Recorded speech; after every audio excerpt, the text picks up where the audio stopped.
Don't want to get killed. No, there is that. Eh? There is that, yeah. Yeah, And there I is. doubt it's really warm in here. It is in here, actually. Hello, everybody, by the way. Yeah, it's really hot tonight. Hello, Yeah. everybody. Oh, God, I forgot about the other thing.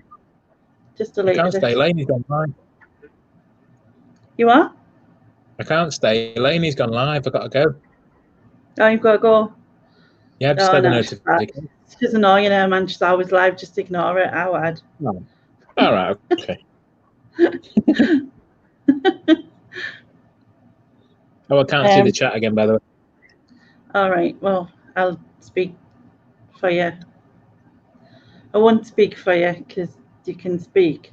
No change there. You speaking to me, let's face it. I mean, come on. Right. Anyway, let's have a look in the chat, shall we? See who's here. Hi, Lucy. Hi, Skeeter. Not staying long. Just saying a quick hi, Lenny. Oh, well, hi, Paul. Happy Friday, everyone. Hi, Gloria. Hope you have a great weekend. You too. Hi, Chris. Hi, James. Hi, Nia. Hi, Laura. Hi, Gina. Hi, Just to Serve. Hi, I'm new here. Well, welcome. And I hope we don't scare you off because, yeah, my life, isn't it? Well, you're sober, that makes it sound like something dodgy happens, doesn't it? Oh, God. Wait till later. Yeah. Anyway, go on. Sorry. I'm not planning on being like totally late, she says. But hi, Rory. Long time no see. Hope you're all right. Hi, Carl. You're new here too, are you? All right. I mustn't have noticed you before. Sorry. Apparently, Carl's new as well. You got to sleep then? We haven't scared him off. I'm not live tomorrow night, Nia, hence why I'm here now. I'm here tonight instead of tomorrow. I wasn't going to be here tonight because I assumed that Andrew would be, but then obviously I seen that he isn't. So I thought, oh well, I might as well. I'm doing some socializing, distance. Social socializing, yeah. You'll catch on. Do you think it's possible? Yeah. So no. Is that one going to be included in your new Speakos book for 2021? Speako dictionary. Speako dictionary, yeah. I don't know. Haven't thought about it. I think you should. By the way, everyone, I've just sprayed all over my head with loads of dry shampoo because my hair was terrible, and I decided to spray my top as well, so it's all white. So that's what the white is, by the way. So you know. Someone knocking at the door. They've ordered food, but I'm being good, aren't I? Aren't I good? Very good. Yes, Jasper, we can hear. You let the dogs out. Right, let's go back up and see who's here now. Did I say hi to Thomas and Sharon? I can't remember. If I didn't, hello. Jasper saying hello. Hi, Gary. Yeah. Hi, Gary. I'm social distance drinking in my office. All right. So yeah. So you're doing that, are you? Is that with yourself or socially distancing with yourself? Does that work? Oh God, yeah. Yeah, it must do. Just if yeah, it must do. I'm sure. Can I just point out to those who may or may not be aware, I'm actually eating my tea, so if you can hear crunching and munching, it's nothing. You can't really hear much, to be honest. Not especially not all the I'm trying to chew there. I'm trying to chew quietly. Mm. I mean, it's easy with salad, obviously. Chris Tyler said, "Does Ernie sing Fastest Milkman in the West?" The North. That's the Ernie we're going for. Well done, Chris. Well spotted. It is indeed Ernie. And 2 ton Temple Teddington. We're not Bert and Ernie. No. Or Malcolm and Wise Ernie. No. Or maybe my Uncle Ernie. That would just be a bit weird, wouldn't it, really? Yeah, wouldn't it? Slightly. Hi, Susan.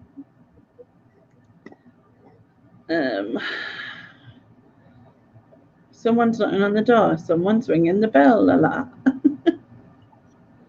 Dr. Ralph says hi. Who's Dr. Ralph? Who's Dr. Ralph? So it was Crillin says hi. Not that I actually know what that means. Can someone explain that to us? Why does Crillin always say hi? Is that because he doesn't really say hi? I don't know. Just something. As long as he's not drinking coffee with cream, we don't mind. Yeah, there's that like.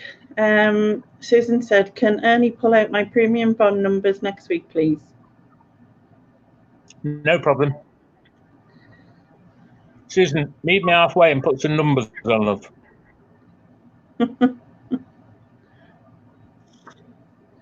Oh, you've locked yourself in there away from the wife and kids, so you're socially distanced drinking. Get you. Do you know, I remember a fella used to, I was going to say, a fella used to come round and see my mum. Let me start that again. I remember when a guy used to come and collect the pools off my mum. Does that sound better? Does that sound worse? I don't know. Say that again. My mum did the pools, and a man used to come round and collect them. Yeah. My dad used to do them as well. Someone used to come and collect them, and then eventually he used to take them somewhere. Oh, he actually used to post them sometimes. All right. Is that the one where you put the little X's on? That's right. Yeah. Yeah. And then there's a spot the ball where you have to guess where the ball is. Yeah, that's it. Obviously, it's sort of in the title, isn't it? Yeah, but yeah, I wasn't going to go there. I was just... All right. Well, yeah, of course I remember Benny Hill, Chris. I'm old enough, unfortunately. I mean, I'd like to say I wasn't, but I am. Is Ernie a milkman? Lucy says. Yes. Yeah. Fastest milk in the West. Fastest in the West. I'm not sure what it's like in the East,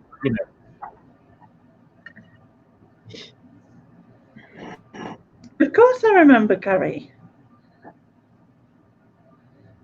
And because you remember well, yeah, I remember Gary, but he's saying that I don't remember. Oh, forget you can't read it. He's saying he's disappointed that I don't remember Ernie drove the fastest milk cart in the West. But of course I remember. I used to love Benny Hill. That was actually my ringtone for quite some time. Was it? I got it off that. It was his faces he used to do. I'm not going to attempt to do them because we've all seen me George impression, but he used to do them with screwed up faces and he's like stick his tongue out and stuff. So I remember that. Dr. Ralph. Yeah, Dr. Ralph is. Sorry, what did you say? I said Les Dawson used to screwed up face. They called it gurning, didn't they? He used to do the woman, didn't he? And he used to do that. Yeah. City and Ada. Yeah. So Dr. Ralph is Cullen's doctor. Right. Get you now. So I still don't get the whole Heidi Crullen thing. A great way to start the weekend. Have you poured yourself a glass of something yet, Lainey? I'm not. I'm being good. I'm back on me healthy eating. But, well, I have been for, I don't know, long. Not long. long enough, put that way. Nearly 4 hours now, to be fair. Yeah. 4 hours, yeah. I'm talking days. I mean, you know, might not have made a week yet. Have I? So all I've got is water. But, you know, it's all good. We can still have a giggle, can't we? Susan said, I've got premium bonds, but they're duds, so she needs help from Annie.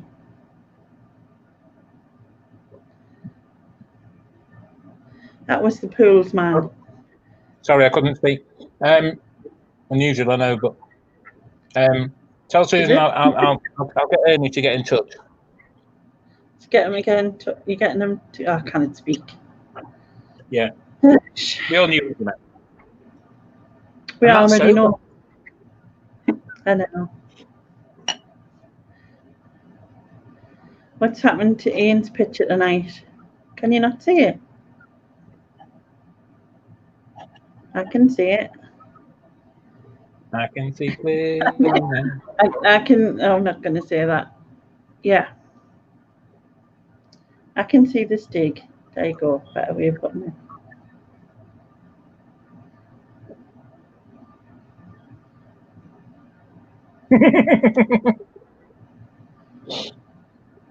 It's just occurred to me what you were going to say. God, you were slow there. Slow on the uptake. Yeah, sorry. Littlewoods are not. I was eating my salad at the time, to be fair. Go on, sorry. Gary said, Littlewoods are not endorsed by this channel. A as in gambling and B as in Lainey's ex-employer, Index. Yeah, I used to work for them. Some dodgy conversation. We used to have the flip-flop guy who used to phone up just specifically to talk about flip-flops and what ones he wanted to order. That was in, like, obviously the Littlewoods part of it. Kids used to phone up because we used to sell these earrings, and they said bitch and something. Can't remember what it was. One said bitch, one said something else. And kids used to phone up and go, I'd like to order these earrings, and then they'd give the number and they'd be get like, and then as soon as you said bitch and whatever, they'd snigger and put the phone down. I always remember this woman.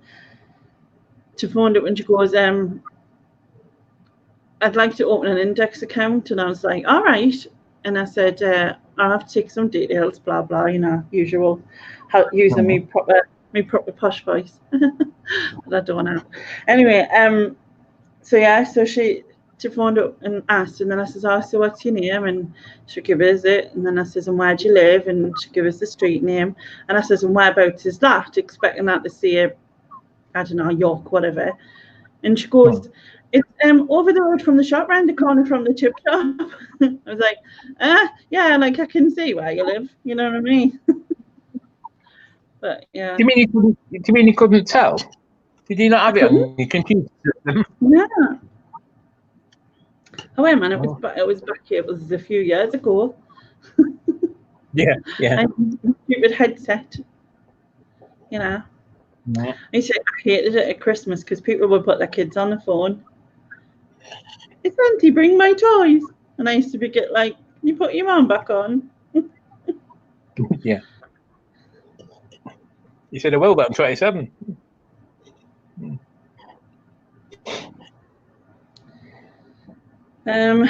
Ali said that your picture it's the James Bond barrel thing near. Any minute now, he's going to jump out through it with a loaded weapon. Okay. Can we not talk about my loaded weapon on the internet, please? Thank you. Yeah. I've got quite enough problems as it is. All right, Gary. So it's yakety sax and not Benny Hill's music.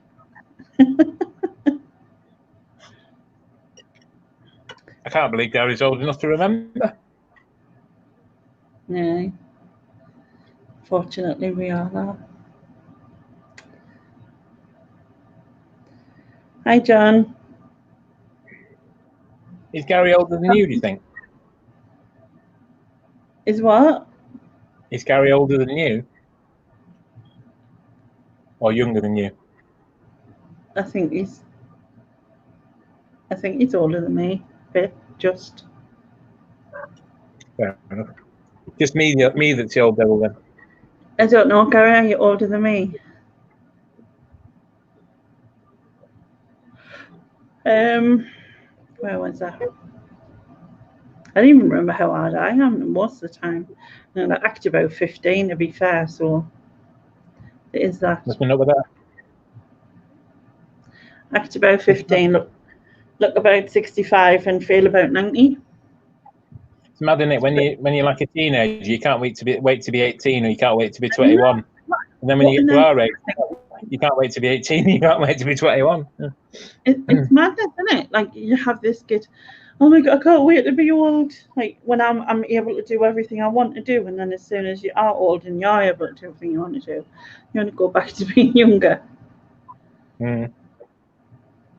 Carl said, push up boobies, or push boobies up, or back to Les Dawson.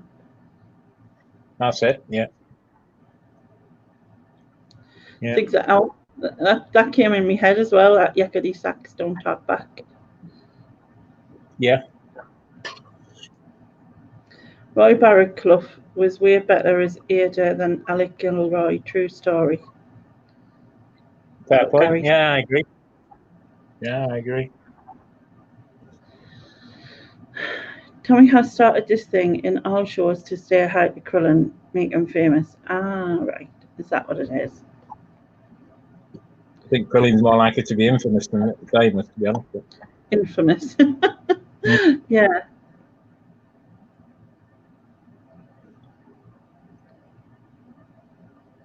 Clive Anderson's talkback theme. That's where that was from. What was her name? Something Prakatan, was it, something? His wife. Was it his wife? Don't know. Clive Anderson was the one who did Whose Line Is It Anyway, right? I used to like that. No, that was Clive James, wasn't it? No, wasn't Clive James the Australian? Were they both Australian? No, just Clive James was Australian. I can't remember what Clive James did now. I remember seeing him on a show, and but I can't remember what it was called. So long ago, man. The one with the follically challenged head. Yeah, that was Clive Anderson. Although to be fair, the both were challenged. I'm sure the chat will probably correct us. I would say, I don't know if I should say. I was thinking, I would say that Clive Anderson's head was more American football shaped, and Clive James's head was like if it was lengthways, and the other one. One looked like Stuart Griffin, and one looked like Star Trek. Oh, jeez. Yeah. I'll shut up. But I just say that to apologise to Clive if she's listening. Margarita Prakatan. That was it. Apparently she died just a few weeks ago. So Susan says.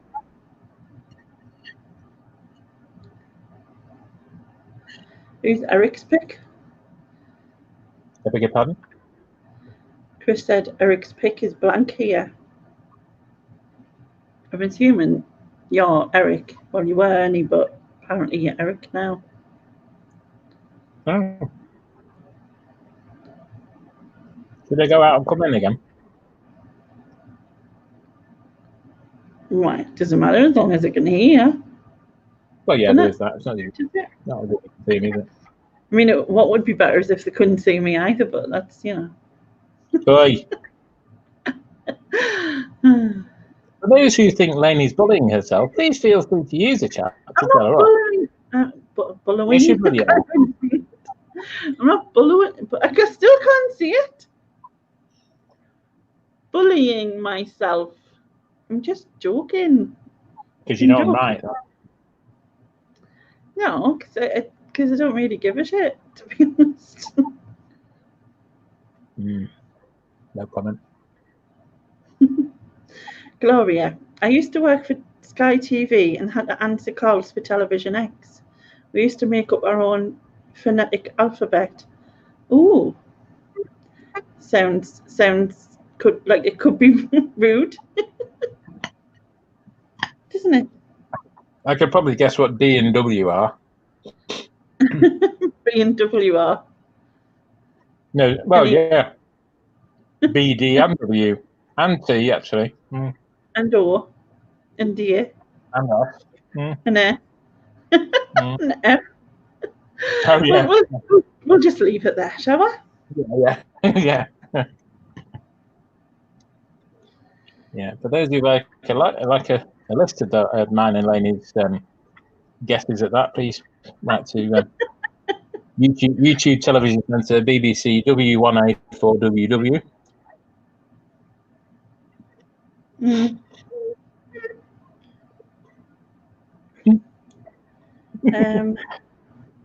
now going to the lectures in the Queenie's in. Oh, do you remember?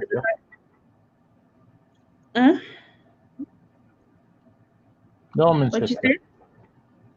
Norman. Is that Queenie Conquest? Yeah. Norman, never mind. Not in. Do you remember the Likely Lads theme? I don't remember how it went. I remember the Likely Lads. I like the Likely Lads. I remember that one where they're all in the hospital as well. The I'm HPP. Oh yeah. I'm HAPPY. It was HAPPY. Was that it? No, that's not that. What is that from? That was the one where they were all in the hospital. James Dolan. I'm James Dolan. What's it, Bowl? And the other one. It had him out of 1 foot of the grave. He was the doctor in it. Victor Meldrew. Yeah, but his real name, Richard. Is it Richard something? Richard something over there. I don't know. Hi, Craig.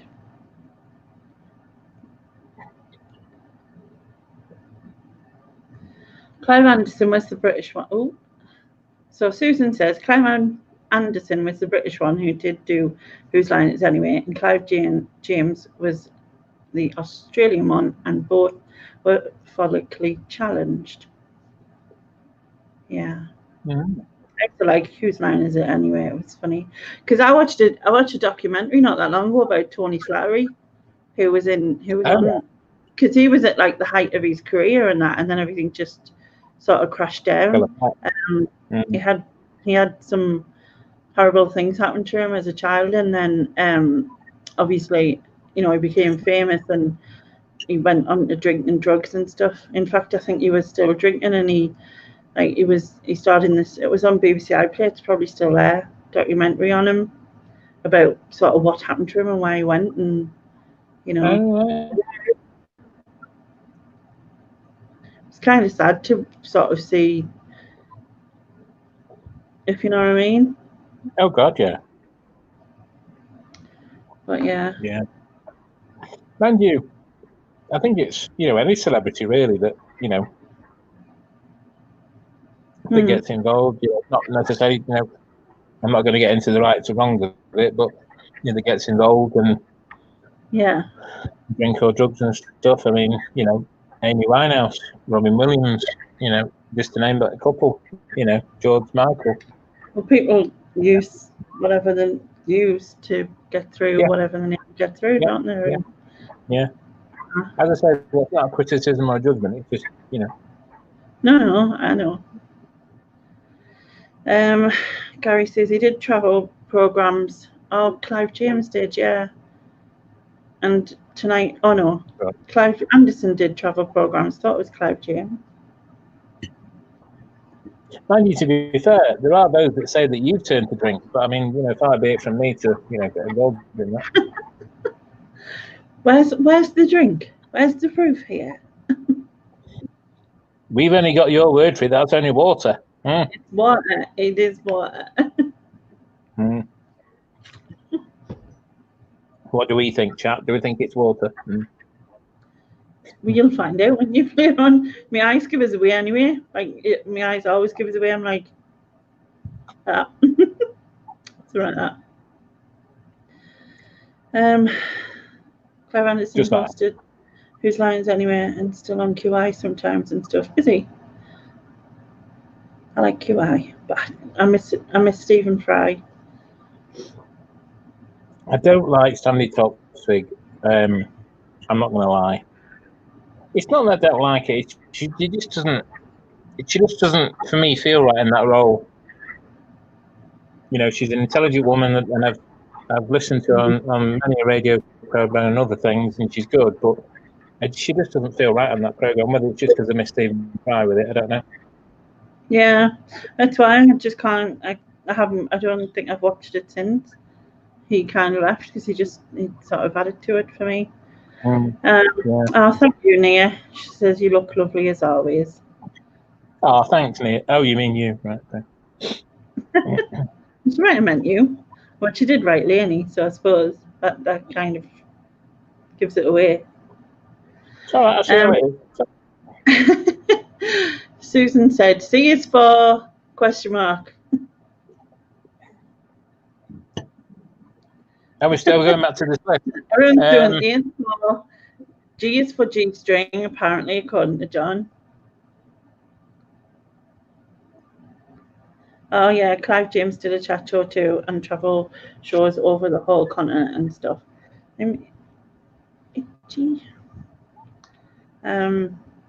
Yeah, I remember him doing travel now. Only when I laugh.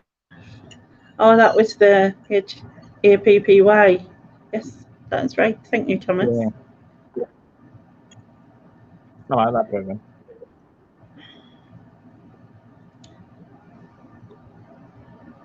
Richard Wilson.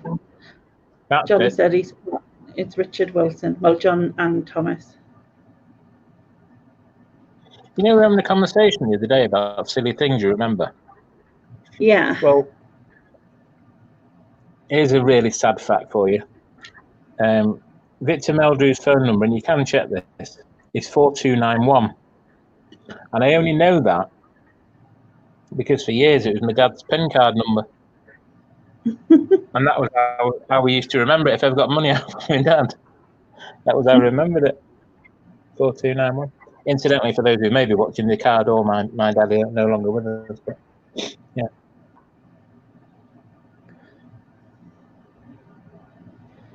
You're guessing that's Ian anyway. You said that. I don't know. Oh, I do know, Craig. I don't know why he said it. Oh, he said, yeah. Oh, he's guessing it's you because by your voice, because obviously you've got Ernie and they can't see your picture.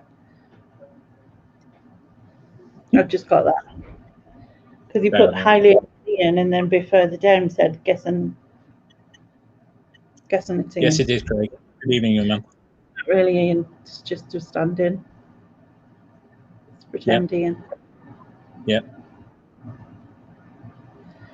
I'll pay someone 50 quid to come tidy my office.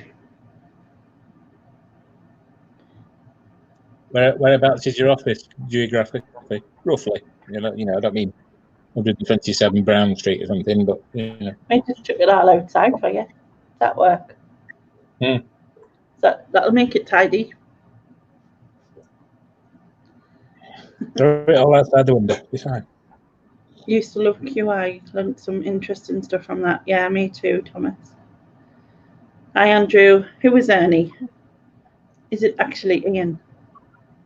Is Ernie actually Ian? Ian, are you actually Ernie? I don't know. I'll have a look. Hang on. Woo! Yes, I am. Gary said Sandy Toxic just can't work the same after Stephen. Yeah.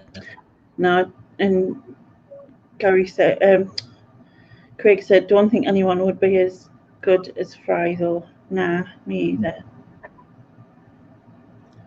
I remember. Go on, sorry. Gary said, was number 73 the first time you saw Sandy to Ian? It was for me as well. Why not? That's going back. The Red Door. The first time I saw Billy Connolly was in Supergram. Oh, yeah. And his kilt. Was he in his kilt or was she in? I don't know. He was in a kilt and something.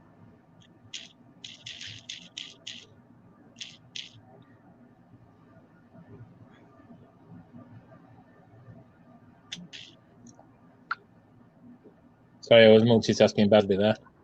So I know it. You just popped by, Andrew. Have you had a good night? Oh, he's gone now. Back to the family. Oh, okay. Queenie said, 1 foot in the grave, Christmas specials.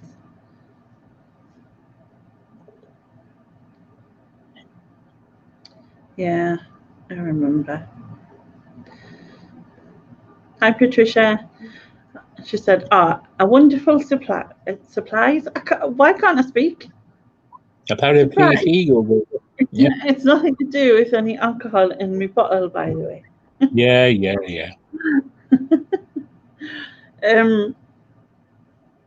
But yeah. Hi, Sam. How are you?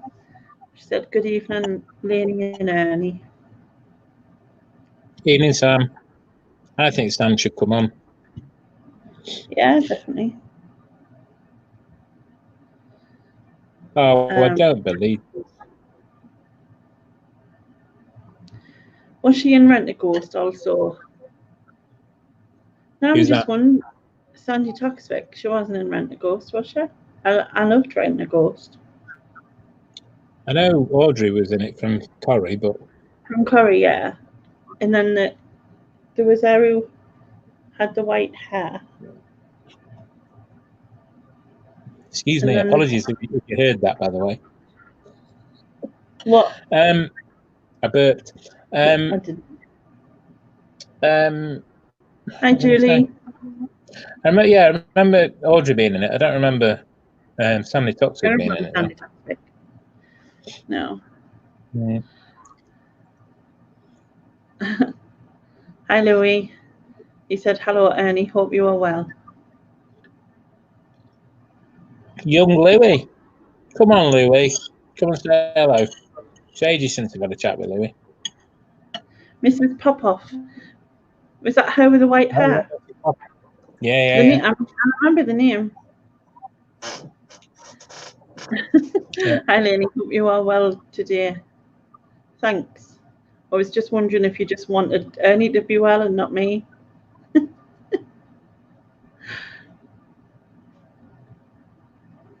Yeah, Rent a Ghost. I like Rent a Ghost. Hi, Grant. Is Louie coming on? Oh, sorry. Hi, Grant. Are you popping on, Louie? You have no clue about half of the programs we're talking about. Lainey, shall I let you into a secret? You are? Shall I let you into a secret? What secret? Do you really want to let us into it on here? Yeah. Are you ready? Okay. We've already blagged it for nearly 35 minutes. I know, right? Nobody noticed you. No.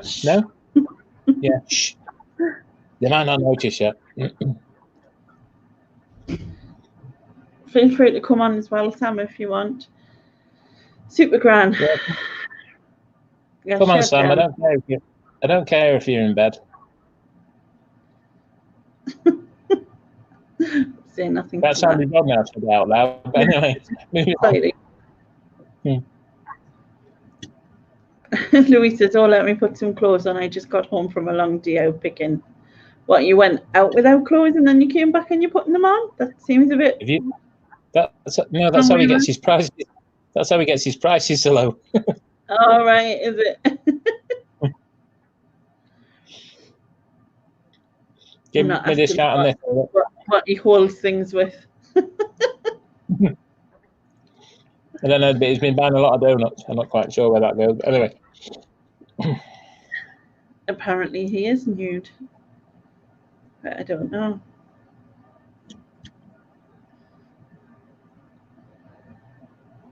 Hazel something with Super Gran and imaginatively Hazel the witch in Super Gran. Yeah. I don't remember. I remember I can see her face, but I don't remember. Was you were talking with the other day about Evil Edna from Will o' the Wisp? Yeah, I heard Evil Edna from Will o' the Wisp. Yeah, Kenneth Williams. Yeah. I couldn't remember who it is. Yeah, I like that program. I mean, you know, the family like that program. Yeah. Sharon says, "Does anyone remember watching?" And then it just jumped out my way. 1 second. Pipkins with the puppet hair and the pig. I remember the name. I can't think.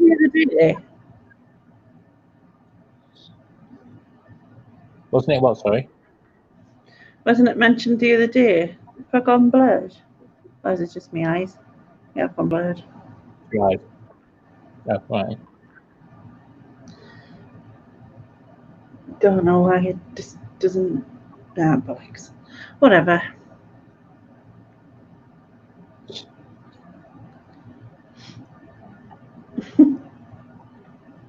I know what we can play, right? What, to guess the lyrics thing that I have? No, we can have a quick game of something else first. What, like a game of what? Name. Right. So, for instance, right, you choose a reseller, right? Obviously, a fairly known reseller, right? And you choose a celebrity that you think they look like. So choose a reseller and choose a celebrity that they look like. What if they don't look like a celebrity? Well, no, you think of one. Okay. Well, I'll try. Is there anybody in the chat that's got one to start us off?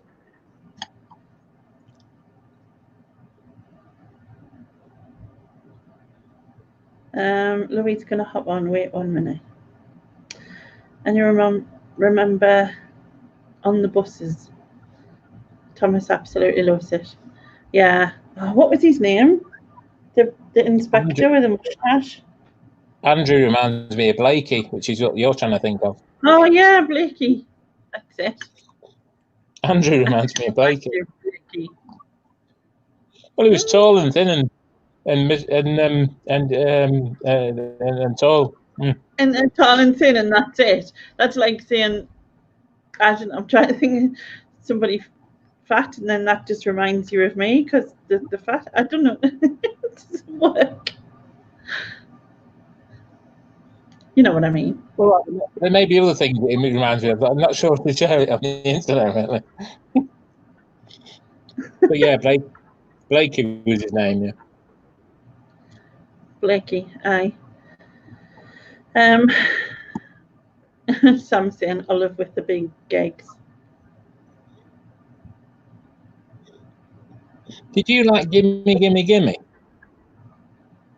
Yeah. Yeah.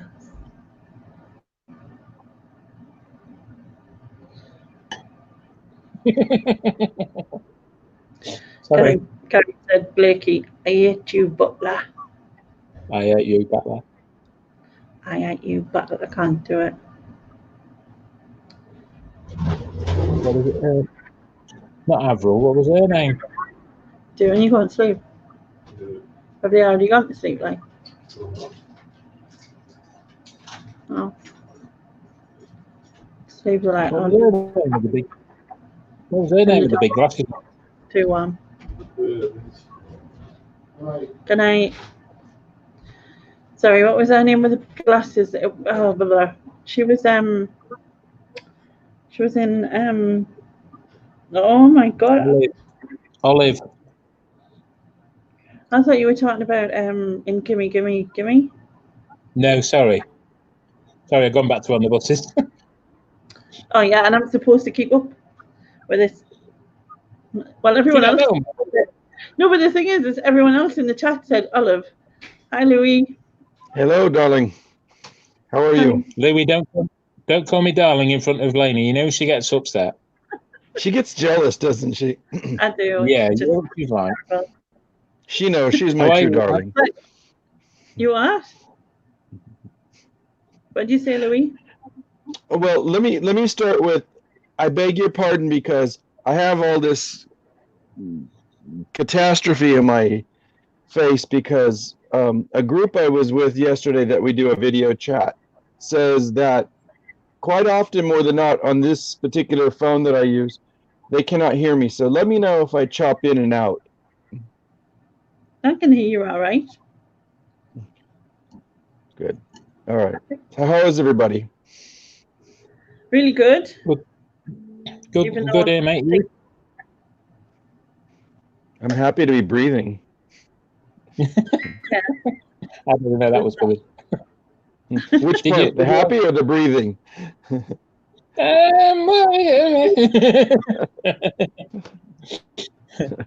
Both, obviously, yeah, both clearly. Yeah. That's my trick question. I do that every time I go to the grocery store. The ladies give you the mandatory hello, how are you? And I say, well, I'm happy to be breathing. You go, oh, I know that's right. Yes, I understand. I said, really? Which part? And they hate me. You know, they're like, get the hell out of here. Lainey, what's new? You've been taking lovely photos. Yeah, that. It's just to get out, just to. Good. It's been a lot of stuff going on, family-wise, Yeah. so it's nice. It's nice to like get the hell out.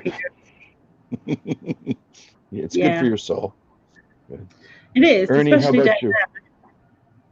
I'm sorry, Lainey. Finish, please. I'm sorry. I was just saying, especially down the beach and that. Really, it's just. How far are you from that? Are you really close? Yeah, if I was if I was in a car, yeah, but in the wheelchair, that part that I went to takes about 45 minutes. But if I can go to a closer beach, which is 25, but it's because it's down a bank that I don't go there. But it's literally 10 minutes in a car, 5-10 minutes in a car. Okay. Okay. If you had to, you could take a bus there too, no?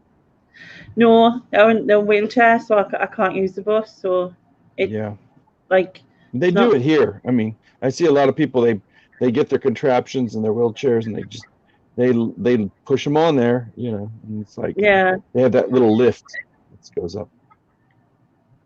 Well, my wheelchair, which is called Robo Bitch, it's like a rock. It's obviously electric, and it can supposedly travels. It can go for about 15 hours, but I've never pushed it that far because I don't want to be stuck somewhere. Right? I'm stuck. Can I borrow your electric? Come get me. Yeah. And my daughter tried to move it like without us in it. And it's like because you can turn the airlock. It's got airlocks on it, and you can turn the airlocks on it and move it without the airlock. Honestly, because you can't move it with the airlocks on. It just doesn't move. I've seen like I've had workmen or whatever, and they've tried to push it out the way, and then it felt really crap because they can't move it. You're like, move it. You get like they got to move it, and they think they're going to be able to, and then they can't, so they get like, oh. I went, oh, you'll not move it. You have to be patient. Yeah. Ernie. Louie, how are you? My darling, I haven't spoken to you in a long time. Not since I think we were. Go ahead. Just I'm sorry. leave.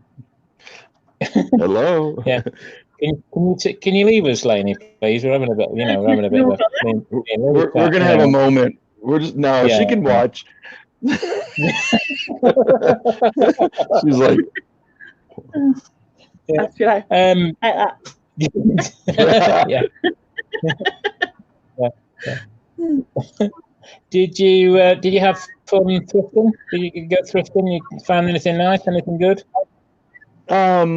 Actually, yeah. I'm very exhausted because I literally got home probably about 30 minutes ago, 45 minutes ago at the most, and it's really starting to get hot here. I mean, it's I don't know the Celsius equation, but it's like in Fahrenheit, it's at least 103 or something, a little over 100 degrees.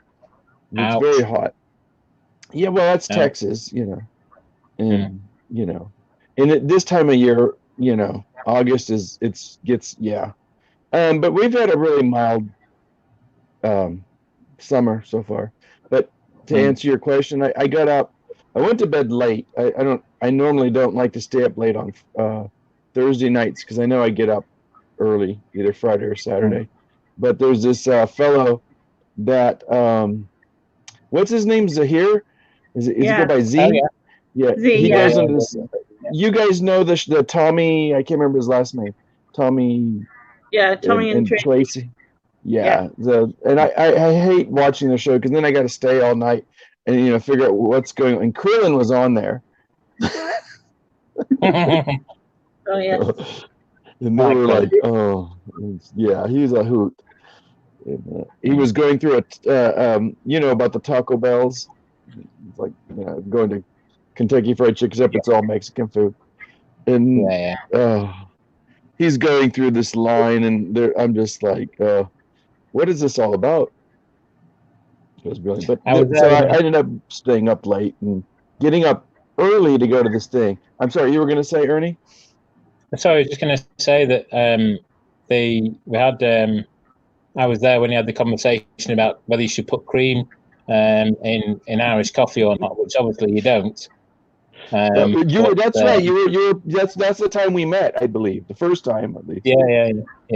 When he was singing, it drove me crazy. And I'm like, it was funny. But then I didn't realize how many people were used to Krillin, and I'm like, what is going on? Yeah. I think once you know him a little bit, you kind of get used to his ways, and it's he's a genuinely funny guy. No, he reminds me of a lot of fellows that I realized how quickly why he got on my nerves at times, just the things that he's doing, not him per se. Yeah. But he's from New York, and I used to live in New York, and I had a couple buddies just like him, and I was just like, you guys are driving me crazy, It was kind of a Seinfeld moment, one of those things. Yeah. Where you laugh about it. In fact, weren't we on Laney's chat? Weren't we talking about comedians last time I was on? That's it. Yeah. Yes, that's right. Yeah. That's right. Yes, and you guys both brought up quite a few. So I'm sorry. Go ahead. Yeah. No, I was just going to say, I remember some of the ones we went through, and I know Laney passed some names on to you and stuff. And and I looked up a couple of them. They were really good, but I get so busy. Like like this morning, I went to bed at midnight because of Tommy's bloody show, and I went, oh, enough of this, and I went to bed. And woke up at 6. Like 6.5 hours later, just to go and wait for 2.5 hours. If you look at my Instagram, I was there early. There was people there an hour early before me, which means they got up at 4 a.m. and drove. This lady drove like an hour away, so she had to get up really early. And people waited over 2-3 hours just to get in this house because this person collected stuff for 50 years. Blimey. A lot of Japanese memorabilia and just collectible ephemera, antiques. I mean, it was it was bizarre. I must have spent 2 hours there, and I was exhausted. And but I think I made out pretty good. I had to slow down at times and look at things, put some things back, and I mean, people were grabbing stuff left and right, going nuts. They, Yeah. It was. It's I'm sorry. but I mean, I've never actually been to one of those, to be perfectly honest, but I've heard about them from others, and we don't traditionally have have them. estate sales, no? No. They have to have a form of estate sale. Maybe like a family doing no. No, what happens is generally, I'm not saying always the case, but generally, either the family will call in a house clearance company, and they, the family will take out basically what they want, and then the house clearance company will come in and either charge them for what they're taking away, or they'll do a deal on what's left over or whatever, or the family will donate to charity shops or do car boot sales or whatever. But they don't have, traditional. I wish they did. I wish they did. It would, I think make things more interesting. But I wish when I was over in the UK and in Ireland, I wish I went some more car boot stuff, but at the time I was exploring, and I really maybe because I'm into it more now. Lainey, does that stuff interest you, or does it bore the hell out of you talking about this? No. Well, I do, and it does interest us, I have to say, but obviously because I don't do it anymore, it's kind of like there's a sort of balance now. I do have an interest in it, but then I've also got but it's not something I can do. So the nitty gritty of it, the nitty gritty of it doesn't interest me anymore, because it's kind of like pointless. You know what I mean? Pointless information to me. So obviously recently there's been a lot of talk of managed payments and stuff, so I've just kind of, if them chats have come up, I've just kind of avoided them, because the business aspect of it, it's not interesting. It's very dry, and like you said, duly noted though. I like to see what you're probably sick of hearing everybody blab their mouth about it. Well, I follow this community, because there's a lot of them that are, they do have the reselling side, but then they do also have, more of their life involved in it as well. So see, and that's it, where some of the other resellers like Zahir, and people that we can at least relate on different levels, and the other resellers that are on the YouTube or whatever, Instagram, and nobody in our family gives a damn. I mean, I know you've heard this before. I'll tell my daughter, and she's like, "Yeah, whatever, Dad, shut up." It's like, look what I found today. It's worth $5 million. Yeah, well, and then she's like, okay, Handheld. I try to get my kids involved, because then I could still sort of do it in that sense. But they both absolutely hate it. My daughter would just say it was mess. You know what I mean? She'd just So that didn't work.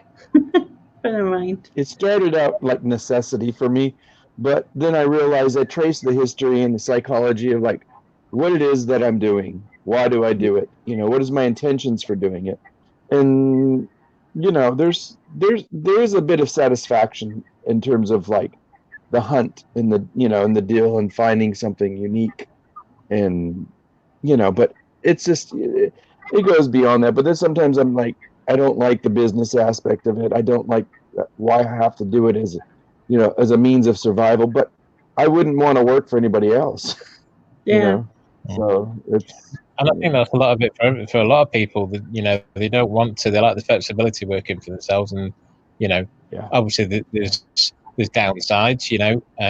Working on your own or whatever quite a lot of the time. But I think a lot of people don't want to work for the man, as it were. Correct. Because then it becomes a Pink Floyd situation. It's like grinding. I'm just gonna. So that's why I think a lot of us come on and get away and escape on YouTube. That's why I like to visit Lainey's. Yeah. I'm sorry, Lainey, go ahead. No, I was just gonna jump in the chat there. Susan Googled what. There's Gimbal. Yeah, Gary's in. Yeah, Susan Googled what the temperature was in Celsius here, which is like 39, which as she says, I'd die. And Sharon said 30 here. Yeah, like your temperature over here would be like 39 to us, which is like melting, like crying kind of thing. You're Yeah. gonna laugh because I don't, you know, this thing has been like the joke of Europe. They go, oh, you guys drink these giant sodas that are about as big as your head, but we fill it with ice and it's styrofoam, so it keeps us cool, you know. Yeah. And it's like, it's kind of a funny thing in Texas. They had, I mean, when I was a kid, they used to have these humongous ones, you know. And then, yeah. Who else is in the chat? Oh, lots of people. Chris Tyler says, does Louie know who Dr. Ralph is? I'm guessing you probably don't. Apparently it's Is Krillin's Dr. Ralph? Oh. Actually, do you know what the story about that, Lainey? It came up last night. I don't, because obviously I didn't see it, but like it was the whole thing about him saying hello that I was talking about earlier on, because I just don't get it. He got Ernie, were you there last night? Sexual disease or something. So long story short, they waited and Tracy hopped off for some reason. And we teased her. We said, "Oh, she's going to the bathroom," and we said it more vulgar, of course. And and anyway, you know, Krillin was, you know, I think his real name's Bobby, or whatever. And he, you know, he's pounding to come in, and Tommy's giving him crap and saying, "You need to wait. It's my birthday." And anyway, long story short, he comes on finally, and he just, you know, starts with the Krillin talk. And so you wait a few minutes to acclimate and get what's going, and then all of a sudden he starts in one of his stories about saying doctor. What was the name of the doctor? I already forgot. Ralph. Ralphie. Yeah, I was like Ralphie. And he goes, I went to see Dr. Ralphie, but you know, he went to go, and then they were teasing for what? And apparently he had to check his man parts, and kind of, because he said the doctor was like, what? You know, and he was like, what's the matter? Am I gonna die? You know, and it turns out something about a varicose vein on a certain particular part. And he was like, why are we talking about this? Let's not go there. It's I need eye bleach for my eyes. You know, I need not. Queenie said she's been missing out because she doesn't know who you are. Gary said Louie is sound. And that you're part of Team Stop Krillin's Googled bullshit. Lol. I've been told that was part of my personality. Go ahead.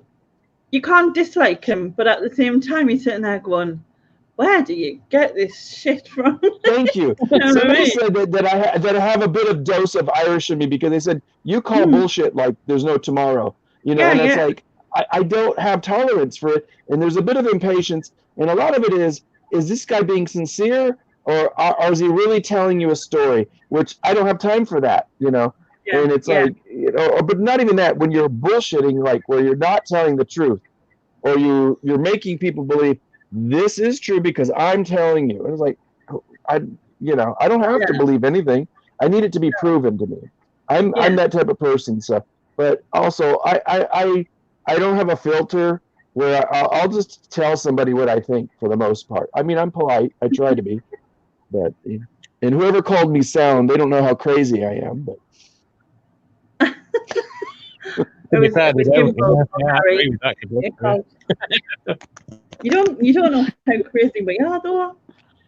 Yeah. Well, I think when I go on these YouTube channels, we all get to see each other, and then you kind of go, "Oh, okay." There's a lot of people that go, like Tracy and Tommy. They're like, what is he saying? We don't understand. I talk in code sometimes but you know, they realize I'm harmless. I'm not here to be facetious, you know. But at the same time, it's like I get impatient, and sometimes I'm snarky, and I don't like to do that. You know, it's not polite. Sam Reselling says, does Louie have a channel? He does. It's the Lone Star Picker. He's also on Insta under the same name. Sam, I think it's exactly the same name, isn't it? So, I didn't understand the total question. I'm sorry. She's asking if you had a YouTube channel, and I said you do. Yes. The Lone Star Picker.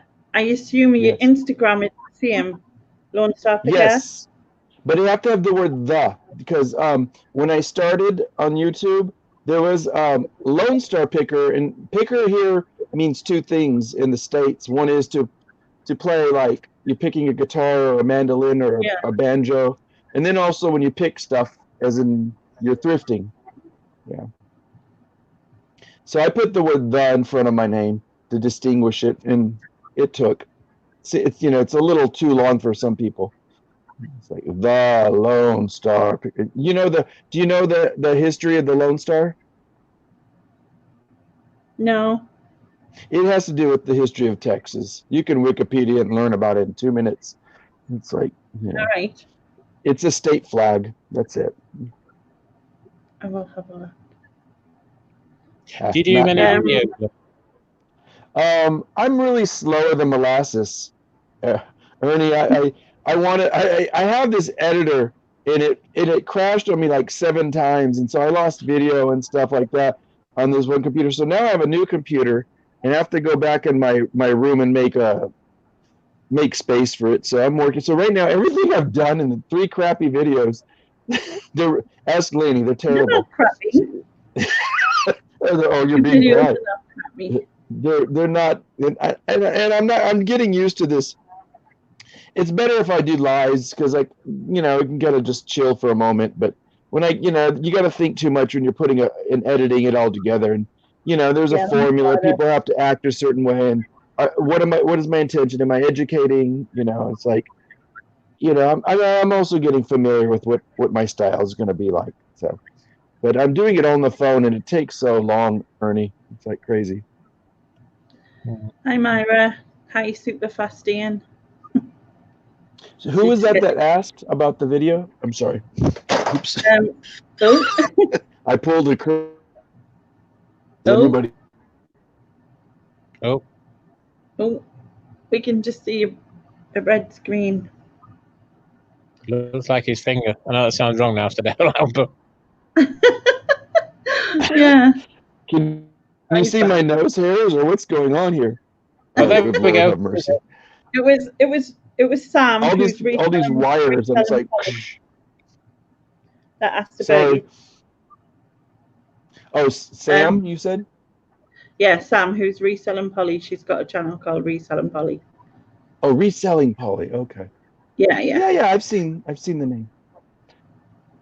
She's Thank you for asking. Like one of the reseller, the reseller ladies, or the seller ladies who are no more seller ladies, I don't think, because they've kind of ended, haven't you? I think. Oh. Gary says, today, are you making a game? I'm sorry, go ahead. No, go on, what were you saying? No, were you guys having a game show today? I've just done some like lyric things, like sort of fill in the blanks of the lyric, but it was just to see how the night went, kind of thing, and if we needed it. But I think I was gonna just do it as like see you can come up with the best lyric rather than like fill in what's actually meant to be there. Add your own, because I did it in my quiz on Tuesday, and it was really funny. Not that they were meant to be given their own on that one, but it was funny. So I just thought, I'll put some down just in case. But we don't need them. You know what I mean? If we're just chatting, it's fine.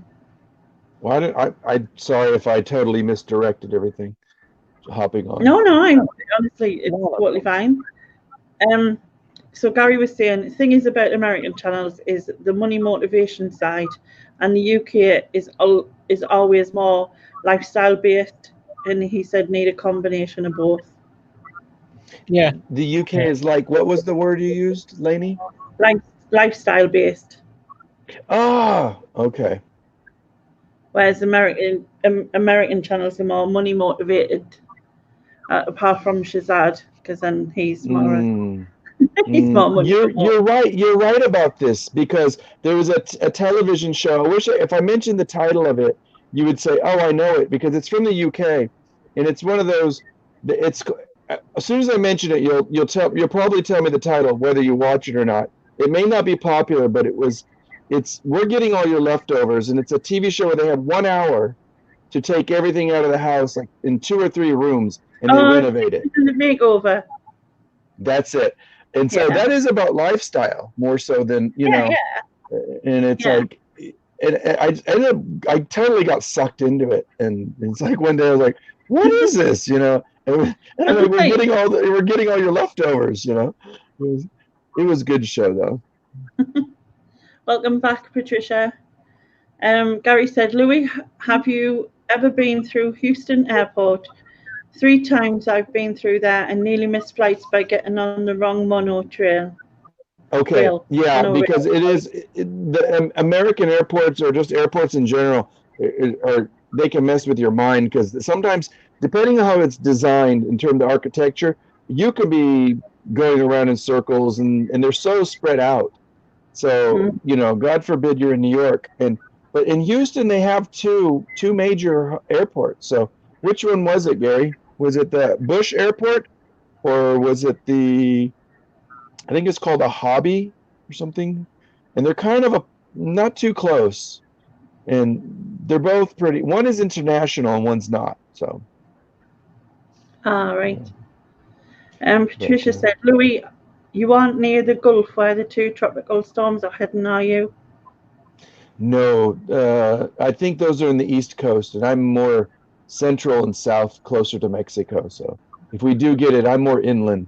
We won't get. Yeah, we get maybe like the temperature will drop, and that's about it. Sometimes we get torrential rains coming in inland, but it you know, it depends. But no, there's some people suffering right now due to that. Yeah, and it's you guys have those storms that just are scary, don't you? Not really. I don't think we've had bad flooding this last couple of weeks, haven't we, in different parts of the country? I suppose, we do get some flooding. But in let me terms ask you this: is the flooding typical, or is it something that's been picking up over the last few decades? Is it? You think it's weather related in terms of like? I know that you know there's certain parts of the country in my mind that probably get it more than most. Yeah, you know, Cumbria and that side of things, and I remember when they had them in a place called Rotherham, sort of Yorkshire way, and that was really bad. You know, and fairly rare. And other parts of the country, Wales, unfortunately, gets quite a lot of it.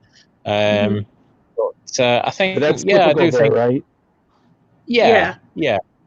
I mean, we don't get them that often, not as often as you guys, I don't think. But it depends.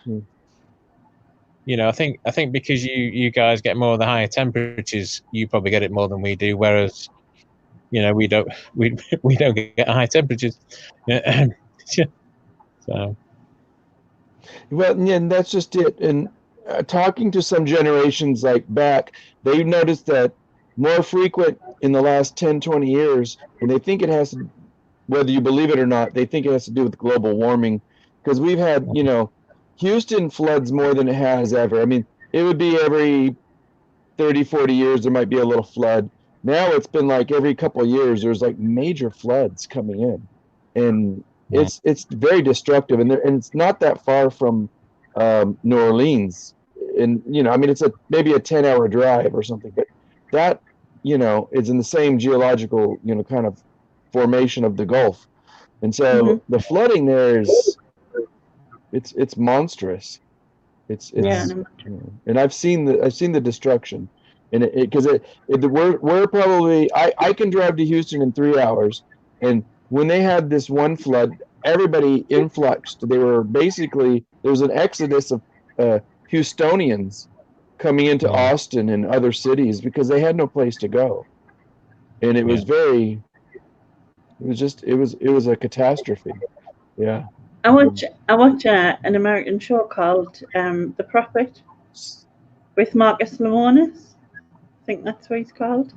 And he goes into it's called it's called The Prophet. Or just The Prophet, I think it's anyway. Yeah, I think it's a Netflix show. Yeah. Oh well, it was only an American thing when I first started watching it years ago. And he he did a thing about the floods, because there was one area that had just completely cut off, like the people on one side from the others completely cut them off, and they couldn't get anything through, like food, water, whatever. Like it was horrible to watch.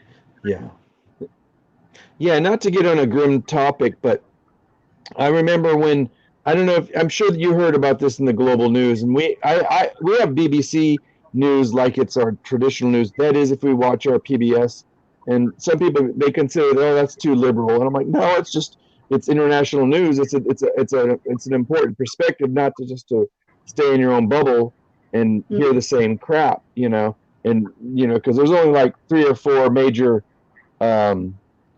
company news imports, you know, that we have in our own nation, and you know, and you can distinguish right away, is that more liberal, is that more conservative, is that, you know, and so I often listen to BBC just to hear what's outside of the realm, and you know, it's interesting when they mention something that's really close to our home, because then it's like, oh, well, that's big news, you know, I guess, you know. Yeah. Because like, what was the catastrophe that happened like 10 years ago in New Orleans? Remember when all that flooding happened? Yeah. And those people, they had to leave permanently. Yeah. Lucy said, I was surprised Crullen could walk. You're breaking up, Bernie. I've never seen him lying down in videos. Yeah, there is that. I'll go into the takeaway shop. Sharon said, she just Wikipedia'd Lone Star, and it came up with a Welsh rock band formed in Cardiff in 1975. Yeah. Is that not amusing? Paulie said that? Sharon did, yeah. I don't know. Oh, okay. Susan, who's Bad Wolf, said, reselling is totally about the lifestyle for me, not the money. I don't like working for people, don't like managing people, just don't like people generally. Self-employment means I can avoid them. I don't even like myself. I have a hard enough time dealing with myself. So I don't like too many other people. Hi, Richard. I was going to say I have a hard time pleasing myself, but it just sounds wrong. Oh, you should have heard the things last night they were talking about. So I was on another show. There's this gentleman, he goes through records, and anyway, he does, I think his main thing is records, and I think his name is something Record Crate or something Crate. And he does a lot of lives. I recently subscribed to him, and Tracy was on there at the same time as I, and he was doing an auction, and he would do these things. He'd show the t-shirt, and he'd come up real slow, and I'm like, hurry up. And then he was, okay, I want, and then you're waiting for the price so you can type it, but if you didn't type fast enough and you had slow internet, you wouldn't get the bid in. And so he was showing some t-shirts, and I was trying to bid on something, and this one shirt had they're mostly band shirts, but there were some different ones. One of the shirts was, I don't know if you've heard of the music band called the Vibrators. No, seriously. And they're called the Vibrators. But they created buzz. Tracy goes, what size is that vibrator? I want to know what size is that vibrator? And I was like, oh gosh, that came out wrong, Tracy. So we mentioned that last night, and Krillin was like, what? I'm sure they blow people. What'd you say, Ian? Ernie? Ian, Ernie? I say that they probably brought a lot of pleasure to a lot of people. I think we'll just leave that there, really. Yeah. They'll have been buzzing to get one. Sorry. Oh. Right, anyway. Gary said it was George Bush Airport from the main terminal. It's 30 minutes on monorail that does 20 miles an hour. So obviously that's 10 miles from main building for Memphis International flight. I used to take from there. When coming back to visit home, I used to go via Detroit.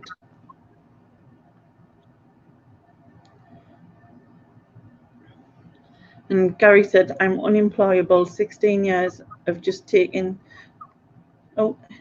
16 years of talking to myself, telling me what to 16 years of just talking to myself, telling me what to do. My boss is a nut job. I get you now. I had to reread that in my brain.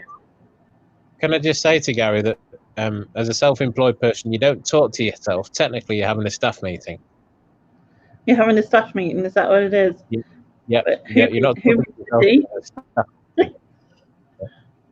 Sorry, guys. I think when my battery goes low on my phone, it messes up. I don't know. It's messing up sound and connection. I don't know if you heard that. Yeah, we did. We did. Then again, I'm all the way in. Okay. So what's on your agenda for the night, both of you? Because it's late there, isn't it?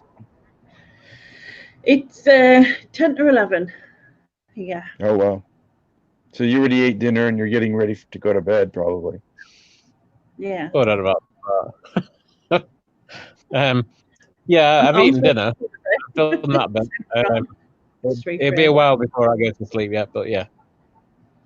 Really? Yeah. You like Lainey, you just don't go to bed. My daughter's been telling me the same thing too. She says, Dad, you don't understand. I'm a teenager and teenagers' bodies work different. And she just goes on. And I'm like, just take some fucking melatonin, And it's like, really, I want to tell her, go smoke something, but it's you can't, that wouldn't be right. Yeah. No, I've averaged. It wouldn't be a good dad. I've averaged 4 hours a night since I was a toddler, really. I used to drive my parents mad, and it's not got any different as I've got older. But yeah, I'm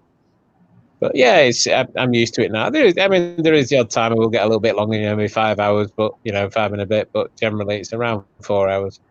But it's one of them, isn't it? Really. I love a good nap during the day, though. Yeah, I tend to go, and I'll probably let my secrets out here, but I tend to go in the afternoon for half an hour sometimes, not all the time, but and just sort of like, I kind of feel like a bit like a computer where you got a load of windows open and you can't know where the music's coming from and all the rest of it, and your mind gets a bit like that, and you just go and shut off for half an hour and then come back to it and you just feel fresh again. Yep. And when I lived in Europe for about not quite a year, I remember, and I stood in Italy mostly, but I jumped around a lot. Wherever I can visit, I would try my best and explore. And I just remember, it was a natural thing, come noon, you go, I'm going to go lay down. They're like, good. It's like a siesta. Yeah. Here they look at you, you're going to go take a nap, you got to go back to work. And it's like, nah.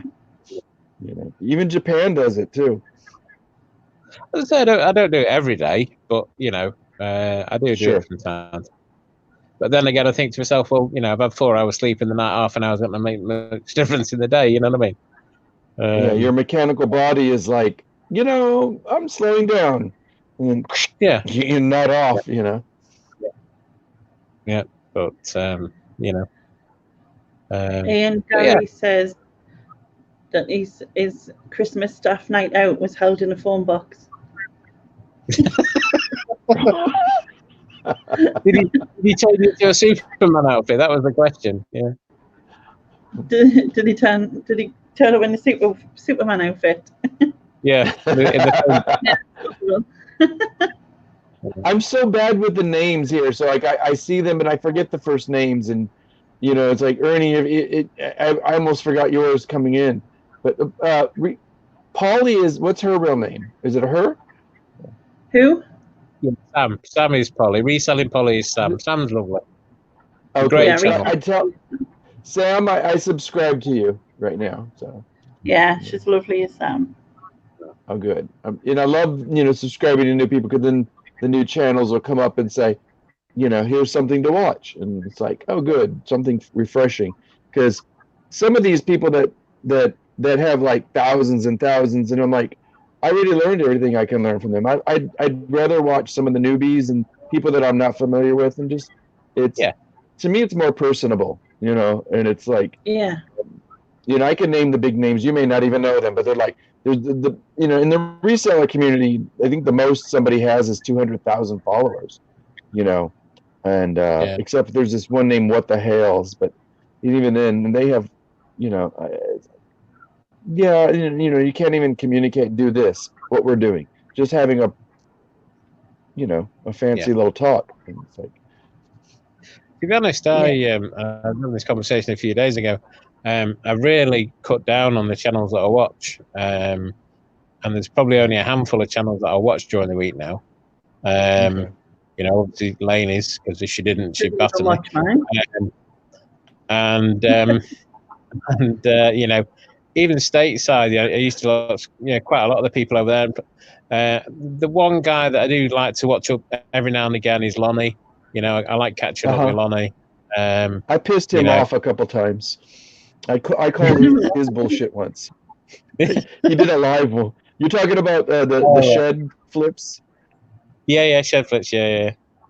Yeah, he did a live and he said something, and I wrote back, and I didn't say his name, but he replied to me real quick, and he got snarky, and I thought, I touched a nerve. Yeah. But it was a valid question. So yeah. Just go with what you're comfortable with, don't you?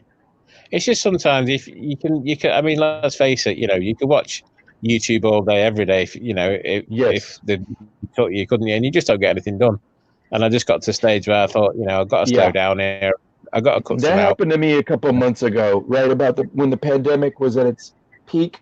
You're so cooped up inside the house, and then you realize, there's these people I'm talking to, and you don't really know them, but you sometimes behind the scenes may say something, and then you feel obligated to watch, and like you said, and it's like, how many fucking shows am I watching? And it's like, it's I have to do work, it's like I have, I gotta go clean the toilet,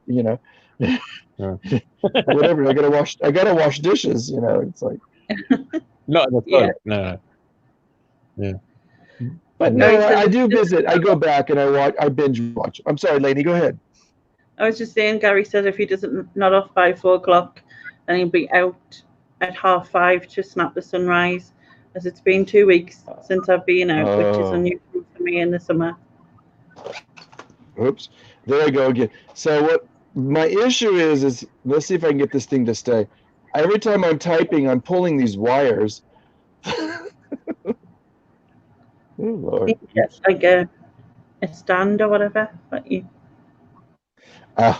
I'm working on getting a microphone and a camera, and then just that computer up, and then I could be a professional. That'd be. Yeah.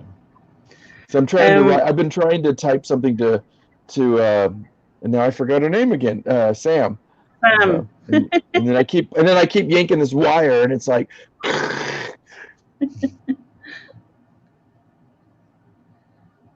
Just saying, Sam says, speaking of Sam, you can go down the YouTube rabbit hole if you watch too much, I suppose. But at the minute, just distracted by TikTok. See, TikTok for me, the band show does it, right? And like, all right, a couple of them are funny, but like most of them I didn't get. I'm like thinking I'm too old. No, there's some older folks in there, like even really old. But some of them are celebrities, and some of them, and I love the parents that go on there just to piss their teenagers off. And the kids are like, my daughter had to explain something to me. I don't know if they do this in Britain, but some of the vernacular and the slangs will pick up and transfer over. But one of them was, I wrote something to somebody on YouTube, but I was being cynical, and this lady was dancing, and I said something, in my days, we couldn't dance like that. We'd have to dance in the snow 12 miles. And, and it was, and I was just being a smart ass. And then this guy writes back, okay, boomer. And I thought, oh, okay. And now, and my daughter goes, you know what that means, don't you? She's like, that's very vulgar for him to say that to you.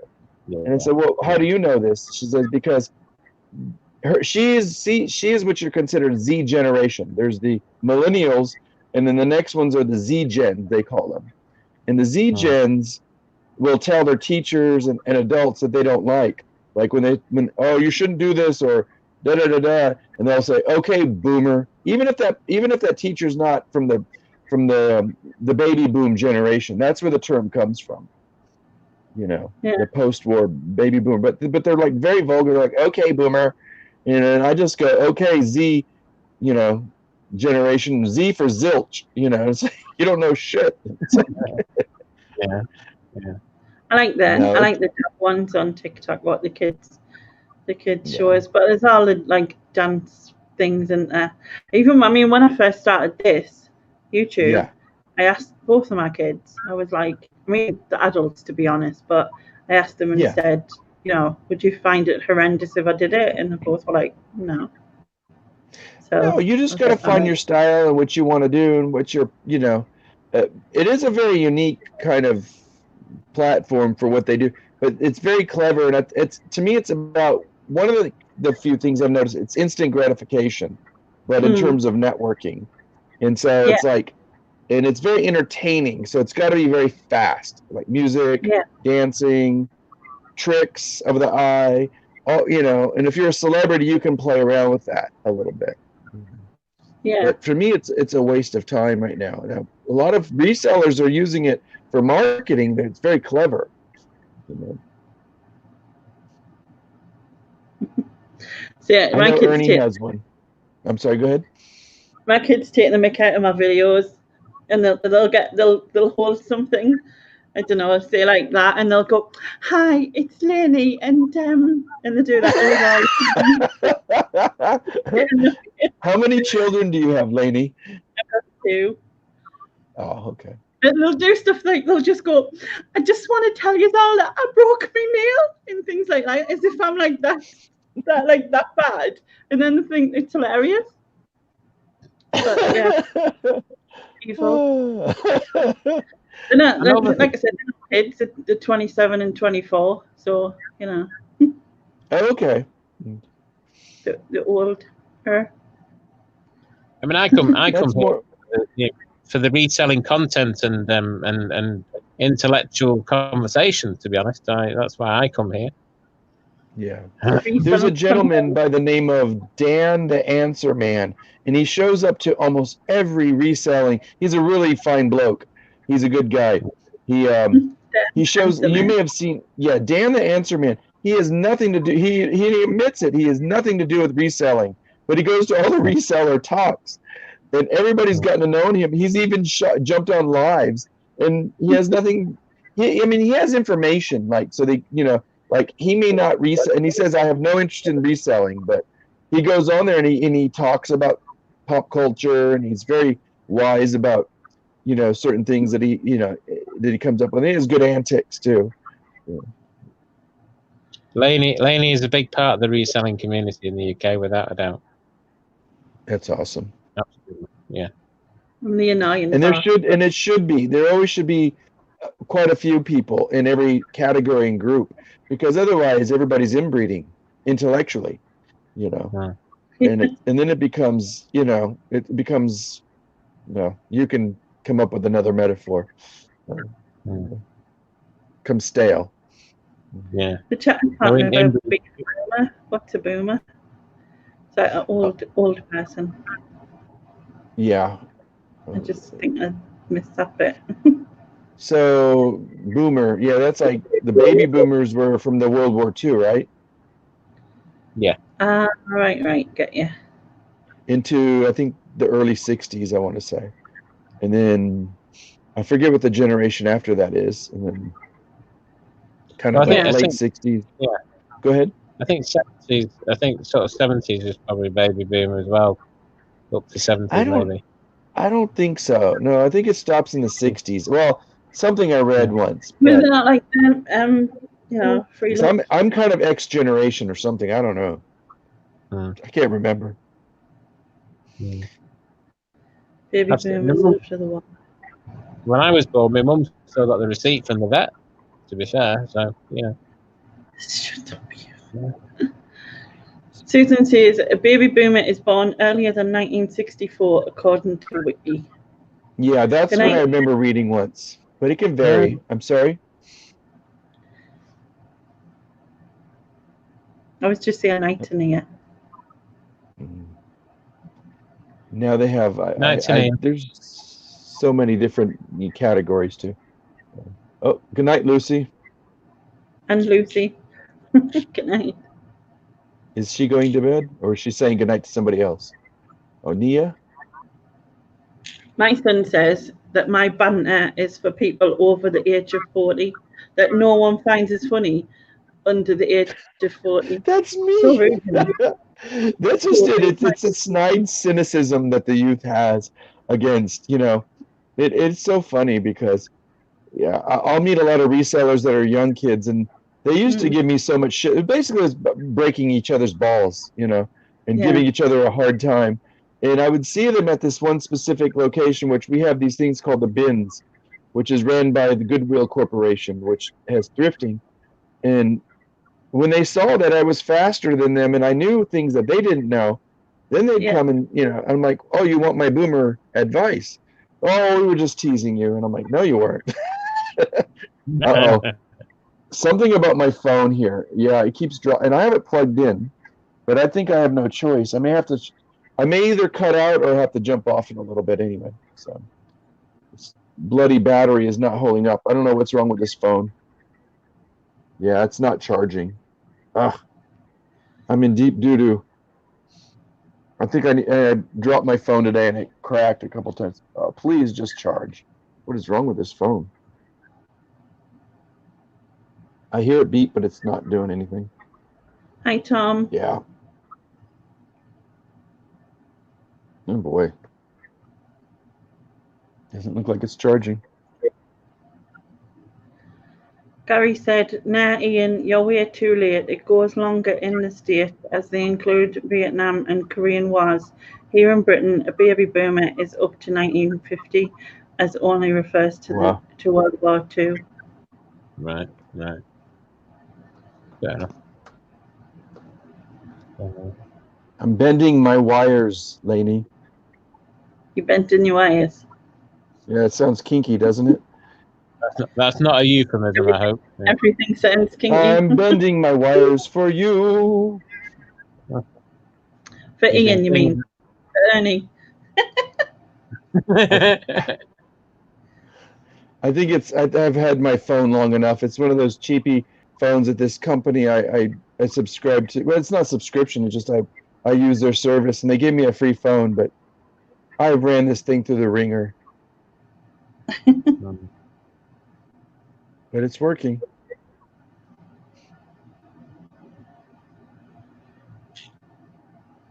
What's your next show going to be about, or when is it your next live, Lainey?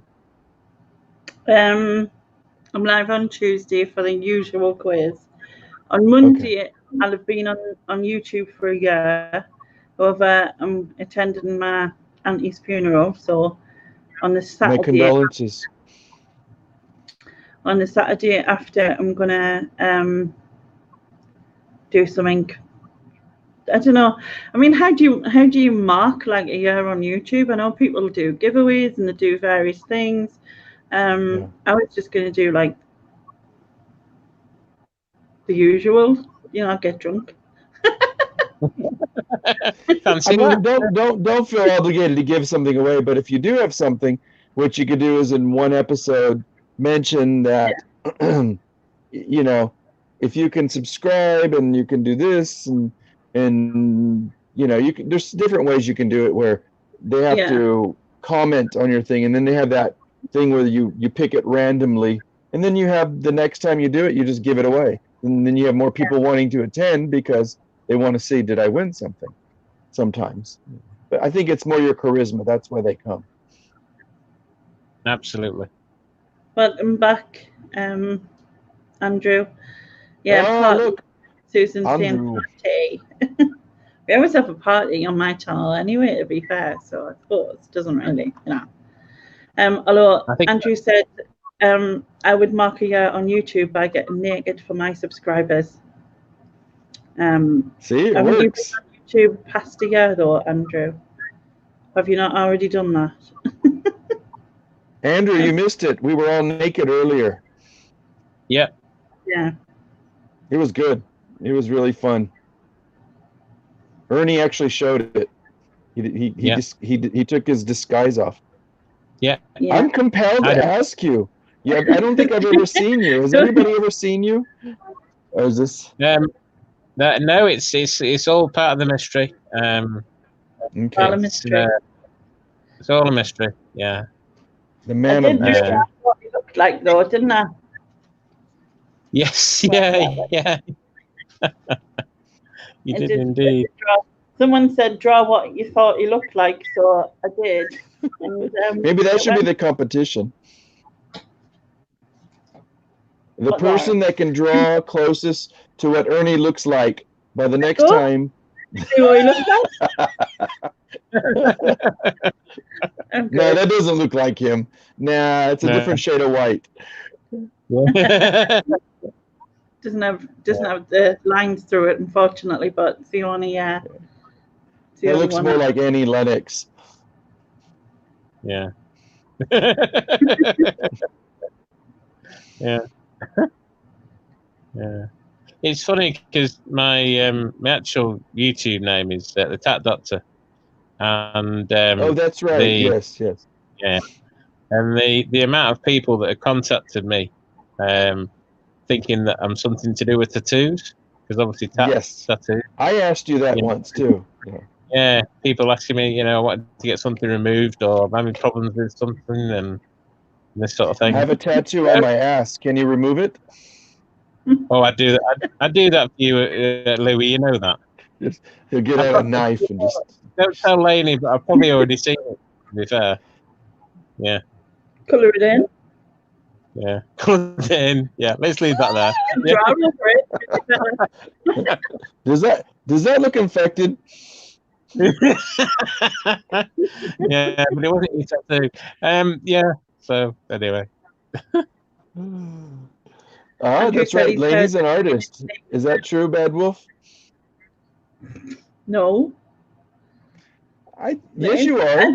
No. By definition, I'm sorry to be rude and interject, but you write poetry, so therefore you are an artist.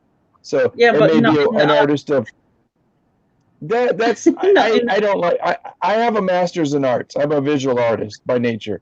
But I used to back up all my friends. I would go to where all the thespians were, and I would never hang out with the visual artists because it was like inbreeding. It was boring, and and then I would go to the English department because a lot of the poets and writers, I loved them.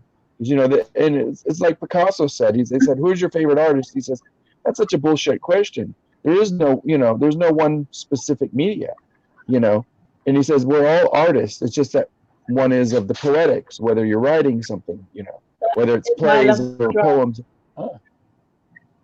Oh, that looks like me, the one right above my finger with the bald head. That was meant to be the Lord of the Rings, but it looked more like one of them old style Bruce Lee type movies with the and then Bruce Lee. And then I don't know who he is, but he just joined in. He's got nice nipples. He's got great nipples. He's got great nipples. Mm. But it was meant to be Lord of the Rings. But yeah, you can. Have you still got the Andrew one? I don't know. Oh, okay. I think you look like Stephen Merchant. No, that was it. Yeah, I remember you saying. Oh, you scribbled it out. I remember you saying you scribbled it out. I did scribbled on it, but there it is. That's Andrew. Without without the scribble on, Louie. You see it? Yeah, it's good. Who did you drew that, Lainey? Yeah, I drew it of Andrew because I had to do it was my challenge and my quiz that Ian did. I can see Andrew having that expression. No offense, Andrew. He's got a handsome nose. I drew with the hair, so there's the hair. Although the mouth looks like a blow-up doll. Oh, that looks like Jesus. That's the hair, apparently. No, my gardener. I wrote king on there so that I could. Oh, so I was close. See how good my drawings are, man. It's classics. Anyway. You know what? But they're beautiful because they're not confined by like restrictive, French circle contour lines and all this other bullshit. As Nick said, he would like them on his wall just so he could laugh every day at them, which is nice of him, you know what I mean? I was going to say he wants them on his wall for other reasons too. Just so he can laugh. But yeah. So when he wakes up in the morning. Sharon's saying, yeah, where's Nick? Is Nick in the? I'm sorry. Go ahead. Nick Hills. I mean, Sharon's saying that the little guy is Danny DeVito. I thought it was Krillin. Oh no. Yeah. You're right. It's Danny DeVito. Where am I? I'm looking for a drawing my daughter did of me, but it's not here anywhere nearby. Nope.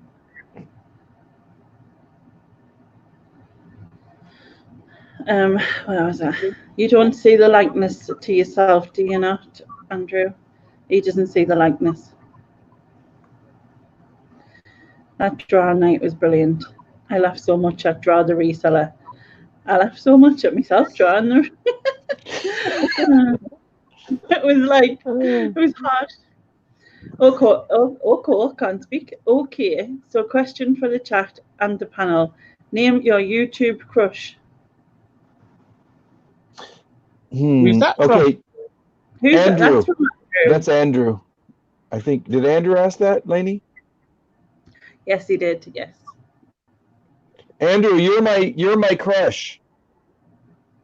You. And Louie, you're my crush. Yeah, come here, Andrew.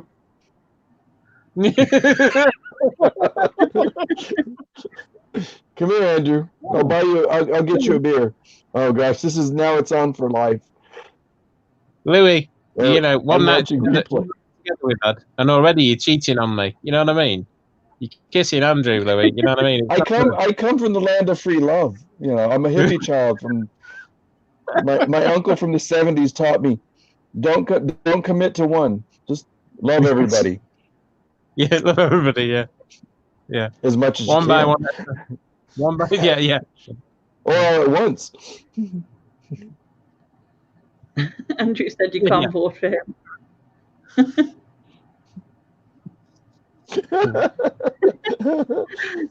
Susan, YouTube crushes Buddy. Is that because you're a wolf, Susan? I don't a crush, but then are we talking about romantic crush?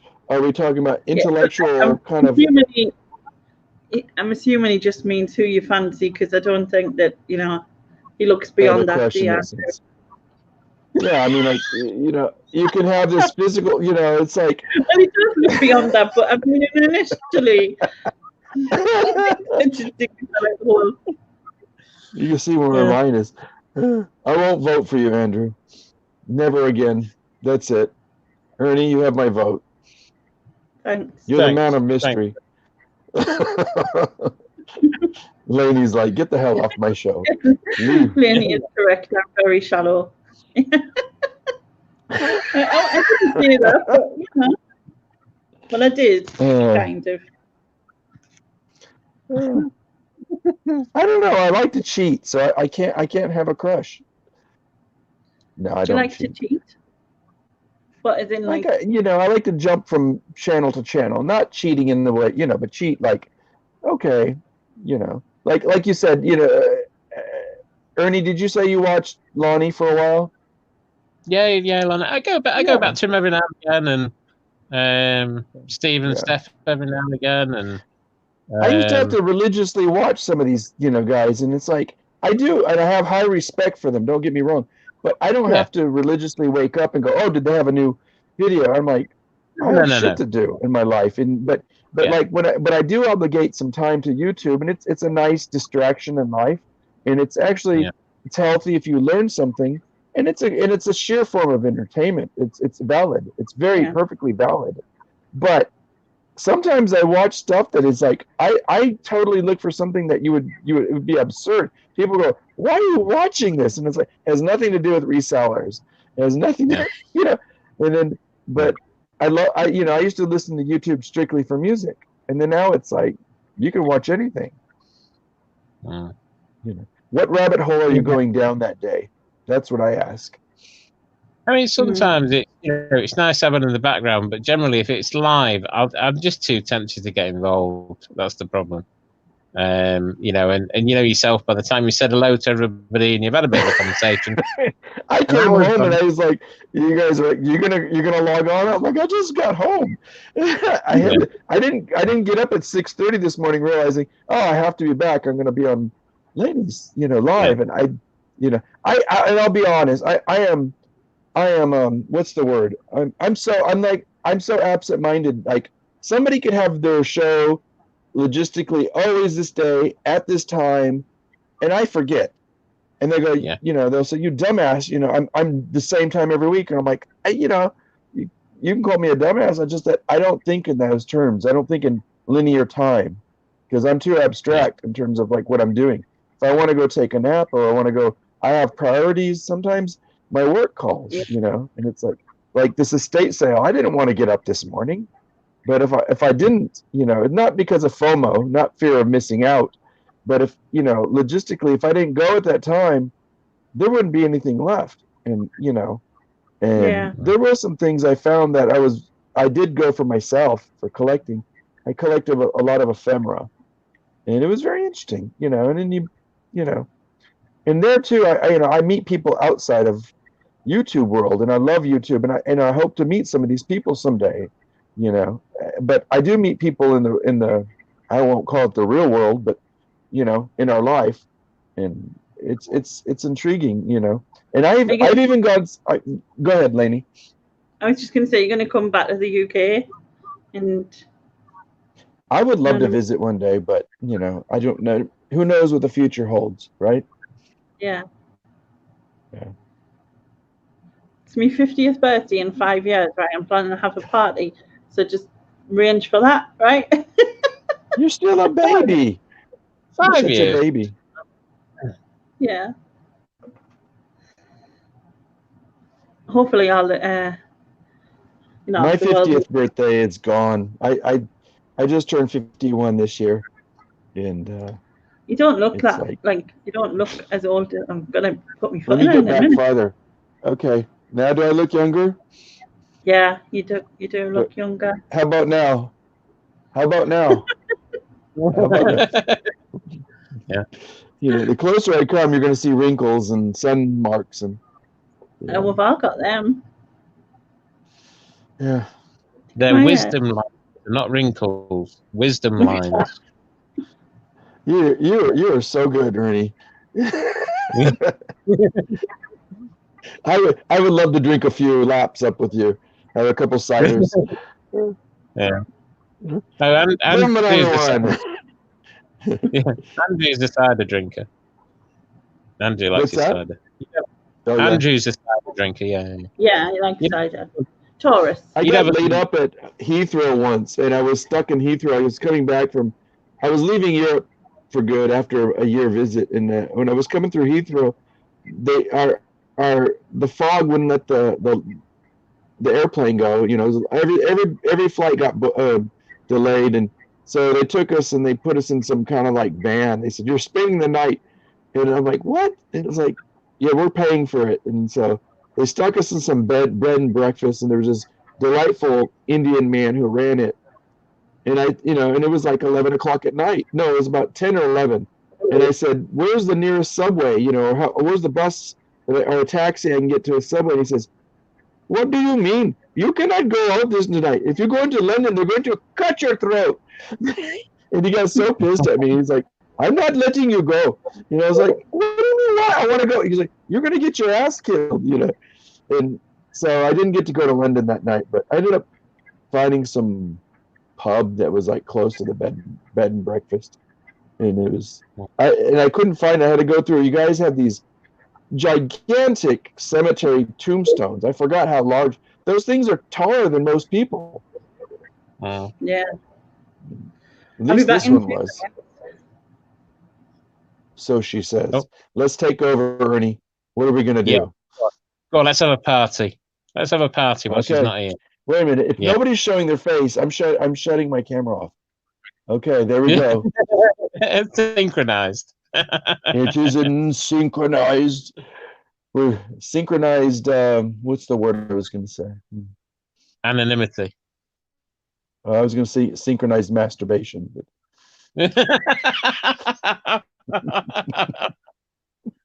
this way we have our privacy.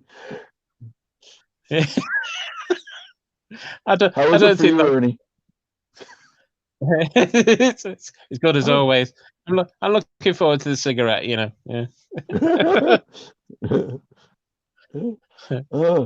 Where's the lighter? So what are you doing over the weekend then, Louie?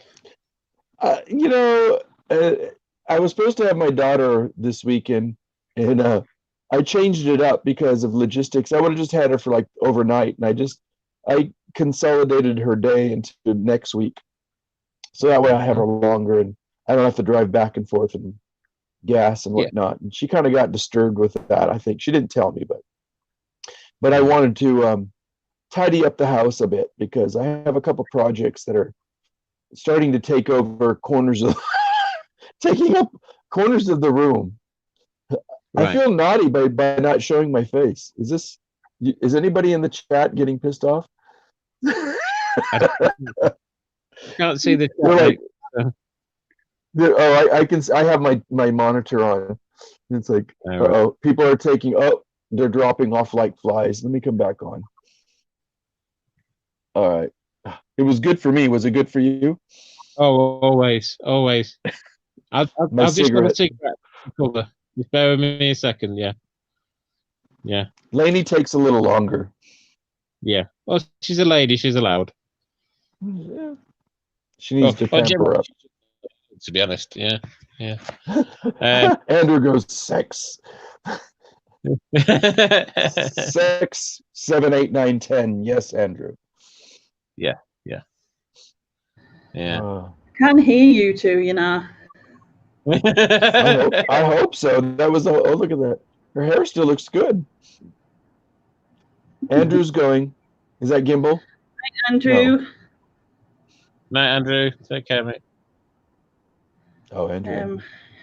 Where was I? I'll have a look in the chat. Yeah. I mean, that's what you do after you hide your face. You have to go look at the chat. After you've had your what? After you were gone, I went ahead and shut my camera off, and so we were all like, I'm sure there's people that popped on and said, "What the hell is going on?"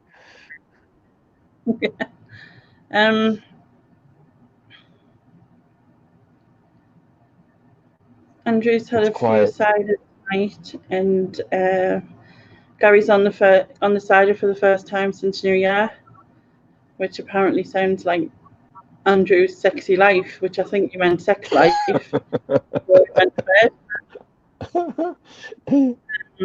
Tell him to pull a George Michael and just go out and go and cruise on the streets of UK. Yeah.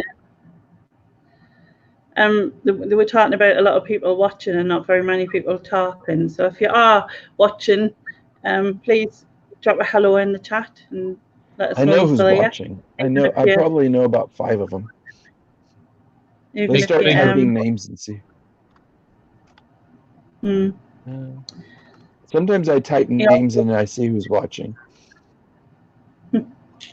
Gary says views for Lainey. She must have hours now. I do have the hours, Gary. I just don't have the subs for the 1,000, but it's cool. How many I kind of like it in a way because, How many on there? What subs? 28. 6,601. Which is cool. I'm really took by that. That's anyway. Don't get why 600 people watch me, but still.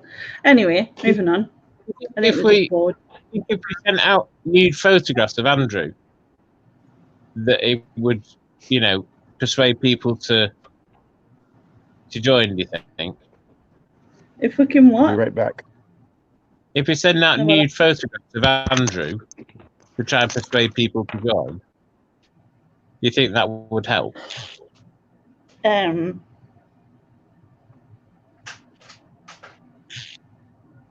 Depends. That's thrown you Yeah. Yeah. It all depends Yeah. if the people you send them to want nude photos of Andrew. Yeah. Mm. Yeah. I mean, I'd send the pictures of me, but all you'd see is my helmet.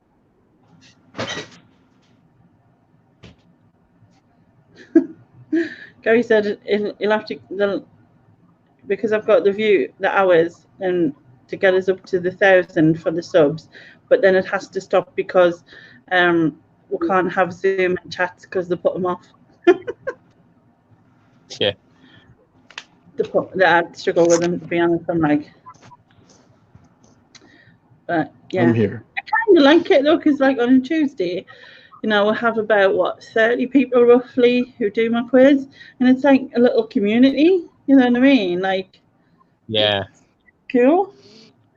Lainey, you had quite a few people one day in the game show. You had the quiz. You had quite a Yeah.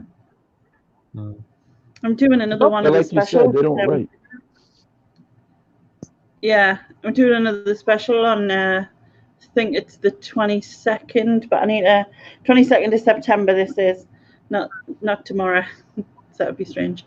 But I've got like a special that I do. I do like a spring, summer, autumn, winter. I'm saying I do these. I've only done a winter, spring, and summer one so far. So like I've done the whole of the seasons yet. But yeah, it's the start of autumn on the 22nd of September. So I'm going to do. You what? I was going to say, you're like Vivaldi of the quiz world, aren't you? Really, you know, all 4 seasons. You know, sorry.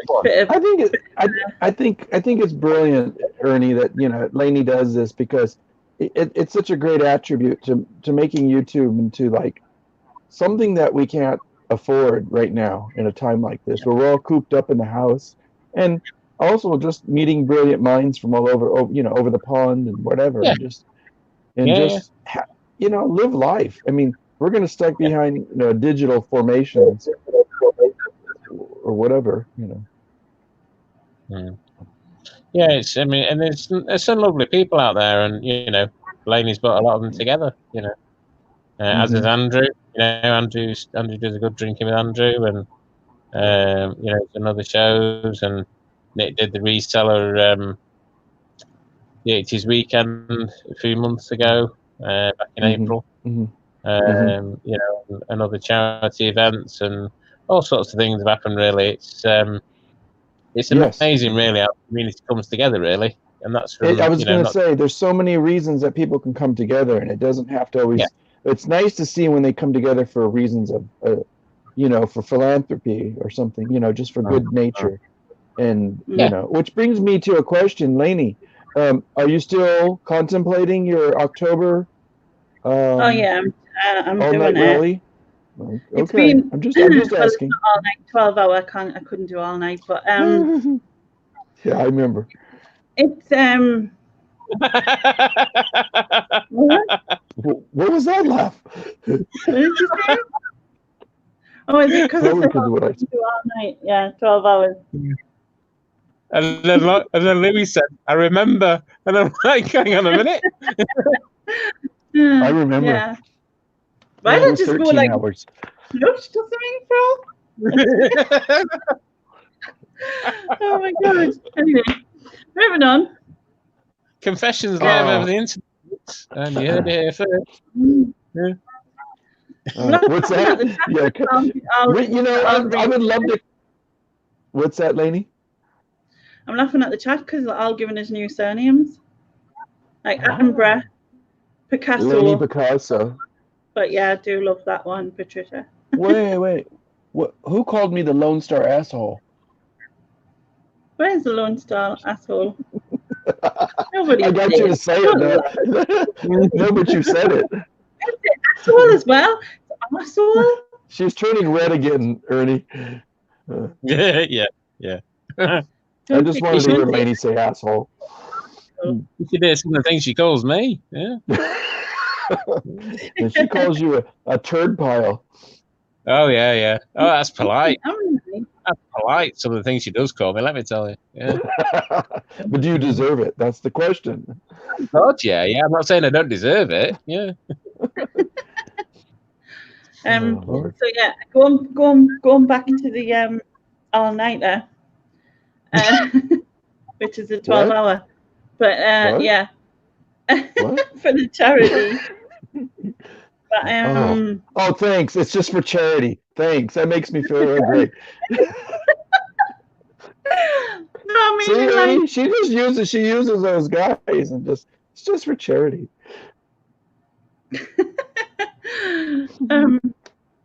I haven't quite got all of the channels yet. I still need to do that, but because it's been so cracking.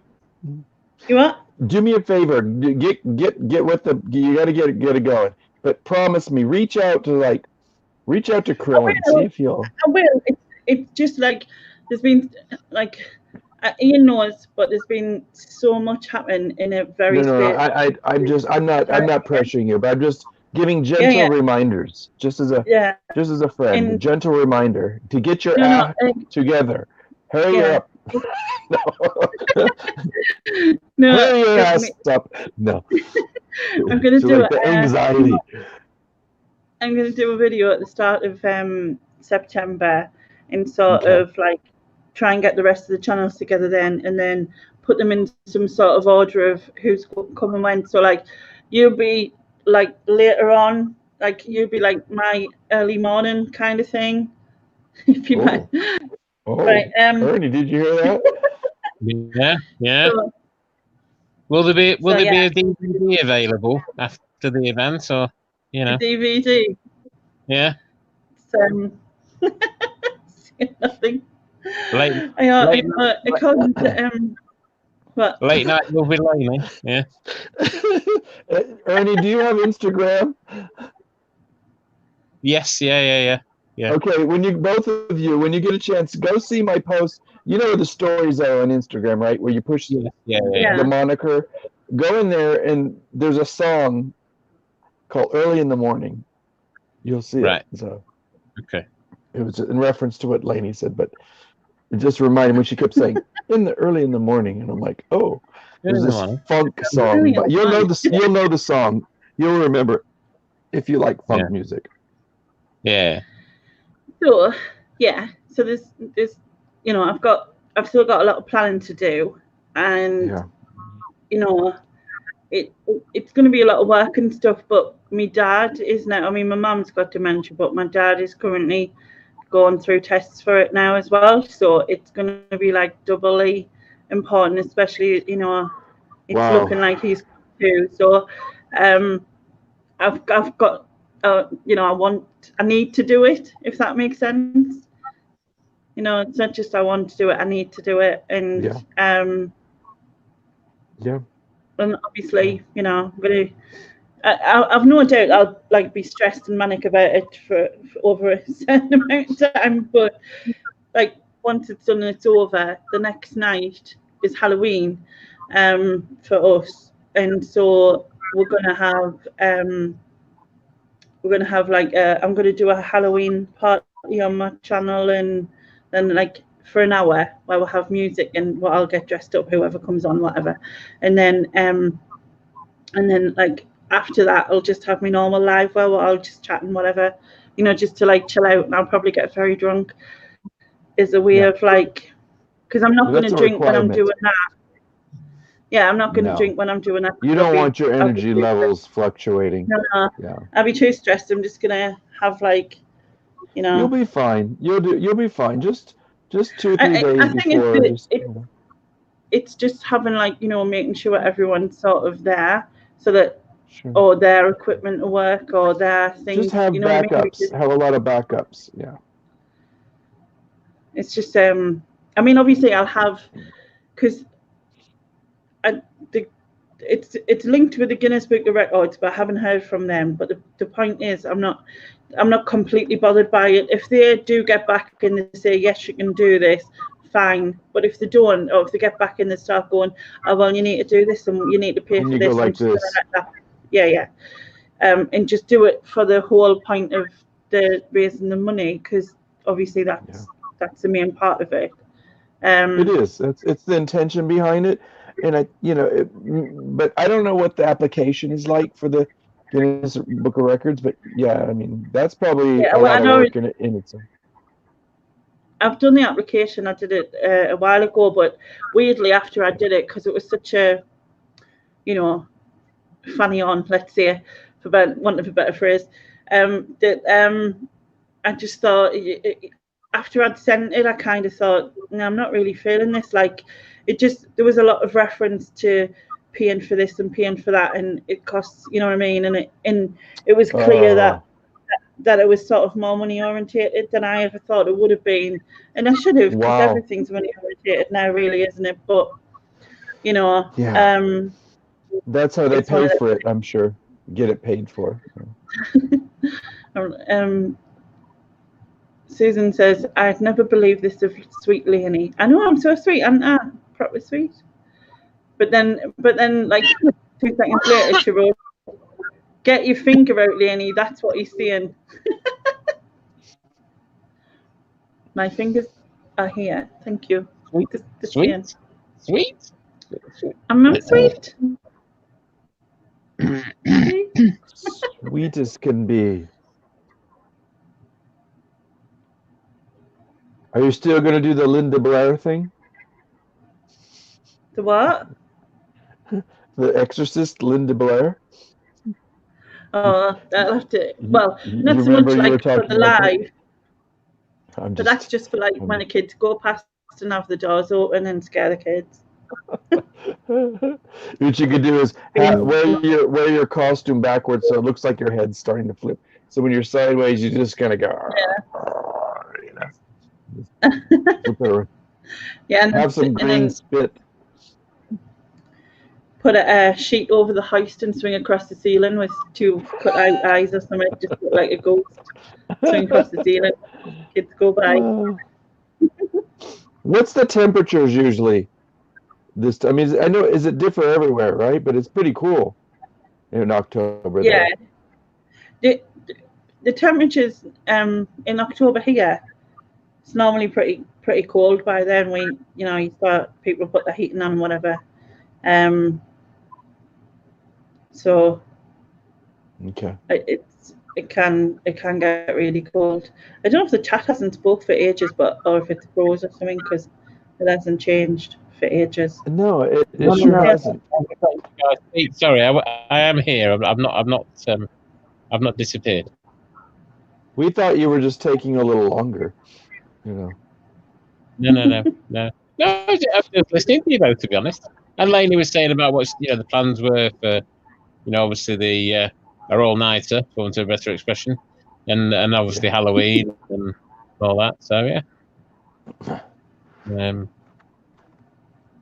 But I know that Lainey's got some special earrings.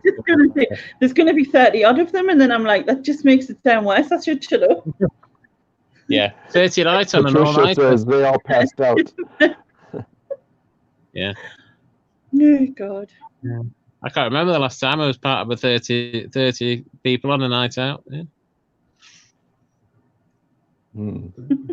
Or night in, for that matter. Yeah. Anyway.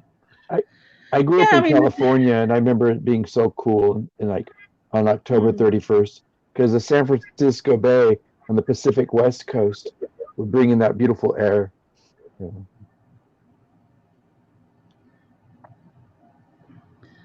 Patricia says they've all passed out. It's about 48 over there. Oh, you've been going for 2 hours. I think I'm boring everybody. I should get off. No. They're like, who's this bloody yank? You stay where you are. What is he doing? What are you saying there, Ernie? I say, stay where he is. He's more than welcome. Yeah, You like having me on? That's what counts. I should do like Andrew and get a wig or put on a muumuu or something.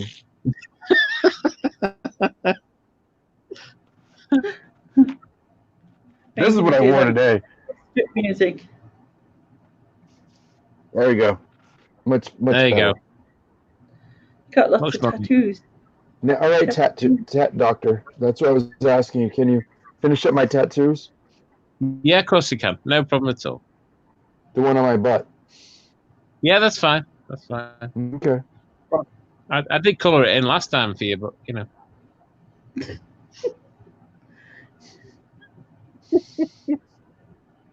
Yeah. So what about you two? What are you guys going to do this weekend? The two of you. Well, I'm steady. I'm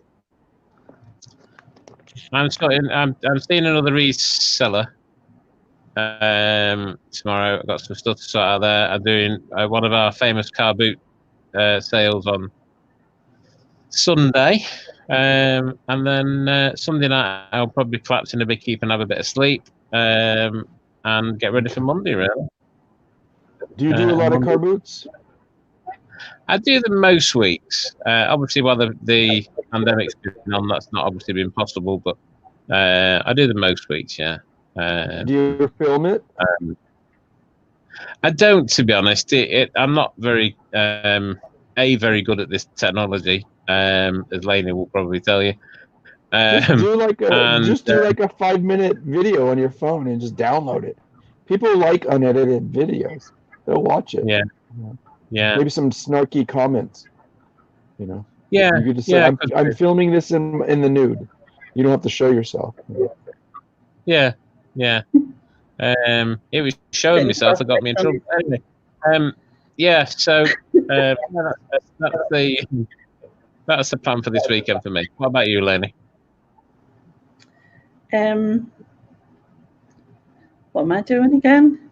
Oh, I'm going to check out them two. I was telling Ian earlier that my niece is having a baby shower and she wants us to go. So we've been looking into venues, but obviously because of the wheelchair, it has to be a certain venue and whatever. Yeah. So I'm going to go and have a look at those tomorrow to see if any of them are suitable. Because I've got like a turning circle on the wheelchair that I need to be able to have that turning circle. So usually, sometimes when you go in the doors, there's double doors, but then you have to turn to go into the proper entrance. But like, hopefully they'll be all right. So I'm going to go and check them out. And then my daughter and her girlfriend are here, and then I'm supposed to be having like a drink and stuff. And my cousins talked about coming, but I don't know if they are or not. So just be that tomorrow, and then Sunday I'll probably just go to the park or something. I don't know what the weather's like going to be. I think we're set to have some rain coming, so Nothing like a good rain. I love to open all the windows and the doors when that happens here. Yeah.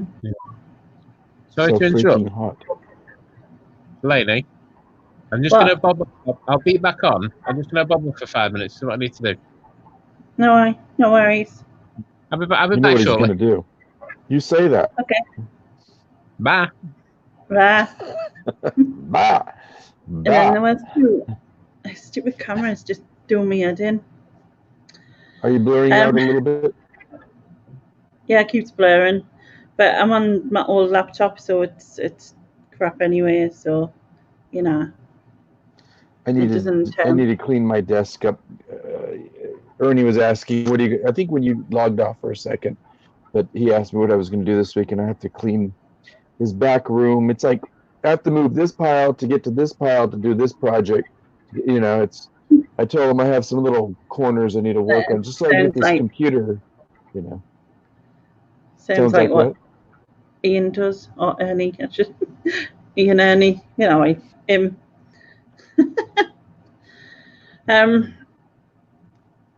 Gary said, September's fine. That's time for spraying wax under the cars, getting the grass tidy, and whatever was that. Just missed the end of that. Yeah, and all the stuff that I like. And where? Sharon said, rough conversion of Celsius to Fahrenheit is double it, then add 30 for FH to CL Fahrenheit Celsius. minus 13 divided by 2. Sharon, that's too complex for my brain right now. Weaver Gimble wrote after that. Yeah, Sharon, you would have. Yeah, she would definitely top marks there, Sharon. I'm just being like. Oh, what's going on with the new laptop? I sent it back. That expression of yours, you're like. I've had so many issues with it, right, Louie? It's ridiculous. The company. I remember you said last time. Yeah. Well, it's got even worse. It's beyond a joke. I've actually got my bank involved now because the bank does like a faulty sort of dispute thing. So my bank is disputing it on my behalf. And I literally have I wrote this email that went on forever. Wow. With exactly every conversation I had, what they said, when I rang, when they rang, what they did, what they didn't do. Because since they adopt, they've basically been saying that the warranty lies with the manufacturer. The manufacturer. One of those back and forth, yeah. Yeah. So I've gone back and forth between them. And I mean, the manufacturer tried to fix it, to be honest. It's been sent in and everything, but it still didn't. It didn't fix it. It was still blue screening. They apparently replaced the hard drive. It's still blue screening. So after telling them, like, consumer rights and stuff, they eventually said, all right, well, we'll accept the return. But then it doesn't state that that means they're going to refund. Is it just saying that they'll accept the return, get someone to look at it, even though the manufacturers looked at it, you know what I mean? Like, they're trying to pass the buck back to you. Totally. And I mean, it was like, it shouldn't be the point of how much it was in terms of like whether it was £8, you know what I mean? But it was 800 quid, it's like it's madness, and they're just trying to get out of it somehow. And like every time, like I've messaged them or contacted them, no matter what I've said, I've got this standard response of like the warranties with the manufacturer, and it does me head in. Like I wanted to. That is so frustrating. So in the end, I thought, right, I'm going to speak to, and I had to pay the postage to return it as well, which cost us like 27 quid now on. Yeah, that's a lot. And and that's because they're still seeing it's out of the manufacturer, it's out of the warranty that they hold, because they only do 30 days. But yet it's been faulted from the start, so it should still be down to them. And I paid my money to them anyway, so they're just trying to get out of it. Yeah. Oh, there'll be a video about it when it's all done, though. Like there will be a video about it. Good. They will be getting slated. Is it a company, a store you bought it from, or is it the manufacturer? It's a company, an online company, called Laptops Direct. Because the laptop itself was over 200 quid cheaper through them than it was anywhere else. And I mean, no wonder.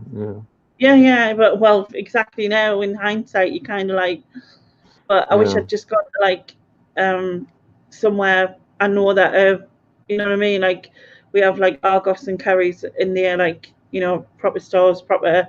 You can order online too, but they are, there would be no argument. They would just take the thing back straight away, like. But these, honest to God, they're like part of a parent company called Direct. So it's them that I've got the argument with. Sounds like a pyramid scheme almost. Yeah. But like, I do have a friend who bought from them, and she's had no problem, but she's never had to deal with the customer service. Her laptop was fine, obviously, and so I'd never had to deal with any of it. You know what I mean? Whereas like it's the customer service side of it, it's just absolutely ridiculous. And if it had been, if it had been £8, if it had been like a very small amount of money, I would have just thought, stuff it. It's not worth the argument. Right.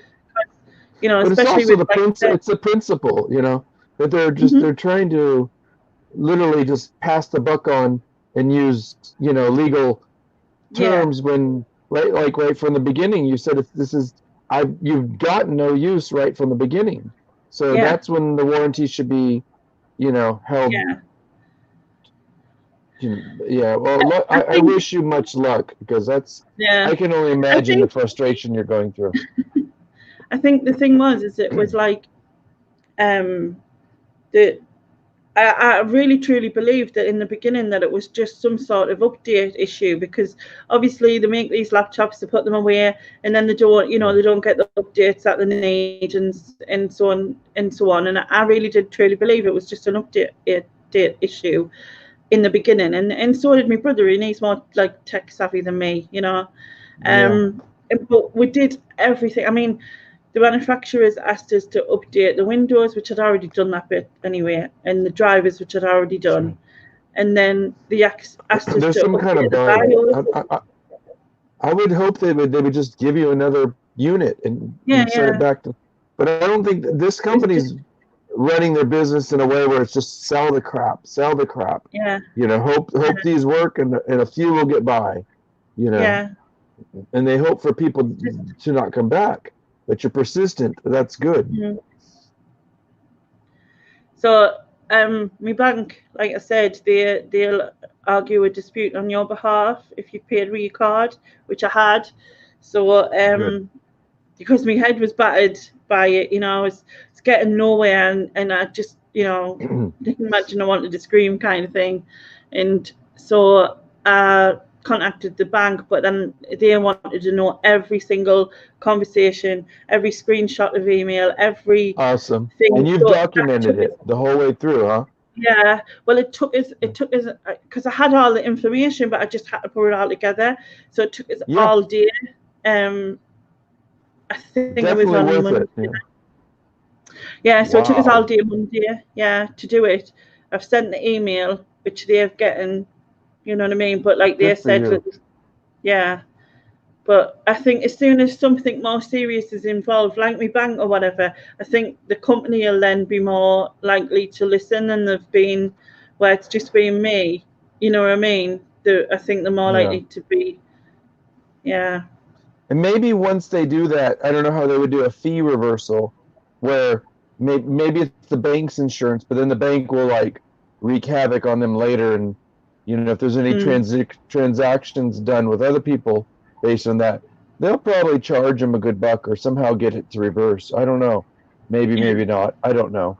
Yeah. But like you said, if when it comes to the credit cards, they have insurance, so hopefully you're covered on one end or another. If anything, get your money back, and then. Well, I'm completely done. I don't want another laptop from them. I don't want anything else to do with them. I just want my money back, because it's got to that point now where I'm just like, I don't want to. Their business is. I don't want. I want my money back, and then I'm going to go to somewhere like Argos or Curry's, where I know that if I had an issue with it. You want to go with somebody more reliable, right?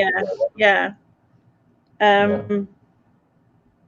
It was just, I suppose it's just been luck of the draw, I suppose, in that sense. But yeah, it's done. I know half of the chat are annoyed on my behalf. Did you read what Gimbal said? He's like, unfortunately, it's common practice through stalling and law is on your side, but the hope of giving up, they run people through the ringer. It's just it's true. I mean, that's been going on for years. It's just now they got different ways to do it, and unfortunately, they're just trying to take advantage of it. You're putting up a good fight. Yeah, like there's something. I was like getting so frustrated because I'd get an email back from them, and then they'd literally just sort of not read what I've said. So I'd be like saying, no, I want a refund, and then I'd just get an automated response. Well, you warranty manufacturer, sorry you haven't, blah blah. And I noticed that straight across the board too. Is I worked for corporations in the corporate world, and by all means they would always say don't interact with the outer portion of the public, and let that be handled by this department, which basically is just the wall to put up to block them. And it's like doesn't matter what business you're going. Like if I were talking as a reseller, to try to get through and talk to somebody at eBay is not just virtually impossible. It's a time-consuming thing that can take up your energy, your day, and you know, and then when you do get a hold of somebody, they're not the person you want to speak to. You know, oh, you need to speak to this department. We'll have them call you back. Are you kidding me? You know, like it's. I don't get me started. Yeah, and so Yeah. it's like the same thing. It's a dance. You were gonna say? They would if I try to ring them, you would get like an automated response that would say, the waiting time for this call is like an hour and 6 minutes or something, and then it would say, to save you from holding onto the call, we'll call you back. Right. But there was no option to hold or anything. It would just call you back. But then I think out of the 5 times that I rang them, that I didn't get through straight, because I rang them probably altogether 7 times. Most of it's been email and stuff. And out of the and that's not including MSI, the manufacturers. This is just where I bought it from. So twice I got through within 6 minutes. The other times it was always like late on. And out of the 5 times that I was supposed to get this call back, I only got a call back twice. And obviously it was just some kid in the call center who was just going, you know, oh, right, well, you know, and then just repeating the waffle that it says on their screen. Because he's only going to tell you what they trained him to tell you. Yeah, he's probably reading off some card. It's just so you get nowhere. And then one of them did tell us the manager would ring us back, but that never happened. Yeah, what I usually do is I tell them, no, I don't want you to let me go. I need to speak to a manager right now. Well, how can I help you? You won't be able to help me. And I tell them the whole story, and their ears are going numb and bleeding. You know, I usually, I think the way it's pretty evil right now. Like corporations, if I were to play the devil's advocate, they're so hard up. They don't have enough people that they can pay to deal with this crap. And so, but you know, you have the higher ups that are the 1% that are scraping in this money, and whatever it is that how they run their businesses. Sometimes dirty deeds and done dirt cheap. You know, it's like that song, but it's incredible. You know, it's people are just. Yeah, it's just been frustrating, but like I said, because there's been so much else going on, that it's had to sort of take a back step a little bit, even though, and plus, to be honest, like even like the emails and stuff, I would send them an email, it would take them 5 days to respond, you know, and then that's not how a business runs. 5 days. 5 days to respond. It was completely delay tactics, like, you know, in that sense. But it's just, I mean, like I said, in the end, it's very disrespectful. I think it was Gary who suggested going through my bank, so I had a look at Gary being Gimbal. So I had a look online to see if I could do it, because I thought it was always just credit cards, because it was paid on a debit card, but you can do it with that as well. And I thought, right, I'm going to do this because I need someone else to fight my corner, kind of thing, because like I felt like I was getting nowhere and they were just trying to fob us off, and I couldn't speak to anyone to sort of directly to say exactly what I was, you know, what I wanted to say, because that never seemed to happen. And it was just, it was just ridiculous, absolutely. But like as soon as this is all over, there'll be a video about it, like that's for sure. You know, I had to send the bank over 30 odd conversations between like emails, and like there was emails and then the responses that I got, and then the proof of postage and the proof that they're getting it as well, because I had to send it like special delivery. You're doing right. You got to document every step of the way. But from this point forward, I would just keep a separate file, print it out if you can, or whatever you need to do, and then get it. Just basically put it in queue so that when you need to send it to the bank or whoever, you know, just so you have it. You know. Well, I said I've gathered it all together and it's gone to the bank now, so I've got it all in one place now, and you know. And obviously, I mean, my point is now, if they get in touch with me again, I'm not, like, I'm going to sort of direct it to the bank. If it's anything other than me really going, I mean, obviously I will as well for the bank thing, but everything will be going straight to the bank now, because like I said, it's just been ridiculous. Like, And let me beyond ask you this: is that something for them to have concern with if a bank contacts them? Because is it more legal? I would think so. represented? I would obviously they have a better stance. I think they realise that they can't just get away with it. Do you know what I mean? Because I was reading on the website, because obviously you do get like a small warranty initially when you buy something, and then it does go to the manufacturer. The warranty goes with the manufacturer. They're usually the ones that supply it. However, because this has been faulted since the day I got it, it's, you know, and we've tried. I've been reasonable. I've tried to let them fix it. I've tried to fix it of my own accord, like by doing these updates and things that they told us to do. Yeah. And I just think that the bank will have more of a Leverage. you know, more of a, yeah, more like sort of more of a thing to be able to get them to listen, because they, you know, they can't possibly read all of the information I sent them and not realise that they were in the wrong. You know. Mm-hmm. I mean, like I said, I've tried. Yeah. Have you looked up the different departments that are within this company? Like, do they have a publicity? Do they have a department that's legal? Do they have a department, you know? And I would write some of them too, and explain to them their issue that, you know, that you're going to take this far as you can take it. Like you said, this is going to be publicized. So like when you were mentioning, I'm going to make a video of this, you know, to them, they may just kind of go, whatever. But when it's out there, it's bad. It's a bad reputation for them. But like in America, I don't know if the news media there, like we have a small town, when I say small town, a big city, has their own specific news channel. And sometimes they have an episode in the news channel where they will write a letter to the news and saying, there's this small town corporation or this small little business, and they're taking advantage of me. And I've tried to rectify it with them, like you are, Lainey, you know. And I tell you what, people, they clean up their act. The companies, they'll, the media, because once it's on TV, everybody hears about it. It's the reverse of a good commercial. It's, you know, it's bad publicity for them. So I was wondering, do you have something like that? I think we have like trading standards, and then there's like is it Watchdog? And there's even programs that you can be involved in, stuff like that. But that's time consuming too. Yeah.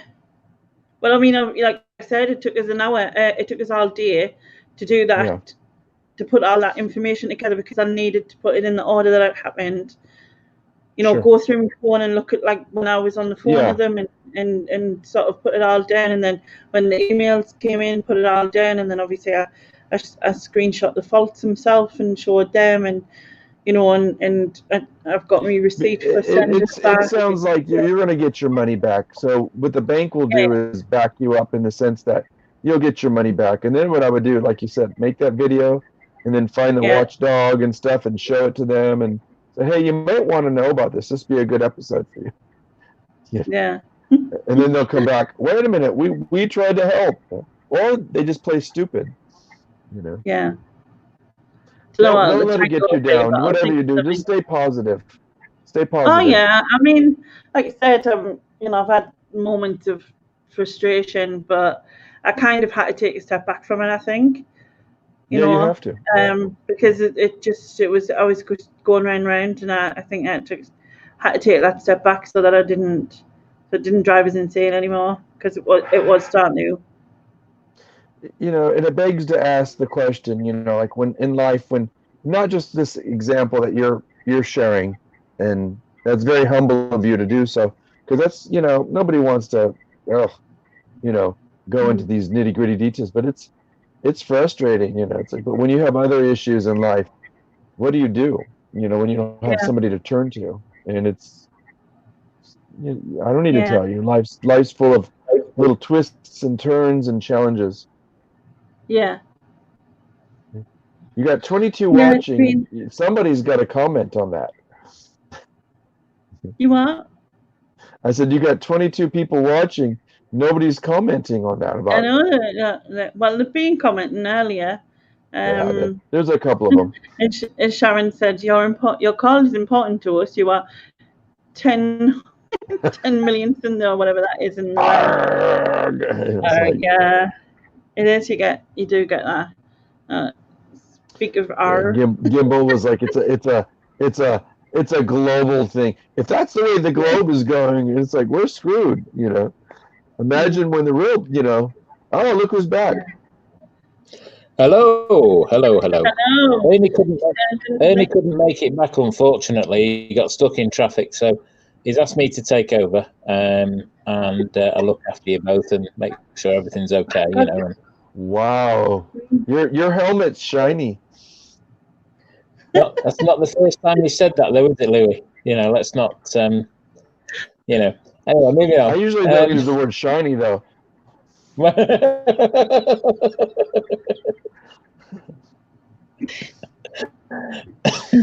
I'm not getting apologies involved in that conversation.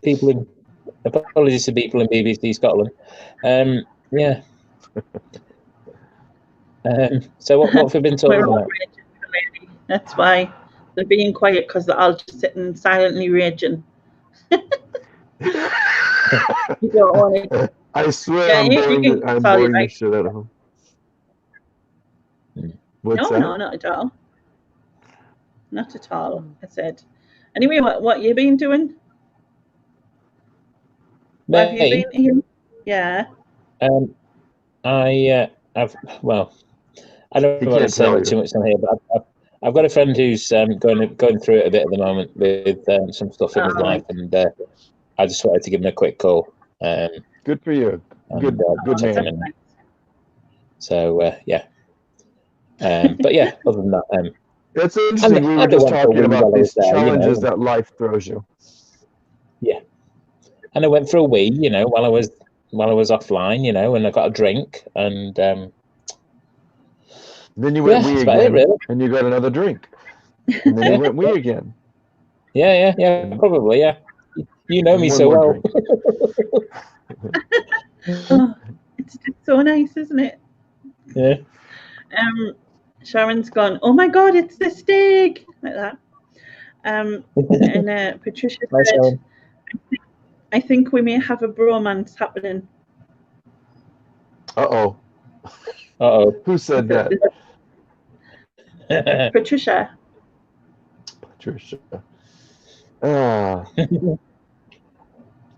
Louie's a good guy. I'm evil. I'm pure evil. Yeah. He sent me $50 before the stream, to be honest. He's actually paid me to say some of the things I'm saying. Right. Lean over here, Lainey. I'm leaning on your head. There we go. We're having a moment. We said, Ian dropped that line. Viewers in Scotland are getting highly offended.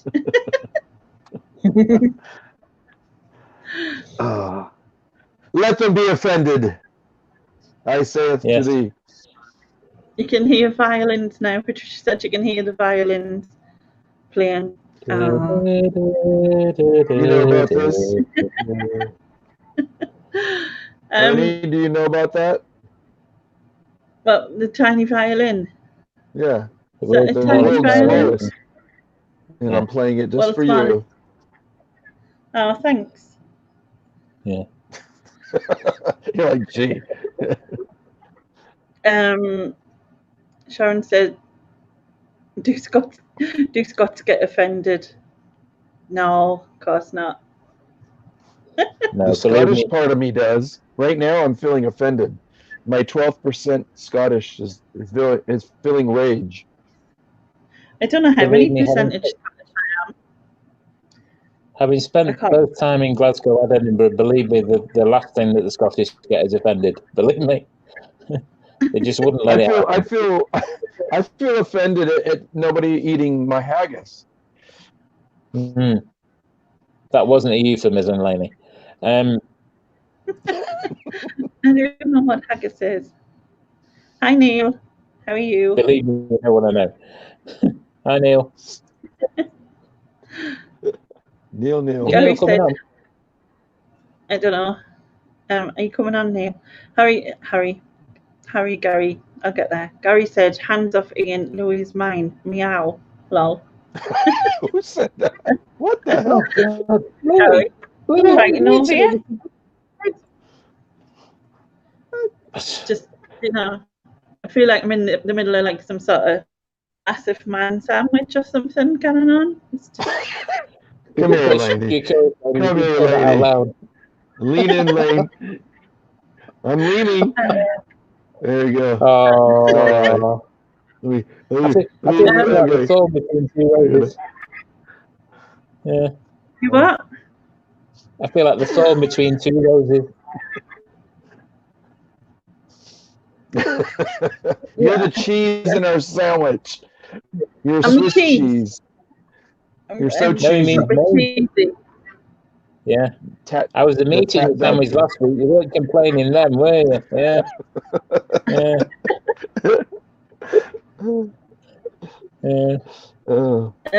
Okay. Gary it's all a bunch of baloney. Gary said, lol, Ian, I should say. Furthest north you have been is Arbroath, where nowhere near the best bit yet, lol.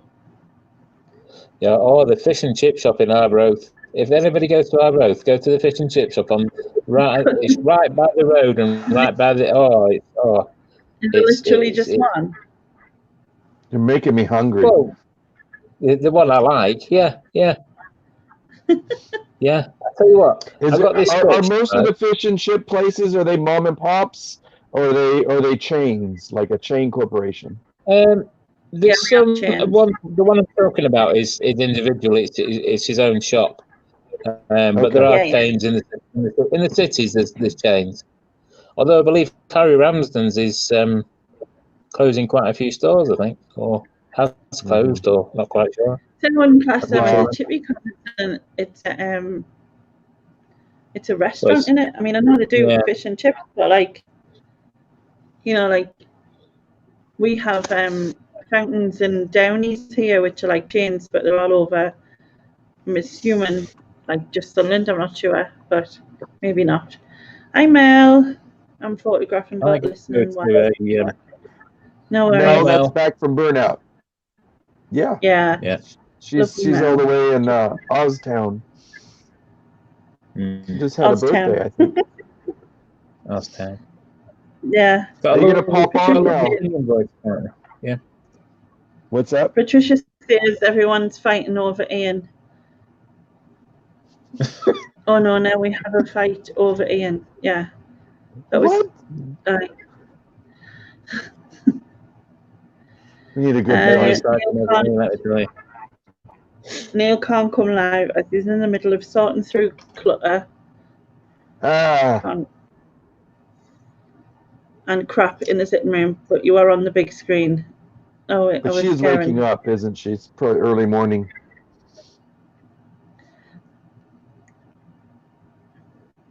Yep. Most of the best independents, especially in Scotland. Oh. Yeah, chippies. The chippy. Is that the fish and chips? We just say the chippy. We don't. Tippy? Well, I don't. The chippy. Chippy. The fish and chip shop. The fish and chip shop is known as the chippy. I'd like to go visit the chippy. Don't have to do it that high. I want some chippy. It sounds like a disturbing Monty Python episode. Give me my chippy. He's not the Messiah. He's a very naughty boy. Is that an impression of me doing that, by the way? Because that's just a bit weird. Chippy. Chippy. Chippy. There you go. You say it like that in Sunderland. So we have a version of our chippy here. They in parts of Texas. It's fried catfish. And it's really good when you it is so good. But they have these things called hush puppies. They're like, I don't know, they're not quite cornmeal, but they're like little fried cornmeal balls and stuff.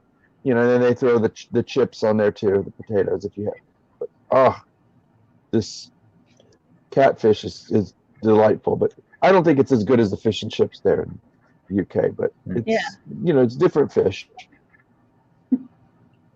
I go in my chippy for a big sausage.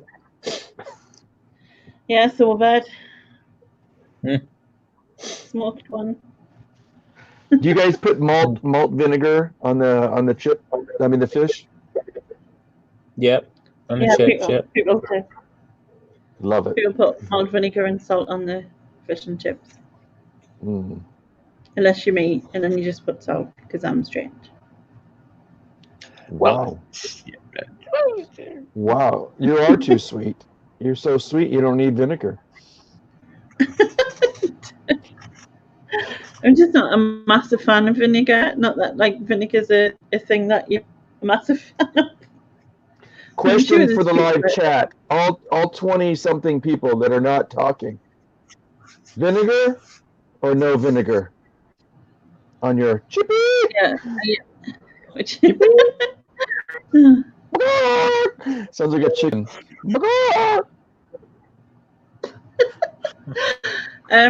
Nobody's responding. So weird, Susan. She loves a battered sausage. Anyway, I'm seeing a question. Channel NEM said something. Read that one. Ask Louie if he's had a deep fried crab stick or a deep fried Mars bar or a pizza crisp. Well, I don't know what they may be referring to as a pizza crisp, but fried crab stick. It sounds like crab cakes we have here, which I heard in parts of New Hampshire or New England that we have up in the East Coast. They make these wonderful crab cakes, and those are awesome. But what's a deep fried Mars? Oh, deep fried Mars. Your Mars bar, the candy that you have there, I think it's different from our Mars bar. Oh, holy moly! So you must freeze it to fry that sucker. Wow. Pour it in butter and then fry it. Okay. No, I haven't. I want to so bad. More than I want a chippy. Chippy. Sorry. Sound like I'm from South Shields saying chippy. Chippy. We're gonna say that man is disturbed. Hi again. What is the name of the channel NEM? Do you know the person's name? Yeah, Neil. Neil, can I put vinegar on the deep fried Mars bar? No. No. Okay. Yeah, you can get deep fried Snickers as well. Patricia. Somebody explain pizza crisp. Thank you. Patricia doesn't like vinegar. See that someone's got tears. Hi, Dave. Dave just likes 35-year-old chocolate. Do you guys have that trend in the health community for medicinal? Here, the last 20 years, maybe longer, is apple cider vinegar for health medicinal purposes. No. Well, I've heard of it, but no, we don't. Not really. Yeah, it's probably a trend somewhere. Yeah, here. But it is good for you. Yeah. Louie had a pickled egg. Yes. A deep fried battered piece of pizza. So like a slice of pizza dipped in batter and then deep fried. Oh, that sounds like heaven. Somebody asked me if I had a pickled egg. So yeah, pickled egg. I don't. You know what? Come to think of it, I thought I did. I mean, I've had different boiled eggs. They're usually boiled and they pickle them like you would a normal pickle or something pickled. But believe it or not, there's this negative connotation in the United States that all the southern states, which the Yankees up north in America do not like the South so much. There's always this the Civil War history. But a lot of the southern states, when you go into these like mom and pop stores to get gas or something, it's a small convenience store when you're traveling on the road. There's always this giant jar that you'll see in movies sometimes, and they're stuck with pickled eggs that are usually green or yellow. And Some people don't like that, and I'd be willing to try it. The texture must be, you know. You've got to try stuff to say that you don't like it, apart from fish fingers dipped in custard, Ian? Yeah. Cream eggs are mean. Cream eggs, is that a drink? I think we have something like that. No, cream eggs are literally, it's a little chocolate egg and it's got like a cream filling in it. Oh, yeah, Cadbury. Cadbury makes it? Yeah. I like the way you say that. Cadbury. Cadbury. You say Cadbury's. It's a chippy Cadbury. Cadbury. You should look up on YouTube. Look up the American from the 1970s or 80s. Look up the Cadbury during Easter time. Look up their commercials for that. It's ridiculous. The commercials are. I remember as a kid watching. There was like a lion or something, or a chicken, and it would go bark, bark, bark. You know, and the lion would just go meow or something. Yeah. I don't know, some bizarre, weird. You know, and then of course they get out the Cadbury eggs, and people would be dying and saying "Chippy, Chippy." So Louie, how do you eat egg yours? What your egg, that mean? Your cream egg. Is it the advert here for cream eggs? It's like, how do you eat yours? Because some people she goes, how do you egg yours at first? And I went, how do I egg my? Eat my egg. I usually put it in my mouth. That helps. Yeah. That's where I'm going wrong.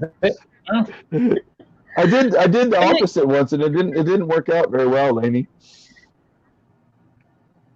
Yeah. Who asked me that? Surprisingly, I like pickled eggs, even though I'm not a massive fan of pickled. Like Sharon goes, "Oh my God, what's the matter with her?" Yeah, she's not loving it. She apparently loves them. Oh, look who's came in! Death by Glamour. Leanne. Lovely. She said she's going to start up her channels. I think, right? She said she took a break. I think I saw something on Instagram. Yeah. Good for you. I want to see more videos. She doesn't do videos. Just jumps on people's channels now and then, don't you? Come on, jump on tonight. Come on. Bring the kids. Bring the husband. Bring the whole damn family. Susan said, a friend sent me some American chocolate for my birthday. It was Hershey's. It's gross. It is gross. You know why? Our milk chocolate is just waxy and it's crappy. You know, there's been a big movement of people liking real good. I think it's because when they went to Europe, a lot of people, they realized good chocolate is really traditionally made. Not this manufactured corporation crap that is trans fatty. It's not healthy and it's not even good. It doesn't have like really good ingredients. Yeah. A good dark chocolate should give you an orgasm. Okay. Still haven't found it then.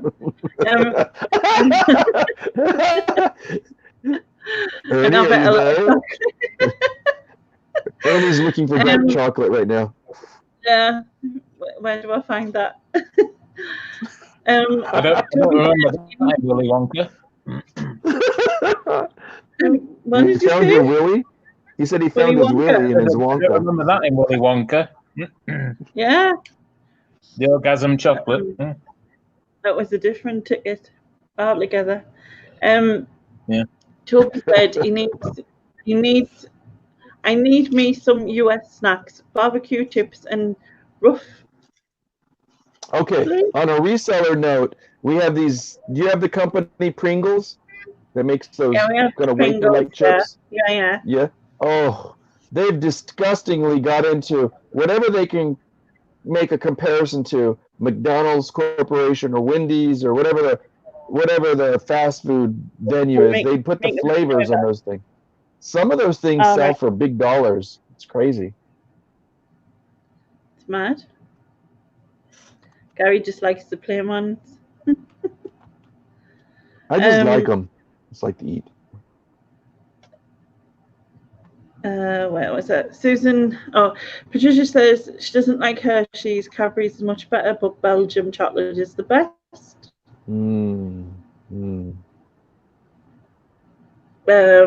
Gary said Here's a that question. he lived. Hey? No, go ahead. Finish, please. I was saying, Gary's saying, well, Louie, I lived 3 years in MS and TN, and I've ate a green egg from a small gas station when I had a, what is that, Chrysler 300C piece of crap company car that, or Chrysler. It's Chrysler, isn't it? And I pronounced it wrong. Yeah. Company car that MS is Mississippi. It was absolutely beautiful, though. Probably about 5 years ago. What's a green egg? Green eggs and ham. Green eggs and ham. And I've eaten green eggs and ham from a small gas station. Hello, it's absolutely beautiful. Yeah. Incidentally, the Tat Tot as a Chrysler owner isn't offended at any recent comments about the Chrysler brand. Well, what happened to that corporation? Anna to do the best chocolate biscuits. Gonna Tim Tam Slam in a few minutes. Wasn't it Toby? You said he was gonna send us some, maybe. You know, that was that kind of like, yeah, maybe I'll give you some, and maybe I won't kind of offer I got. Maybe I'll win the lottery. Yeah. Well, don't forget about us. You have to buy us green eggs when you win the lottery. Green eggs. Green eggs sound like something went off.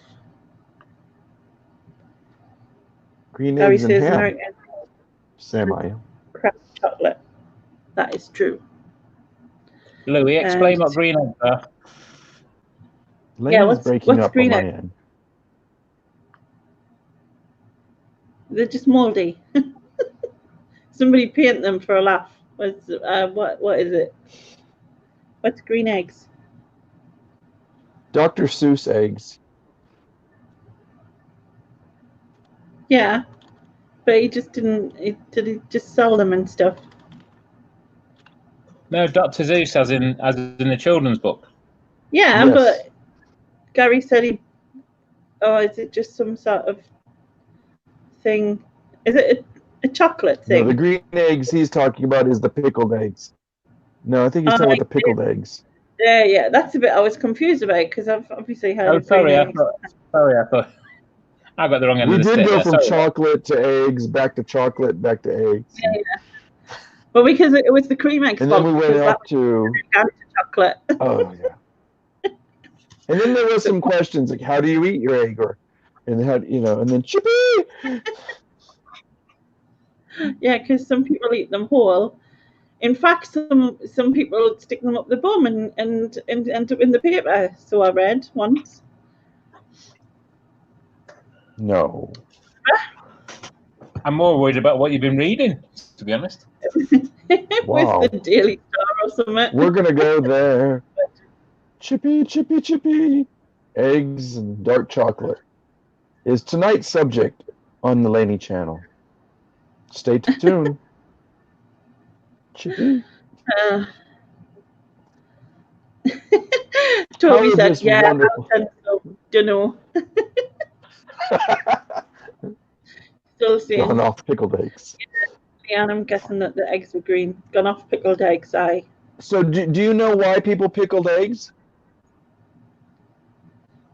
To preserve them. Imagine during the wintertime when maybe they knew there was a cycle when chickens wouldn't do their thing, or they lost a rooster to a fox or something. You got all these eggs, and you got to preserve them and make them last. Yeah. You don't have, It's like, that's basically how, salt and vinegar and stuff in it, how they preserve those things. So yeah, you brine it. Was it brine? Like a brine? Yeah, brine. Like when you're canning. Oh, I got a ding. Something sold on eBay. I So the sold pickled ones some. here. What's that about the pickled eggs? That they were probably off about 5 years ago. It was in a gas station, and then Patricia's saying, yeah, the pickled eggs in the gas stations can be many weird colours. All right, quiz time. And I'm gonna try to think how to form this question for the quiz. So the Lone Star Picker has sold 2 items that are UK related. One is a DVD, and one is an apparel, or a piece of clothing. From ankle down, can you name what those products were? And you can ask questions in the panel. So like we can play the what does it have to do with? What is the subject of the DVD? So you sold an item of clothing that yes was made in the UK? Yes, made in the UK. I'll stop there, and then you can ask, questions that lead. And these just both sold today. Right. Is the DVD a film? Okay, go ahead. Whoever's first, go ahead. Go on, Ian. No, ladies first. Or you can go if you want. She's gonna just zap you out. Oh yeah. Which one did you want? The article of clothing, or did you want the media that I sold? I'm gonna ask if or both. If the DVD was a film. Film. So I love that. I love how you guys turn me on so much when I hear film, because we say film. It's so boring the way we say film. Yeah. The normal people in the UK go. I'm going to watch a film about Chippy, and then no. It's so. Let me think. It is technically it's a film, but it's more of a documentary. That's all I'll say. And then who's ever next, or if you want to go on, Ian, you can ask. Is the clothing winter or summer?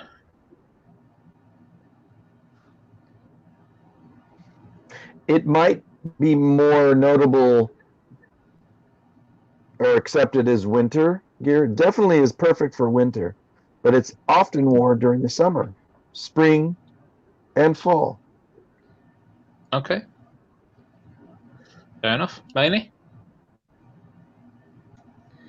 So it's a documentary. Is it a documentary on a place in the UK? No. No. Okay. Chippy! I'll say Chippy if you're wrong. Chippy! God, there's going to be a lot of Chippies. Chippy! Can I ask if the item of clothing is women's or men's? The answer is unisex. Oh, go on. Say unisex again for me, Louie. Go on. Say it again. Uni.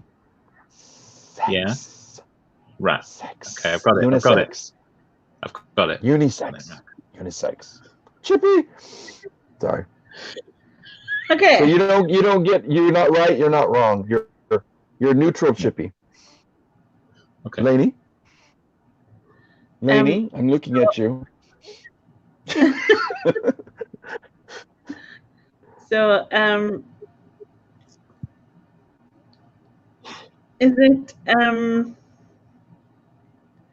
so you know it's a documentary. Is it about like a nature subject? No. Chippy! People are just guessing things in the chat. Are they guessing? Oh, let me look. You can read a few if you want. I can't see the chat anyway, so it doesn't affect me. So we've got Dr. Martens. Oh, who said that? Who said that? Gina. Oh, did she? She thinks she knows. And then Neil said Monty Python DVD. No. Night to Life, or Richard said Little Britain. Ernie. An Idiot Abroad. What does wellies mean? Wellies, Wellington boots. Oh, What? so I'll give. Do you want it? You can pass your question if you want, and use one of the live chat questions. That's fine by me. Yeah. Okay. Put some questions in, people. Put some questions in. Neil said, "In the unisex are the stilettos?" Question mark. I think there's a very good clue in the chat. We'll say. What, Dr. Martens? But I didn't say which one, whether it was the media or the clothing. There's a clue in there. I'm going to be very mysterious. Go ahead. I'm sorry. Dr. Marten shoes. Is that your guess, or you're just reading it? No, it was, well, Leanne put Dr. Marten boots. Gina put Dr. Martens, and then Leanne put Dr. Marten boots. But if it's like you said it was clothing, and I just shoes come under clothing because I always separate them. Somebody said unisex stilettos. Yeah. No. Chippy. How about Converse? Converse? No, because that's not. Converse is not a British company, is it? Oh, sorry. Yeah, fair point. Sorry, just testing. Double you chippy for you. There, didn't you? You were just testing though, but I was just making sure you're awake. Yeah. Yeah. Right. All right. Sharon said, "What we're trying to find out, I'm lost." And then she put I forgot the answer already. No. Do you guys want one of the answers? It's a British company. The clothing is a British company. It's unisex. You're asking a specific question, which I didn't say, but I think it's going to help you bring you closer to the answer. So are you asking me, is it a British company? Yes. I suspect it is. I believe so, yes. Okay. So because of the Dr. Martens thing, I'm thinking Dr. Martens is involved here. It is punk related. It is punk related. Wouldn't you say Doc Martens had a history with punk? Yeah. I don't know. I thought they were more. Is it more like mods that wore Doc Martens? I don't know. I'm like. At least in the States, a lot of punk during the 70s, and they would wear a lot of Doc Martens. I think maybe the 80s. But the answer is Doc Martens. I sold a pair of Doc Martens boots. See, I wouldn't class that as clothes, so I think that was just like. Is shoes accessory? I don't know. I mean, I wouldn't class it as a clothing item, just for me. But I suck at quiz games. I'm not good at it. Chippy. So the other one is a subject matter of documentary. So. Right. Does it have Louie Theroux as the host? Like, is he doing the documentary? No, definitely does not. I'm pretty sure no. I don't think she's even shown up in it. I don't think anybody mentions her. But you can ask me like categorically what kind of documentary it is. I mean, okay. Is it a documentary on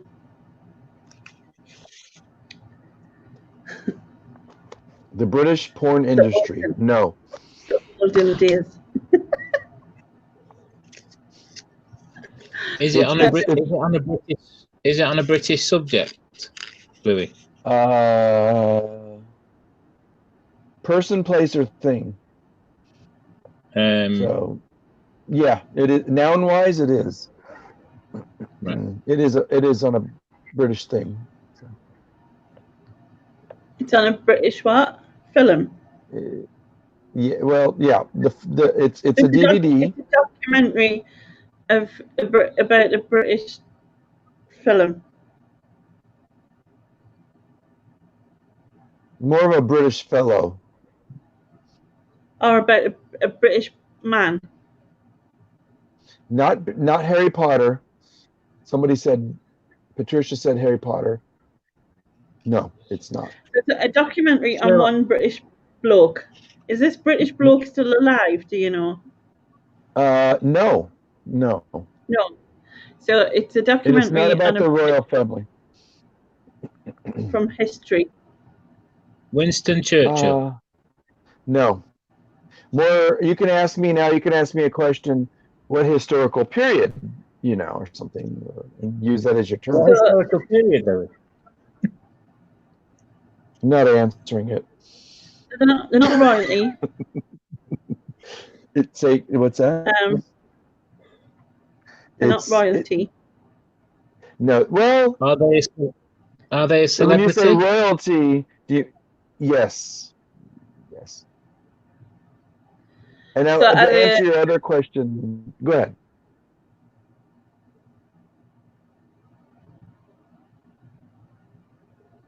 She's thinking this through. No. It is a celebrity, and it's a documentary about them. Let me go back and look at it. Let's see. Yeah. It is a concert. I'll give you that hint. Oh, it's a concert. George Michael. No, but there's something in that answer that is a clue. Elton John. No. He's not alive, so he's alive. Oh. Is the celebrity alive? No. There's a clue in Freddie Mercury, is it? If no. There's a clue. No. Because they sang together. No? But you guys are good. You guys, those are good. Those are good picks. It's not Freddie Mercury. What was the one you said before that? Either George or Michael.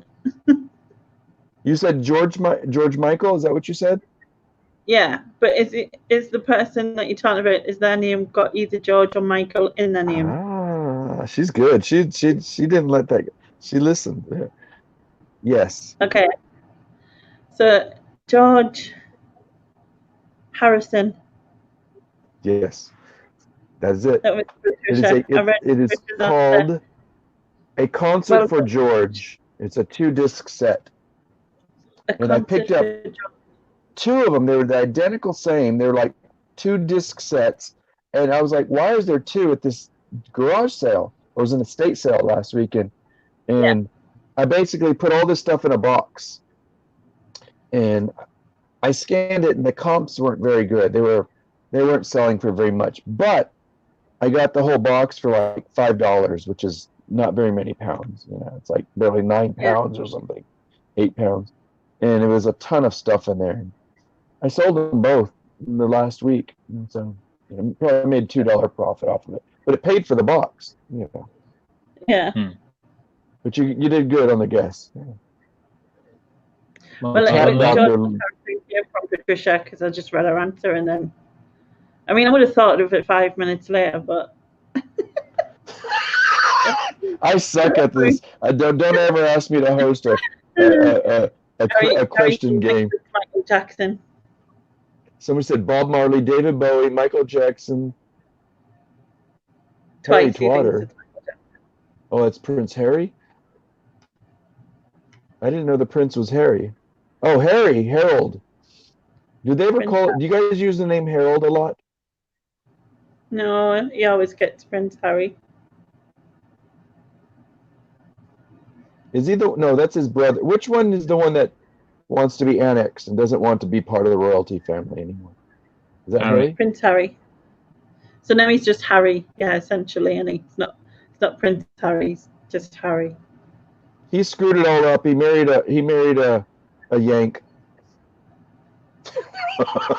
That was mean. Hi, John. So did his didn't his grandfather too? No, it was his uncle. His uncle married an American too. Yep. Yeah.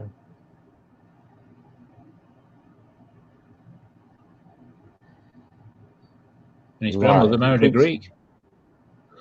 That's right, huh? Mm. What is her name? Duchess? Is it Duchess Fergie? Is she still alive? Is it Fergie? Yeah. The red hair? Yeah. What's her deal? Don't know. Don't really. Anyway, she can get money, I think, really. She doesn't call me anymore, so I don't know what's going on.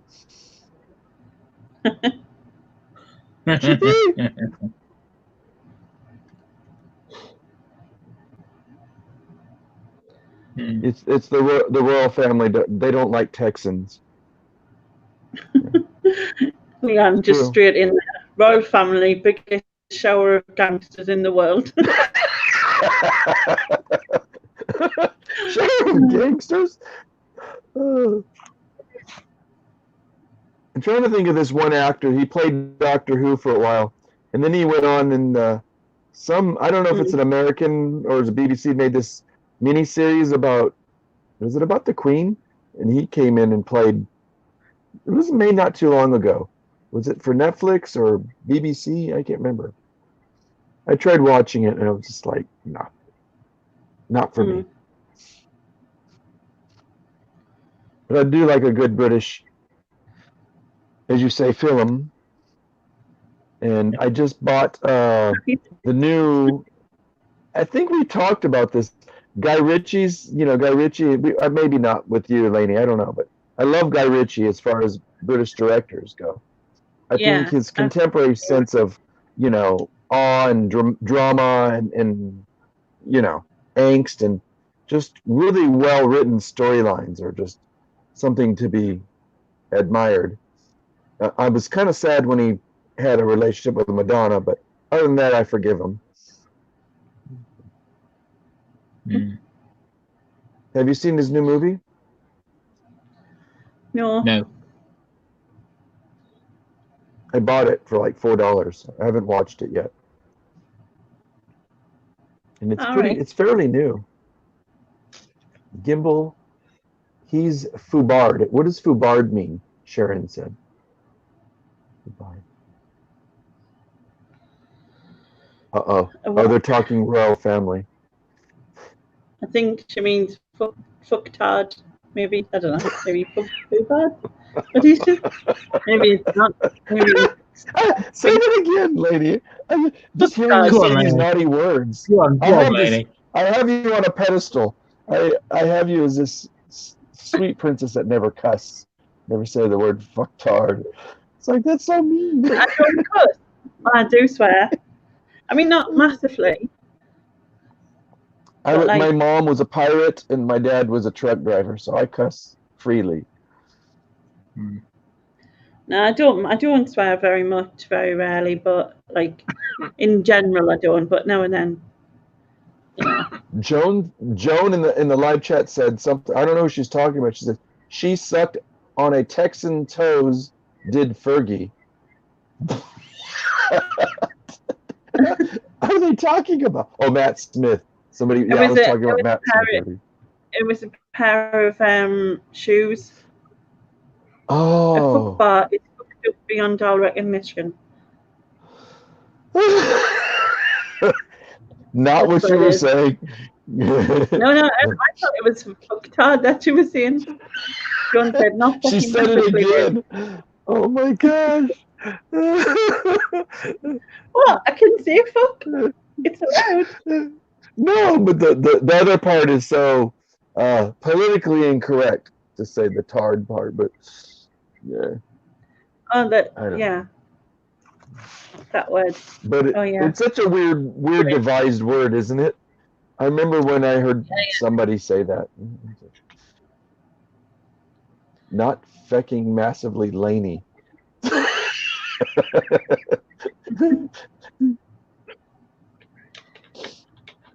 I think I Leanne's love bit. what. Oh, read the last one.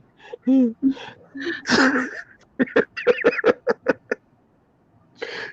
it as it is. Oh, where did he just fall? He fell off. Oh, did he fall off? Oh yeah, he did. Yeah. Must have. He The fell internet asleep. must have crashed. I think his head went, and then he somehow pushed the leave button. Possibly. Can you believe I've been on here for 7 hours? Have you? Because I haven't. No. You'd be on my Alright. channel when I wasn't here, like. You need to go to bed. I'm gonna go get something to eat. Till I early. didn't eat. I'm gonna go make some din din. It was fun spending time with you. And you? I'll come see you in your next Ian's live. back. Did he come back? But he's All right, back. just because I don't want to talk to him anymore. That's it. Rude. Yeah. Two can play at this game. You're not going to show your face. I'm not showing you my face from this point forward. Yeah. How dare you? Believe me, Louie, I've seen worse things in your face. Let me tell you. Yeah. Chippy, Chippy. And the Lone Star Picker says, Chippy. Louie. Okay, residents. Yes, ma'am. Joan said that Fergie was photographed sucking a rich Texan's toe, which was what her downfall was. No, that's not a downfall, Lainey. That is an attraction, a deep, disturbing attraction. So toe sucking is wrong. No, not if you're in Texas. You have to. No, we have a ceremony here, and I have a deep attraction. Well, only in South Texas, but you have to wash your feet, And Fergie, she knew what it was all about. I praise her. She can come here. She could be the Duchess of San Antonio. You'll look after her, won't you, Louie? I definitely would. Nothing like a great redhead. Susan says the UK needs to wake up and smell the coffee. And Leanne said, off with our heads. And then Susan's like, bit violent, but yeah, something like that. You can easily. Isn't there that all this thing about how much the royal family actually bring into the country in terms of people who love them and the attraction of them and all of that stuff?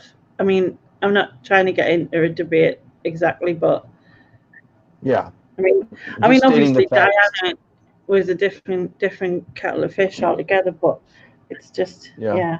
She wasn't perfect, but she had some etiquette that even made her own cronies, if you will, made them shrug, and I don't know, I never read much about her. I never really followed the pop culture around it, but my intuition was she was smarter than the whole bunch that she was hanging around, got married into.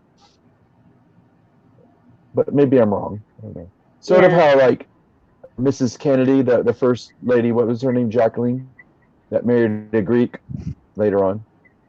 Speaking of marrying Greeks, she was one step outside. She had her perspective that was not jaunted by what was really going on. Unfortunately, she got caught up in the whole tunnel chase. Or as you guys would say, paparazzi, Chippy.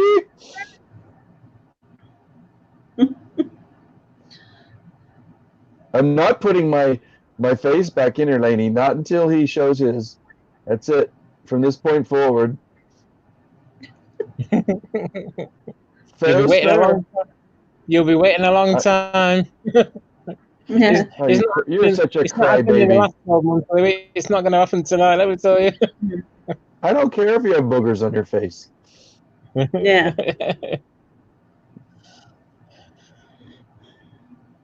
They need to bring in more than they cost. I mean, yeah, I don't agree with the whole thing. I would hate to be royalty. I mean, at the end of the day, you can't do bugger all, really, can you? You just can't have a life, not properly. You're expected to do shit, Actually, like William, like he comes across like nice, decent. Just because I've seen a lot of the stuff he does for like mental health and things, and like he always comes quite down to earth, and quite like his mom. Obviously, Harry doesn't want nothing to do with now. Not bothered about the Queen or Prince Charles or any of them. Not in the slightest. So yeah. And I know that is like the moral side of it, as they're saying in the chat with regards to the finances and stuff. When it becomes political, then things go awry. It's one of them things. God forbid, should anything happen to the Queen tomorrow, right? Mm-hmm. And they said, right, okay, actually now we're done with the royal family. At the end of the day, there's enough money in the royal family to look after them for a very, very, very long time.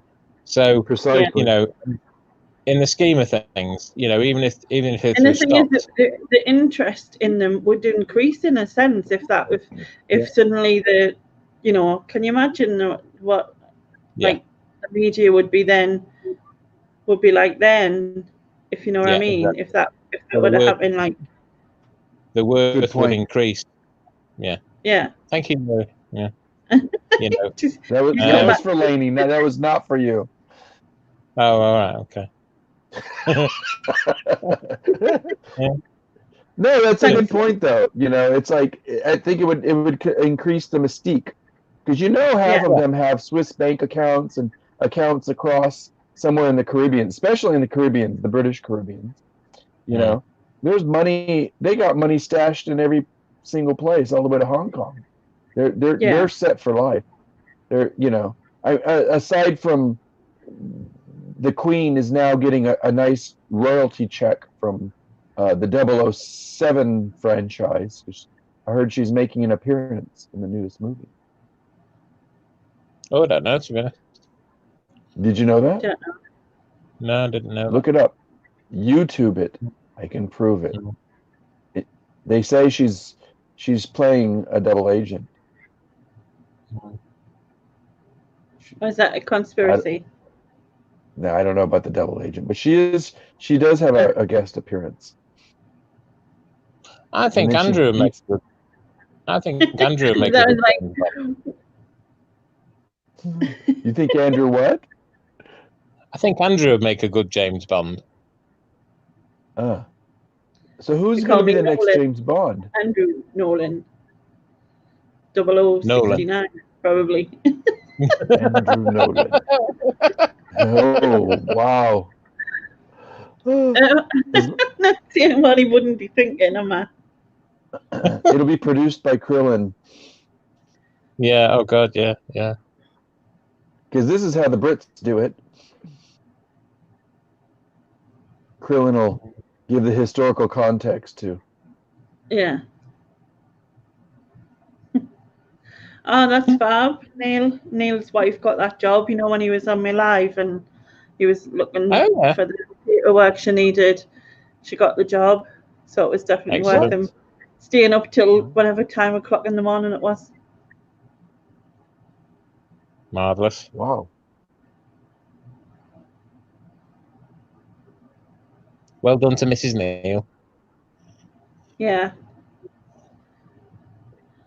Oh yeah, she appeared in the gym in the Bond clip during the opening ceremony of the Olympics. That's what it was. Yeah. Neil was saying, I think we should get off the subject of the royal family, shouldn't we? Sounds good to me. Chippy! So, what's the next topic? that we can...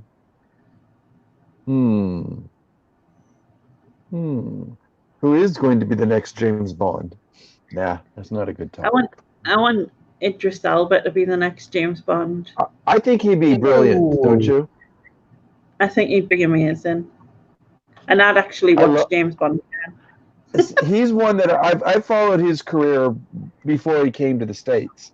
And you know, he's most certainly, you know, he's a sophisticated actor.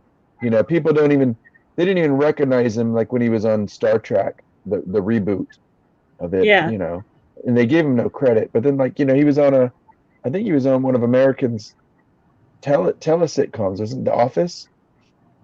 Our version of The Office? Didn't you guys start The Office? Yeah, we started it, and then you guys got it over there. Yeah. And so for him to show up on these little various things, but he's a pretty good actor. I don't think they're giving him good quality movies or scripts, but I think he's got it. What was that series that he had in Britain, in the UK? He was a cop. Oh, Luther.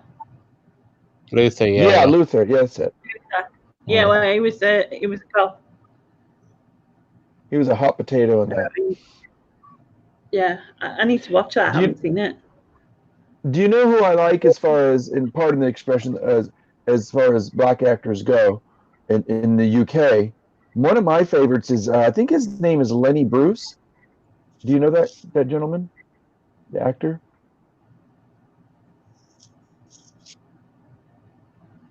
Lenny. Are you familiar? Okay, have you seen the show The Walking Dead? Oh yeah. There's a gentleman that he walks around with a stick. He was at the very first season, then he didn't show up for the second season. He came in the third, and now he's gone on to a spin-off. But he had some mini series they made, and I watched it somehow. It wasn't produced by the BBC though, but it was kind of like a drama detective. No, it wasn't detective, but it was very dramatic film where his daughter gets kidnapped, and it just blew me away. It was in Britain, and it was very dark. Look it up. It's quite a movie show. Mm-hmm. But it was like the weirdest startup.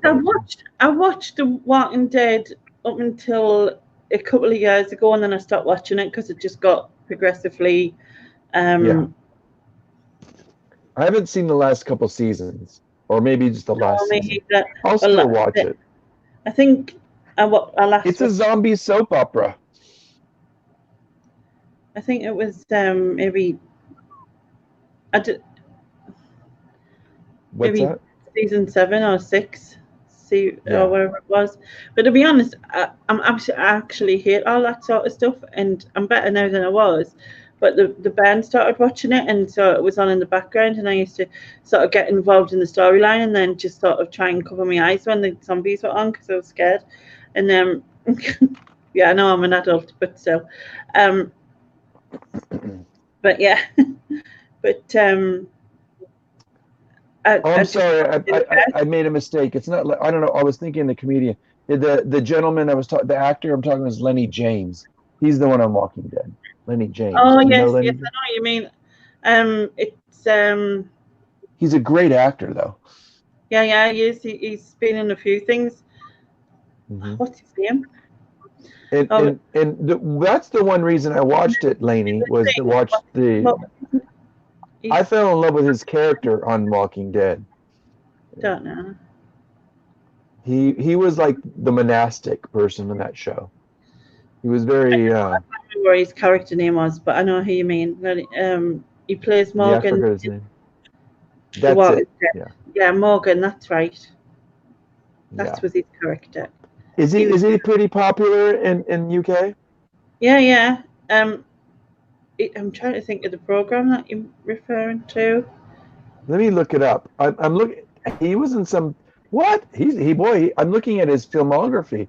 Quite a bit. Quite a few things.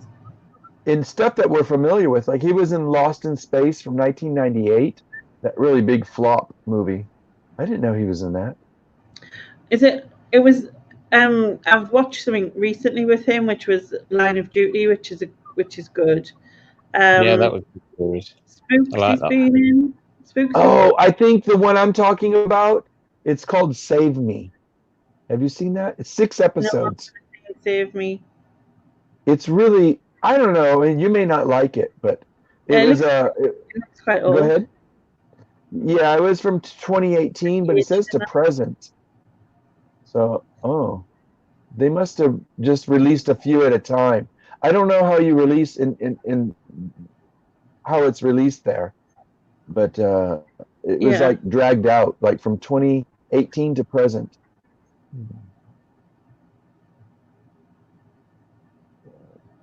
Lenny James, yes, broadcast. What is this Sky Atlantic? What is that? It's a Sky channel. It's a specific like cable? channel on Sky. Yeah, like a cable channel in the UK. Yeah. Oh, you have to pay for it. Okay, you probably could stream it now. Yeah, it's being released. I guess they release like little episodes, like every few months or whatever. The more I watched it, the more it became involved. It was like a soap opera, but like the way they showed the beginning of the credits when they opened it, you think it's going to be a comedy or a sitcom, and it was just deeply disturbing and dark. You know, it was the most bizarre kind of film. I love the storyline, and it was just sad. It was his character development was very complex, let's say. And it was good to see him out of the norm of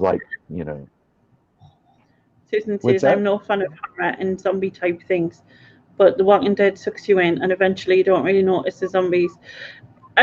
Yes. Like I used to be scared a bit, but then it's more the jump scares that freak us out. Like so it's that works for me. So if like obviously the music's dramatic and then someone jumps out at someone and I'll be like absolutely freaked out. It's like my heart will just leave my body for a second, and so I can't watch it. I mean, we watched. My daughter said, "Oh, watch."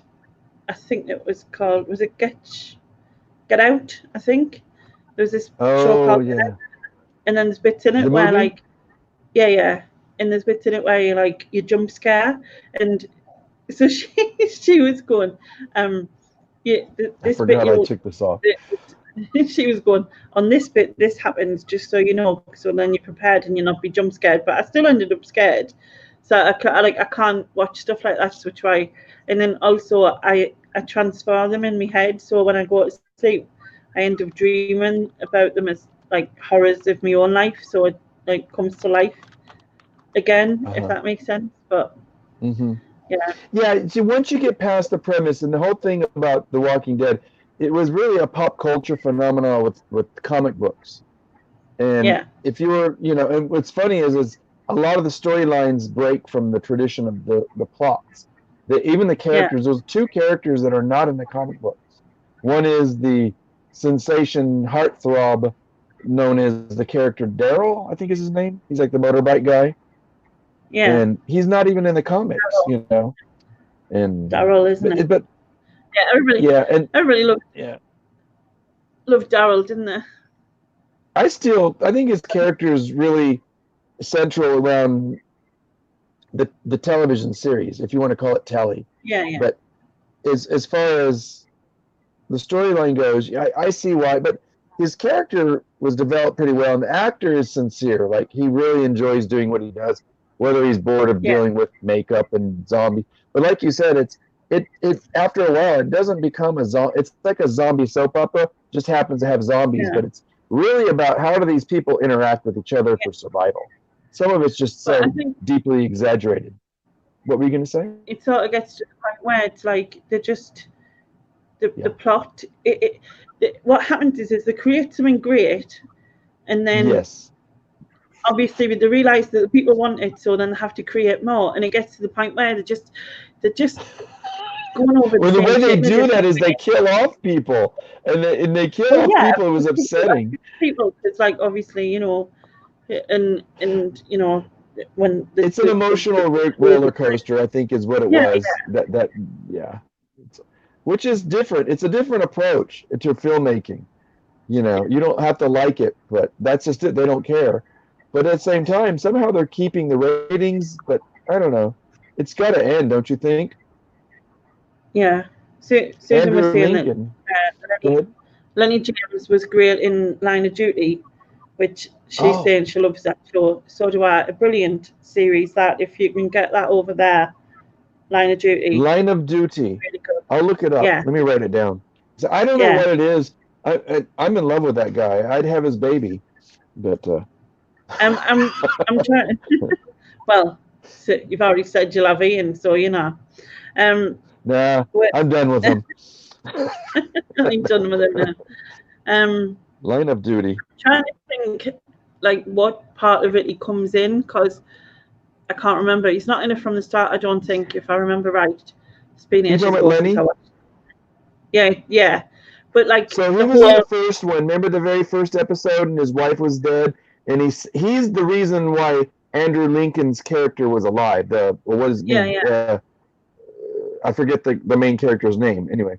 And then he mysteriously disappears, but for whatever reason they brought him back, which I thought was kind of sneaky and brilliant, because what do you do in the third season? You got to spice it up. Yeah. You know, and that's it's a roller coaster of like, this is happening. It's a soap opera. That's what it's like. When I say soap opera, the formulas in terms of how they write she had a baby, but now it's graduated in 2 episodes, and it's something's happened, and it's like things move fast. The timelines are crazy, but I just don't pay for it. I used to pay for it. Now it's like, I'll wait till it's free and I'll watch it. But I'd rather watch something different. But go ahead. Joan says that she loved Lost, and she lost 6 months of her life watching it. I lost interest in Lost, so I watched it first.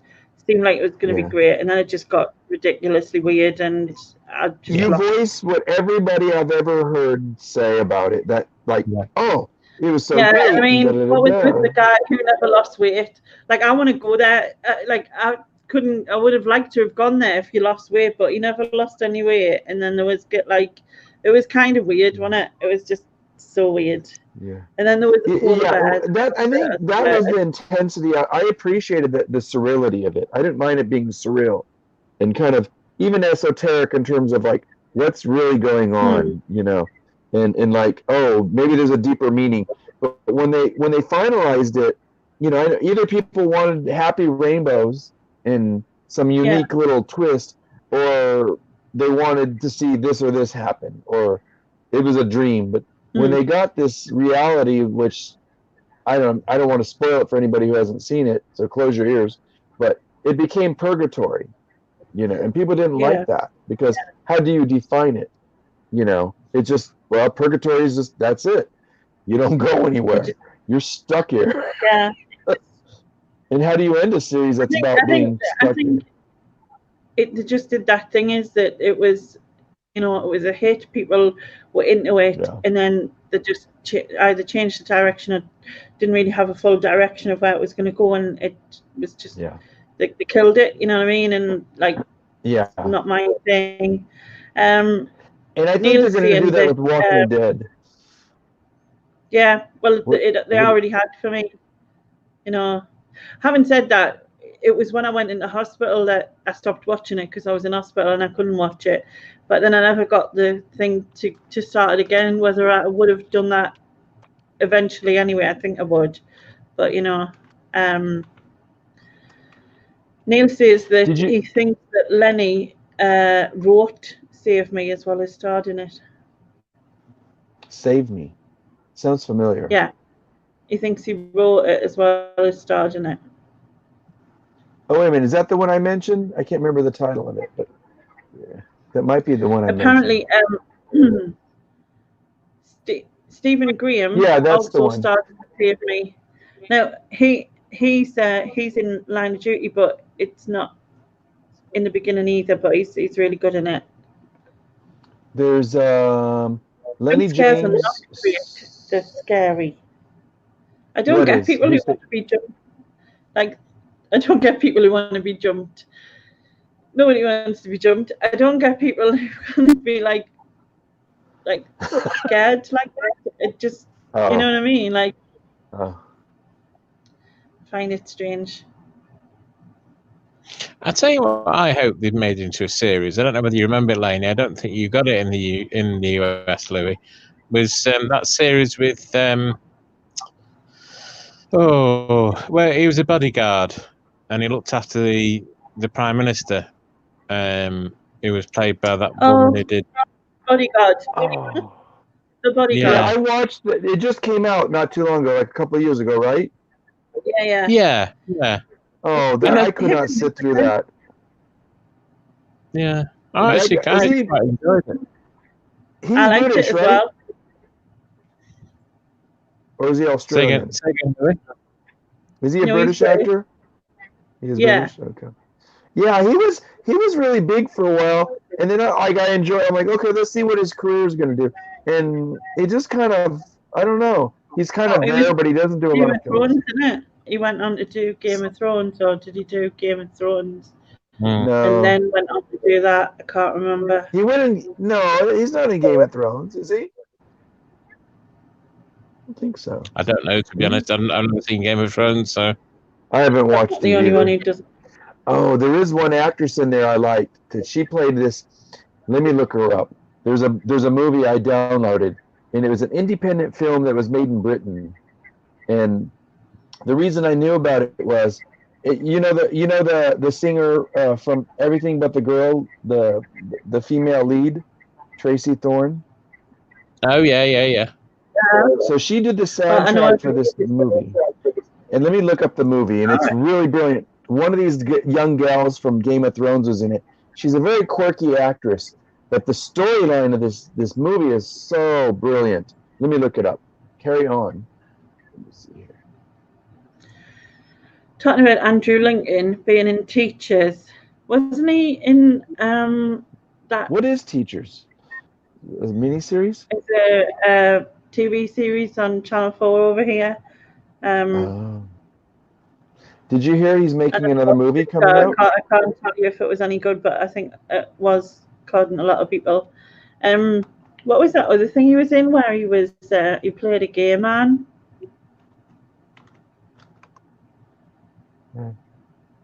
Not sure. I can't remember what it was called, but he played a gay man in it, I think. I'm sure it was him. Not 100%, but I don't know how you say her name. WD. Who?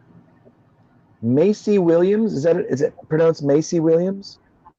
Do you know that Macy actress? Williams. Yeah. All right. Yeah. Apparently, Line of Duty is on Amazon Prime Video, according to Patricia. It's so worth watching. I think you'll really like it. It's based on bent coppers or policemen, sort of within they investigate crooked coppers in the service kind of thing.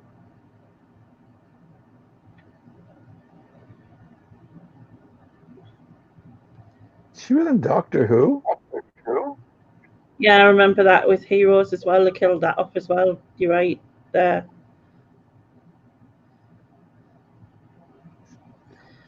You're alive, or have the zombies got you as well?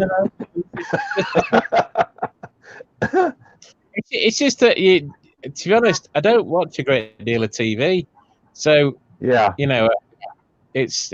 I mean, obviously, I can't think of the TV program now. The cop program we were talking about a minute ago. Yeah, I mean, I used to be able to watch so much of it, but it seems like the last 5 years I have so much to catch up on. There's not enough time to watch all these movies. There's not. I mean, Susan's saying I need to treat myself and watch the Matt Smith seasons of Doctor Who, but I used to watch so much Doctor Who. That was my introduction to the UK. And realizing the colloquialisms and the different accents and just the actors. that you realize how brilliant. And my friends would go, "Why do you watch this stupid, Doctor Who? It's even there they don't like it." I'm like, that's not true, because for here it was like, where do you have brilliant writing? I mean, the special effects were, to be mocked, but there was some really good acting going on. But to come up with these conceptual ideas that were, I mean, maybe it's a youth thing too, but as an adult, I still watch it. It was fun because you get into the concepts that we're talking about, astrophysics and stuff like that and whatever. It's sci-fi, it's just delightful. You look past the silliness of it. And then sometimes there was some complexity, you just, I easily got bored with a lot of American film and TV. You just, fake laughter and fake clapping. It was just like, this is not even funny, or whatever. Shitty writing. Hey, I'll be back in a minute. Okay. No problem. I'm taking my camera off. That's it. Okay. Did you ever watch Sherlock Holmes, Louie? The one with what's his name? That played the contemporary version. The one who played Dracula, you mean? He played not Dracula. Doctor Strange. Doctor Strange. Yeah. Yeah. What's his? Yeah. I'm thinking my mind went blank. I think there was a great contemporary interpretation. I think it was. Yeah. There was times I'd watch it and I was like, But the other actor in there that played Watson, it was really good too. Yeah. I think. Yeah. Cumberbatch. Cumberbatch is good though. Benedict Cumberbatch. Yeah, that's it. Yeah. He comes from a thespian royalty. Like I think both his parents were actors, so he had to live up to them. He was hard found to be, he's a peculiar character. I like a lot of what he's done so far in Hollywood, and I think I'd like to see where he's going to go. But like as far as like Sir Ian McKellen, I think he's like one of the more astute, brilliant British actors that are there. But I can't compare them. They're two different. You got one that's contemporary, and he's already like got the pop culture fame, starting with Doctor Strange, which I'd love to see. I used to read those comic books as a kid, so when I saw Cumberbatch, all of a sudden his transformation was like, oh, you pulled it off. It's not bad. Not only that, the film was well made, because if you ever seen a 1970s version of Doctor Strange, you'd throw up. That's right. Yeah, I can imagine. Yeah. But yeah, did you like Holmes? I mean, Sherlock? Yeah. I've always liked Sherlock Holmes, really, to be honest. Yeah. Played by different people, really. You mean the books by Sir Arthur Conan Doyle, or the TV series and movies? TV series generally, to be fair. Yeah. I There's would listen been to some- like British versions of it, like on the BBC radio in the library here in America. When I was a kid, I was probably like 10, 11, 12, and what is this? And somebody said, oh, you need to listen to it. And it was very enthralling, and it's like, I've always I like the character Sherlock. His brilliance was like, he was a crime solver, Yeah. But, what did you think of Moriarty, the translation of him into contemporary, the actor that played him? I think each version they do, I think it does bring across something different, because obviously, each is a different director, each brings something else to the show, and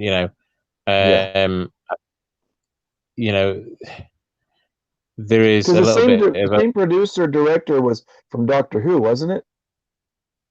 I believe so. I don't know as a fact, but I believe so. Or one of the Yeah. I just thought the guy that played Moriarty was a little exaggerated at first, but after a while I went, this guy's maniacal. That's who his nemesis was. So when you get into when you're contemplating the history and the cons, you know, you're looking conceptually and where is this, you know, how does this play out if this were today? I thought there was some really unique playing on it. You know, these artistic freedoms that they took that were like, how do you translate that character if it were today? You know, as opposed to the TV show that America did that was kind of loosely based on. Did you ever see that? It's another British actor, and it was Lucy Liu is playing Watson.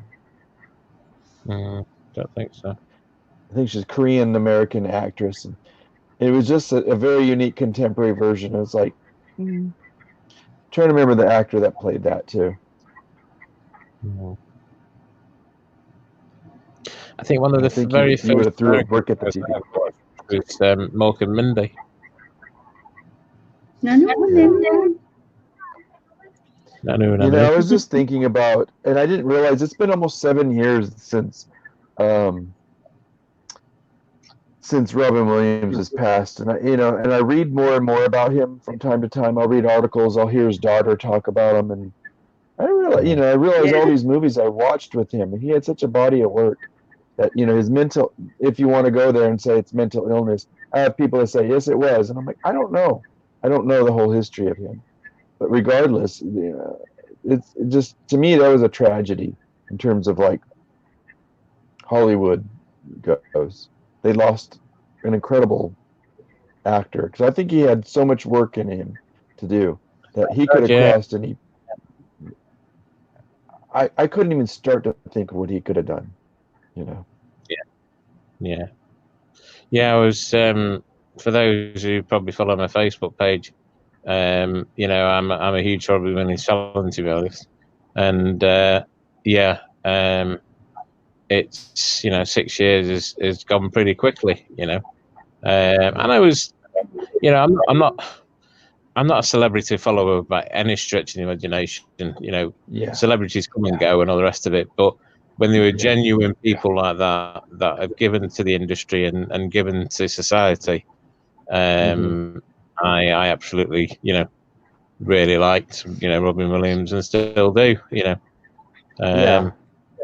And it wasn't just, you know, the characters he did, and, you know, he obviously had his demons, and, you know, he was affected by, you know, drugs and alcohol, but he also, you know, was heavily involved with, you know, some of our great comedians and actors, you know, Peter Sellers, others. Peter Sellers was one of my favorite. Peter Sellers was, oh my God. Have you ever seen his last film that he did? Which one was that? What's it called? To me, it was his. There's a French word I'm thinking. I can't remember what but it was his grand masterpiece. Something about waking. Let me look him up. Oh, it'll come to me in a minute. I used to have a copy of the book here. I'm trying to remember. It was Peter Sellers. His name was Chauncey the Gardener, and it was this really. It was like, to me, it was the predecessor to Forrest Gump. It was about a man who lived a charmed life, in a way, but there was an esoteric meaning at the end of the film, and he was this guy that lived in Washington, D.C. that was being evicted, and the story is crazy. Like, all these things that happens to this guy, that he stays alive. He's going through Washington, D.C. with all the politics and politicians. And he's like this simple man who lived a simple life. He was like a butler or something, or gardener. But when the master of this estate dies, basically he's asked to leave. And that was his last film. And right after that, he died. He died. And it was like, what a befitting movie for him to, this actor, you know, who's done, if you watch his career, it took me a while to realize this guy is a freaking genius. He's a master as far as his art goes. He knew how to act, you know, and not just his silly Pink Panther stuff, you know. No. Oh, God knows a lot which is deeper good. than that. It was good. Yeah. Yeah. Mm. Let me look at the computer sellers. But yeah, What Robin else do you Williams guys like? films like Good Will Hunting and the Dead Poets, etc. There's a lot of although he did Mrs. Doubtfire and Jumanji and the Night Museum and comedy pieces, he was a serious actor as well. Go yes, and that's just it. If I you love him have to in look at his body of work. Yeah. Go ahead, Lane. Jack and Patch Adams and Yeah. Go back farther. Go back to his very beginning.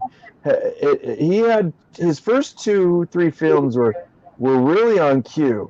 Like, even though there's one that was a comedy, it was some deep acting. He had to play this. Do you know the film where he plays this Russian guy that's a defect and he comes to America? Have you seen that? It's like the early 80s. Right about the time he was doing Mork and Mindy. And it was, do you know what I'm talking about? It'll come to me in a minute. And then he did this one called, yeah. Well, you're thinking about it. Then he did this one called The World According to Garp. I mean, he should have got an Academy Award a long time ago. He was so young and vibrant. You could, go ahead.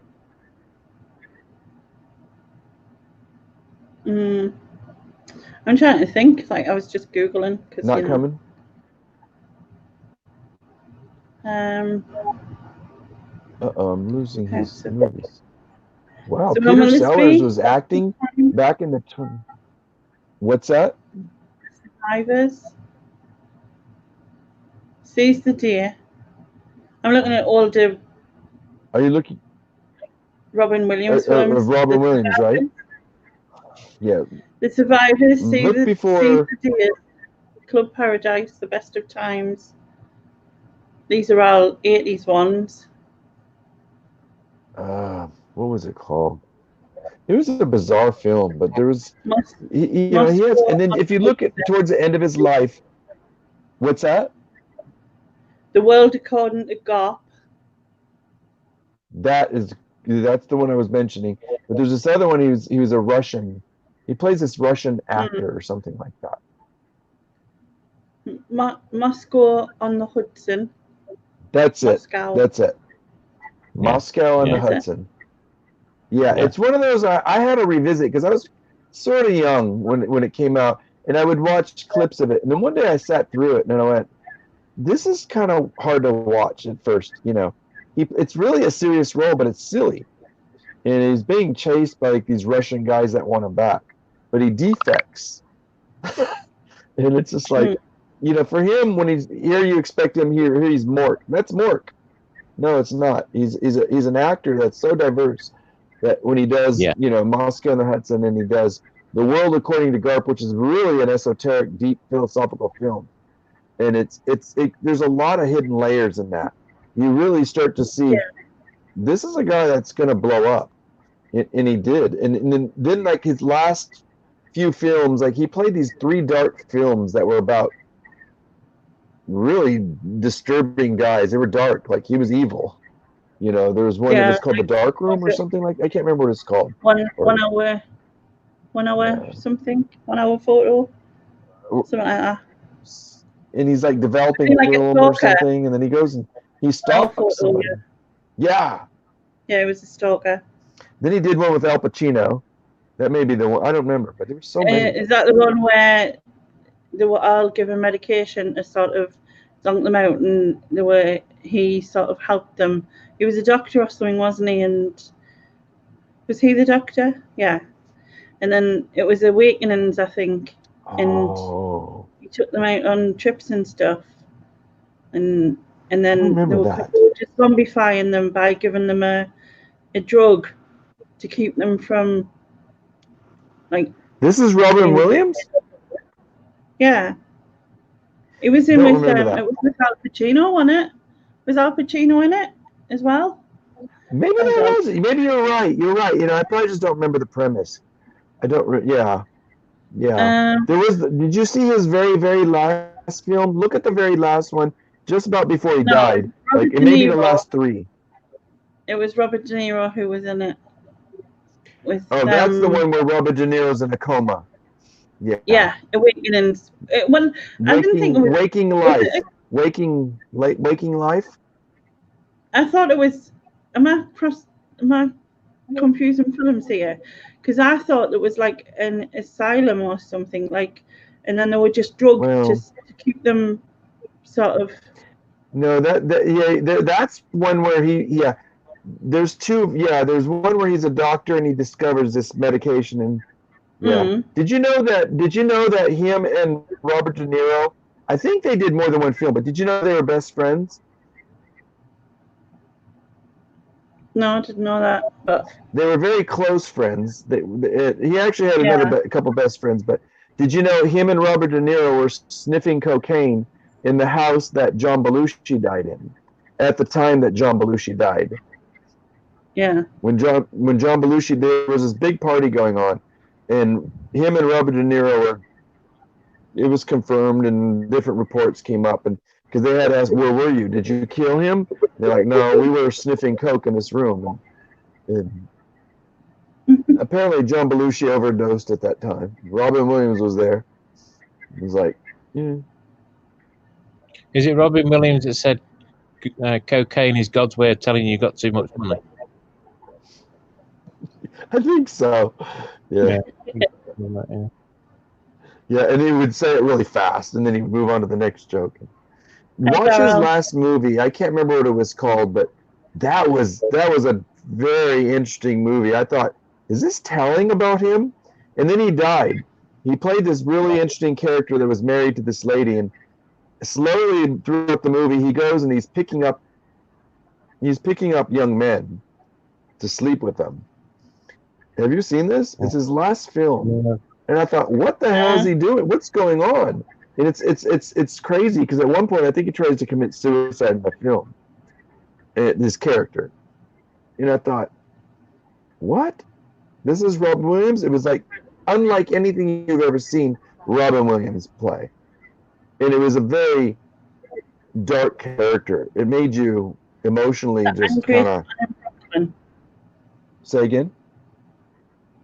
The Angriest Man in Brooklyn.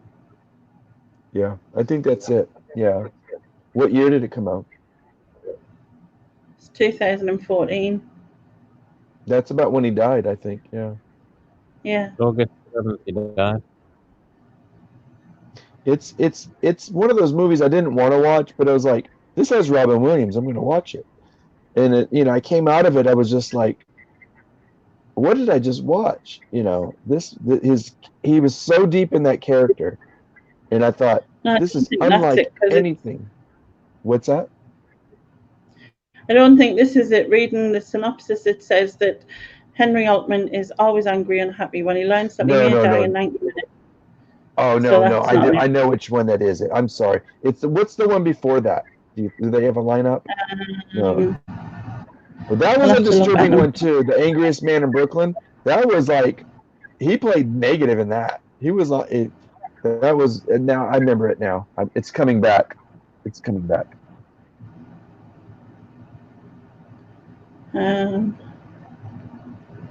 Trying to see.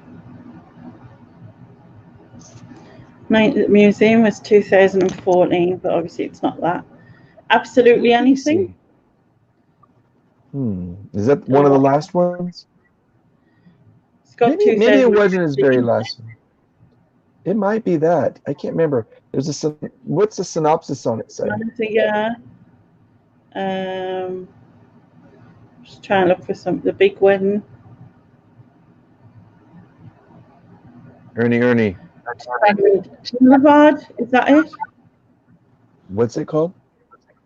Boulevard? Yeah. I think that's it. Married man, Robin Williams, long suppressed sexual identity slowly emerges when he picks up a male hooker. Yep, that's it. I was like, I could not believe it. It made me like angry at his character because it was like, you're married, you're being distrustful, you're abusing your relationship, and it's like, wow, not because he was gay, but just because he was being very deceitful. But then again, was it more deceitful that he wasn't playing who he was? So it was one of those kind of questions where like, you're playing this role? It just showed he had such a wide range that he had does. so much to do, you know. It didn't matter. He played it. He played it to a T, you know. And it just showed that it kind of reminds us a bit of like I mean, obviously he was in films and stuff, but like David Jason, who's done TV, but he's been all sorts of characters in TV, from like policeman to sort of bumbling sort of nephews to, and he's like, probably taking acting roles that were, well, that's what's there, but this is also what I can do. And he's a British actor you're talking about? David Jason, yeah. He was in Only Fools and Horses. He's been in like loads of different things.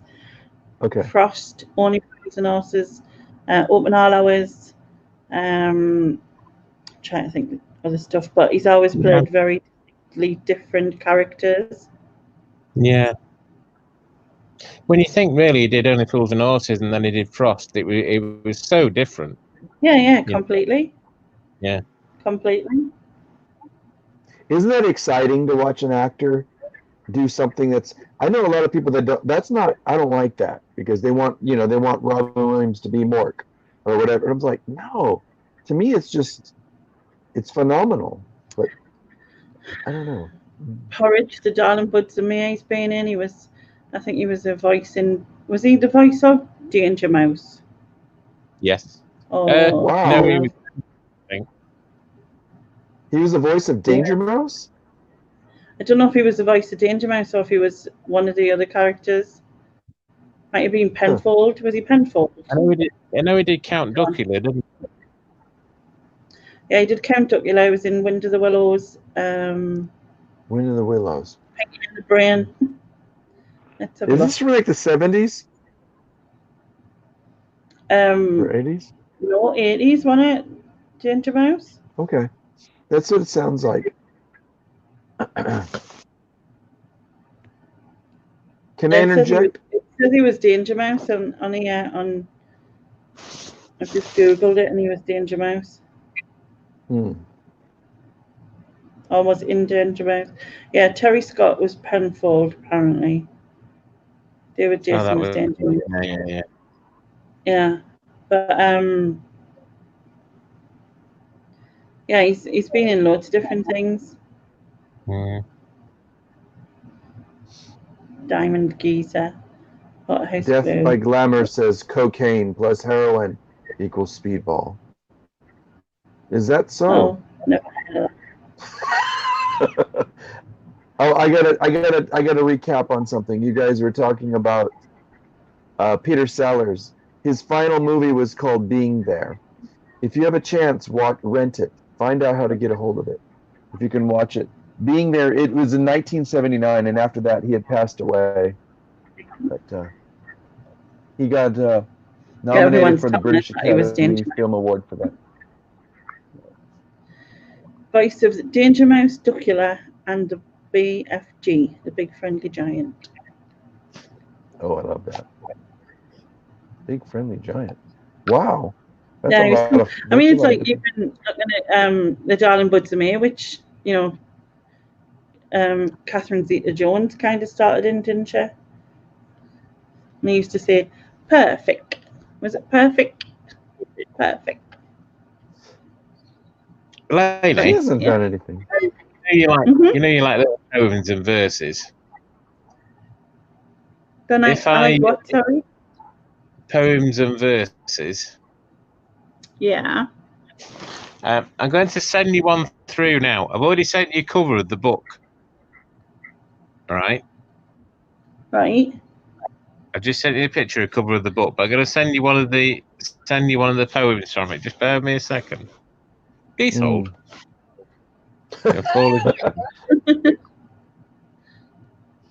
You are the 1,000th person. We will call you back. The person you're calling. All right, no worries. I'll be right back. Okay. Hi, Nick. Yeah, we are up late. Hi, Nick.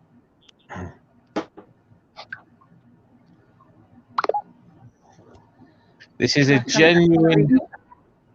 This is a genuine book, available on Amazon and eBay. Yeah, I think I've seen this somewhere. I think it's great. I actually want to get this book. I think it's hilarious. I can't read it properly because my eyesight's gone, but the eagles who soar through the sky are at rest, and the creatures who crawl, run, and creep. I know you're not thirsty. That's bullshit. Stop lying. Lie the fuck down, my darling, and sleep. Yeah, I've seen it. The book's called Go the Fuck to Sleep. Yeah. I'll send you another one. Last one. Yeah. Might be a bit easier to read. If you click on the picture, it'll make it bigger, for want of a better expression.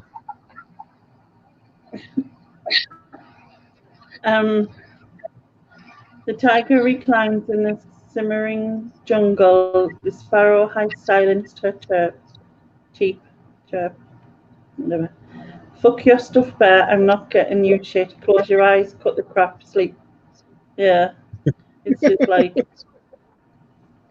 basically I was going to put it on Facebook. I think Facebook would kick it off or get me. Nick's up in a few hours for the boot sale.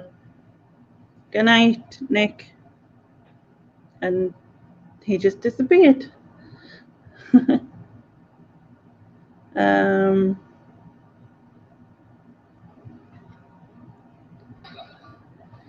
Oops. Press the wrong button. John said, your call is important to us. Yeah. I'm assuming she means for Louie because he's put us on hold. However, I don't know. Catherine Zeta-Jones, the ultimate Welsh gold digger after Andrew Lol, though he's not Welsh but lives there. Yeah. Catherine Zeta-Jones. Right. Yeah, I just remember in Darling Buds of May with like husband with the glasses. Yeah. Forgetting his name. Yeah, I can't remember it. And Pam Ferris. Pam Ferris, yeah. Who played Trunchbull in Matilda and was brilliant. I remember it in that Rosemary and Thyme. My mum used to like Rosemary and Thyme, yeah.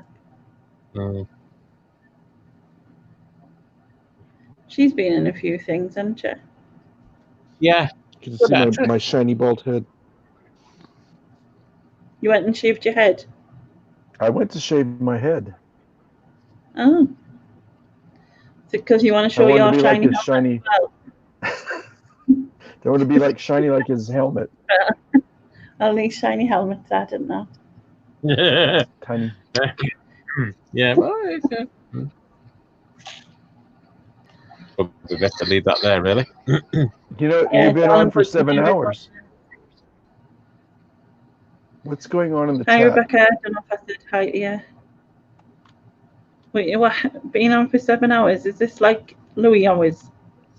These are Louie. These are Texas hours. Yeah, I'm adding the hours between us to exaggerate that.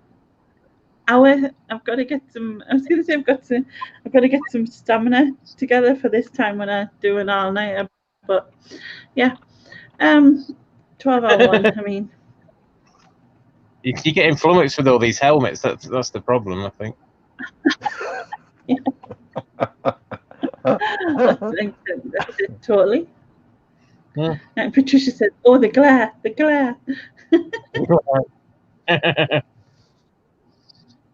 And Leanne said, "Nothing wrong with skinheads. I married one." Not Leanne. You can't use that word here. It has a whole different connotation.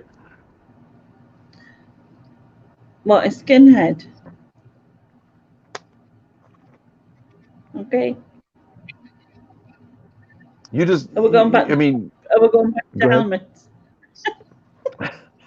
No, I mean, like in America, when you say there's skinheads there too, like the extremist groups that are like so anti-racial. anti-Semitic. I can't speak. Ones. Yeah, yes. The rotten scoundrels. Yes. She Just got your it. standards. Just your standard skinhead's fine. She's like, not those kind of skinheads. Don't worry. The good skinheads. Yeah, they're not. I was like, Yeah, what? nice one.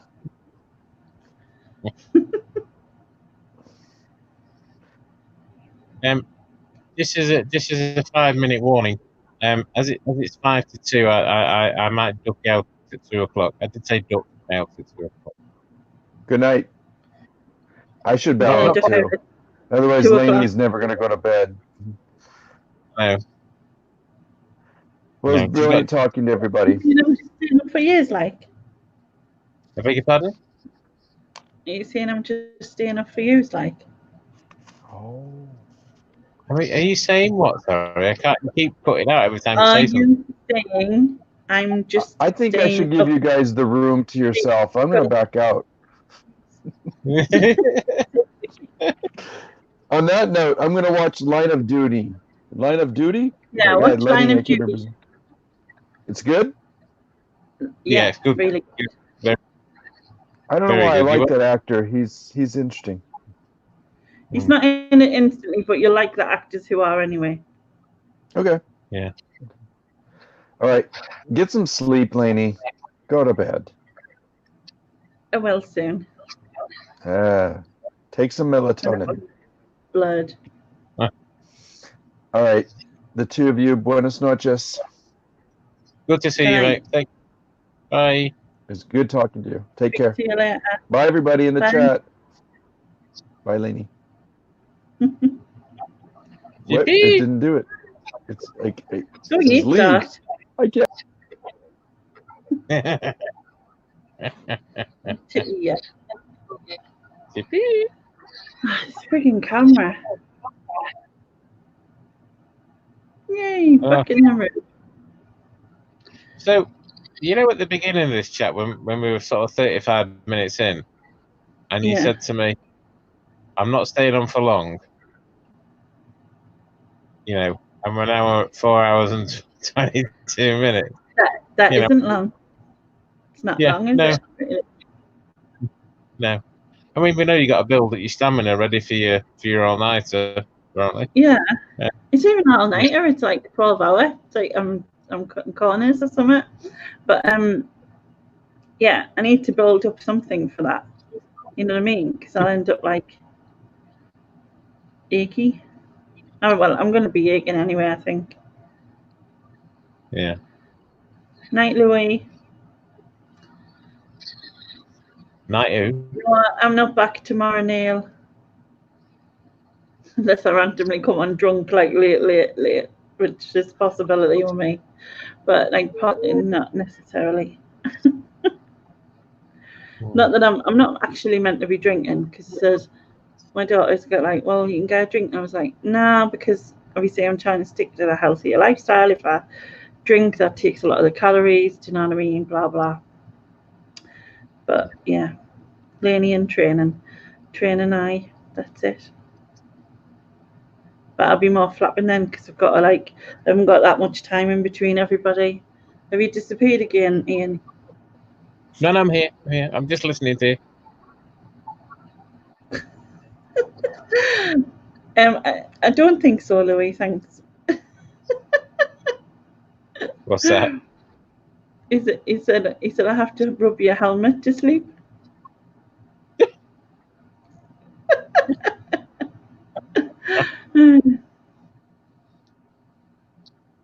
It's just the filth on this program. I mean, I know. Sat here reading my Bible, minding my own business. Yeah. Drink Bacardi and Diet Coke, very little calories. I was like before, obviously, when I was like trying, I was looking at the calories in vodka, and I think a standard 70 centiliter is something like 1,400 calories for the full bottle. Not that I'm planning on having the full bottle, obviously. Do you know what I mean? Yeah. I'm not. Yeah. How far did you get that raspberry bottle?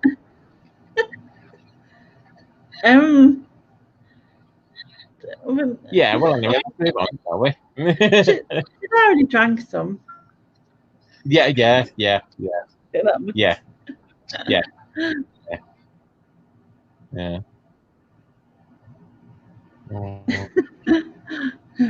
Leanne saying, reading my Bible, piffed at the fact of what I just said about helmets, I'm guessing. Yeah. But yeah, I need to get to do some longer streams unless I just wing it. I'm good at winging it. You do it every Tuesday. I don't see how much to be any different. I do every day. Backstage. Every Tuesday, did you say? I never said that.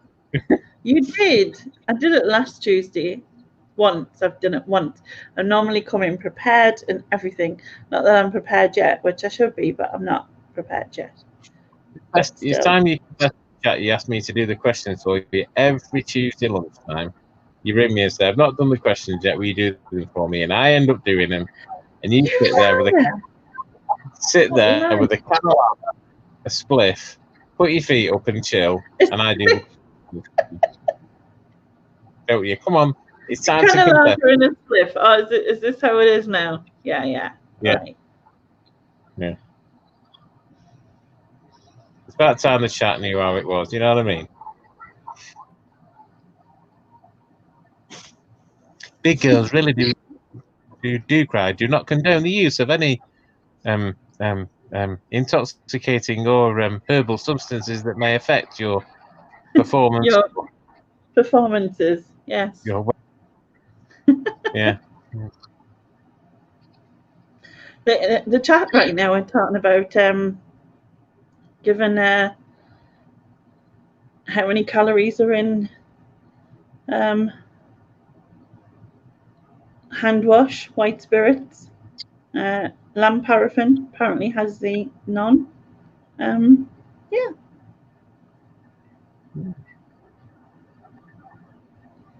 No, Leanne, no one's ever going to see me stoned. So that wouldn't happen. Because she said she'd give her right arm to say that. Are you still here, Ian, or have you disappeared? I'm here. Oh, you're here. Patricia's saying, the truth is coming out. So obviously she believed you. It's true, that's why. Big girls really do smoke. Is that what they'd call it if I got stoned? Big girls really do smoke. That could have totally wrong connotations. Big girls really do 10 bag. Yeah. Do 10 bag? Yeah. Not that I know what a 10 bag. Never mind. John said, no wonder all the quiz questions were about Yorkshire and Man City. Yeah, fair point. I threw a few West Ham ones in for Joan. Oh, you threw a few in there. That's nice of you. A few bird ones in for Daryl. Not they'd be there because he's bird ones in for Daryl. Just getting everybody covered in the quiz there. Neil says, what is the date again for your quiz marathon? It's the 30th of October. And Leanne said, that's a dime bag, Ian. A dime bag? Yeah. Right, let's stop all this drug talk. It's triggering Leanne. Right, well. Anyway, I get back to reading your Bible. And say a lot of Hail Marys. Oh, believe me, if I went into confession, by God, I'd be there for a while, kid. Let me tell you. Yeah. Yeah.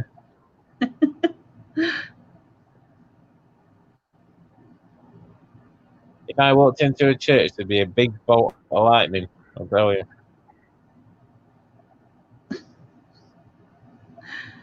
Patricia says, I have a feeling I'll wake up stoned. The people who checked in the condo below me bought their stock of weed with them. A 10 bag, is that like a bag that costs a tenner? Is that what a 10 bag is?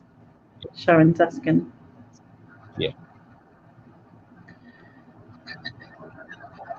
And Daryl said, this big internet is working. This internet is what? Stigternet. Stigternet. Stigternet, yeah. Mm-hmm. Yeah.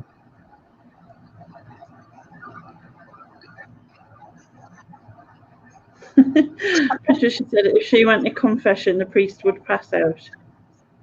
I'm like innocent me. Like I noticed that you like said, of course you are. But yeah, I'm innocent, so that like you know. Yeah. I'd probably have a hero if I went into a church. I mean, I might have to sit below one on a wall, but that's not the point, is it? Yeah. Well, believe me, when the time comes, I'll be going downstairs, not up. Yeah. Believe me, I won't know anybody upstairs. John said, Ian, it's okay. You can confess here, son. We're all glued. Yeah. Yeah. Gary says, I only know what a dime bar is. A dynamite dime. I only know like the chocolate bar dime bar. I like them. They're nice. Yeah, heaven. When the time comes, heaven won't have me, and hell's afraid I'll take over. So I'm not quite sure where I'm going to go to be.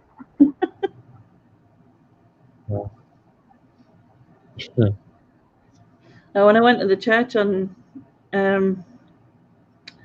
went to the church to see if I could get in the church for Monday, and the guy who must look after the church was waffling away to us, which and he was talking about someone called Gavin who I didn't know, telling us that he was going to be playing Abide By Me, but that the people Abide With Me, yeah, that one,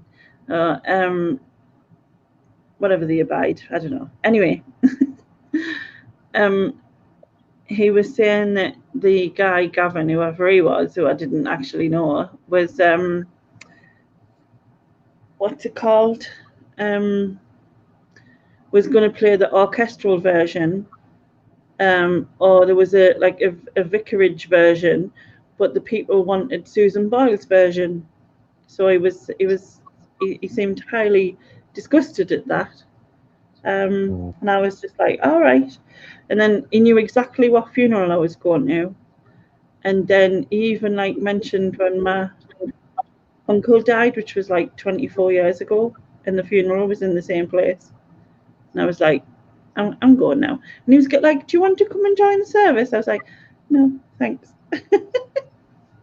Bye. Yeah.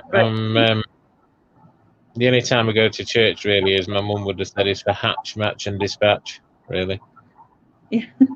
Yeah. Reasons to go really. It's not that. When you're a kid. Yeah. It's not that I'm anti-God necessarily. It's just I don't know. It's just not something I'm for really. Let me put it that way. But not necessarily against it. If people want to do it, it's not. Yeah, I don't have issue with what people do. I mean, to be honest, I don't believe in any religion. Apart from to kind of be a decent person, be nice to people, don't mess them about, and that kind of thing. That's my kind of thing. I don't have any other. Try your best not to hurt someone, but you get anything that's flavoured chocolate orange, I send it to the tap doctor. That sort of thing. Yeah, I know what you mean. Yeah. That's obviously part of it. Yeah, but yeah, I have no issue with anyone who gets comfort from it. I just don't like all the bullshit. So it's like, you're not allowed this, you're not allowed to do that, you're not allowed this, but then people do it to suit themselves. You know what I mean? How does that work? Yeah. You know, I don't get that, but that's a whole different story. Yeah. Susan said, "You're lovely and sweet, Lenny. We already established this." But then she put a winky face. What does she mean by that? Something not right about the wink. What are you just grumbling there? You fell asleep? No. You just going trying like to work out how to answer. I'm kind of thinking what Susan's thinking. Well, trying to think what Susan's thinking, and trying to think of a safe answer that won't get me in trouble. Just by saying I don't know, probably being the best option. Yeah. I don't know what she means, Lainey. No, exactly. Yeah. Exactly. Heaven forbid, you know. Rebecca hasn't had a dime bar in ages. I don't know what they're going on about, armadillo or whatever. Leanne said Susan Boyle is hot stuff, apparently. What? That's what she says. Leanne said. Leanne said. Leanne is in DBG? Yes. Right, okay.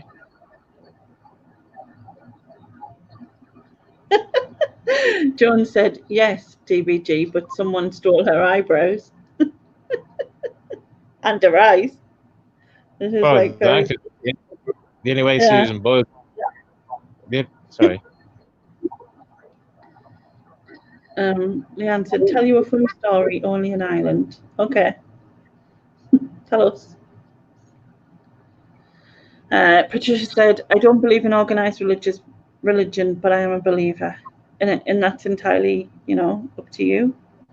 Yeah, exactly. I have no issue. It's like that it works for whatever works for you is what you should do, and that's the way I look at it.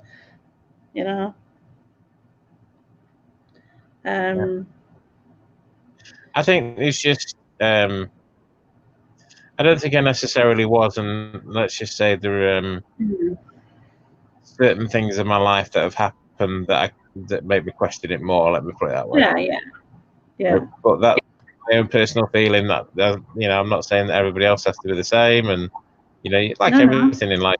Like you said, just do you, and like that's my kind of thing. Is I agree to disagree. So, I can discuss it with someone, whatever, and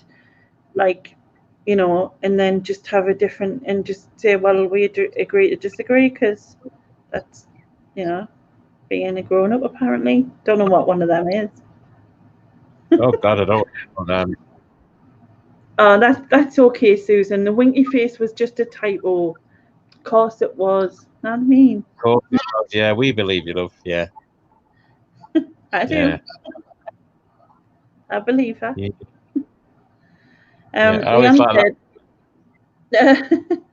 Leanne says, I was in a graveyard last week looking everywhere for my great-granddad's grave. It's not marked.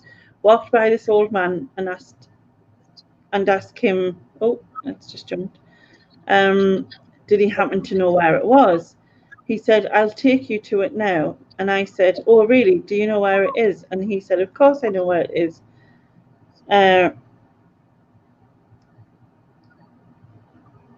Sure, didn't I dig it? He dug it? What? Have I just totally lost that, in bit? He said, of course I know where it is. I dug it. He dug it. He dug the grave. Yeah. He dug the grave, yeah. But could that be for a great granddad? So is he a ghost? No, love, no. I lost him. We're asleep here. No. She went to find her granddad's grave. A great granddad's? Great granddad's grave. And that guy had dug the grave. But how could that? But I was assuming that. Right. Okay. Get you now. Sorry. Miles away. I'm thinking of like my great granddad would have been like dead like donkeys ago, whereas obviously Leanne's not as old as me. Yeah. So like the guy who dug it probably isn't alive. That's why I was kind of confused. Yes, all right. Oh, that's how I. Leanne might correct me. Yeah. But that's how I take it anyway. She Well, said, "Ian, calm down it with sarcasm. Don't shit yourself."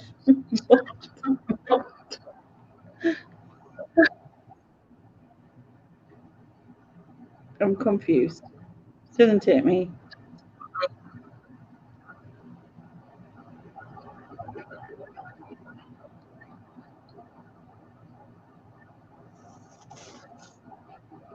And they're talking adverts. Am I getting feedback on you? That I'm aware of. All right, so Leanne said, haha, Lenny, no, the man was in his late 70s and my great-granddad died in the 80s. Ah, right, I get you now. See, mine had been dead in the like 40s or the 50s or something. That's why I was kind of like confused. But then that doesn't take much. Mm.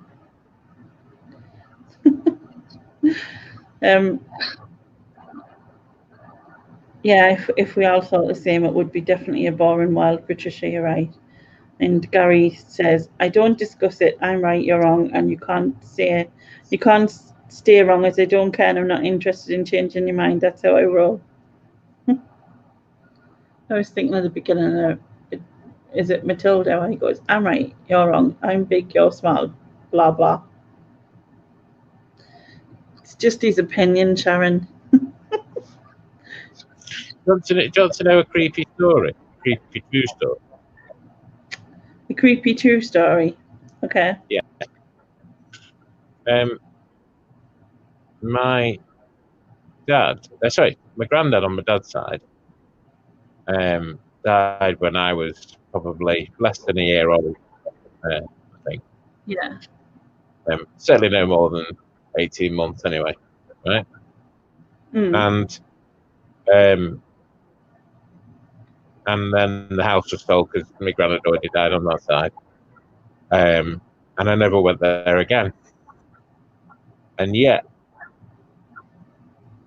through most of my life, and I talk about it from dreams, and I talk about it in my childhood with my mum and dad, I could take you around and tell you details in that house.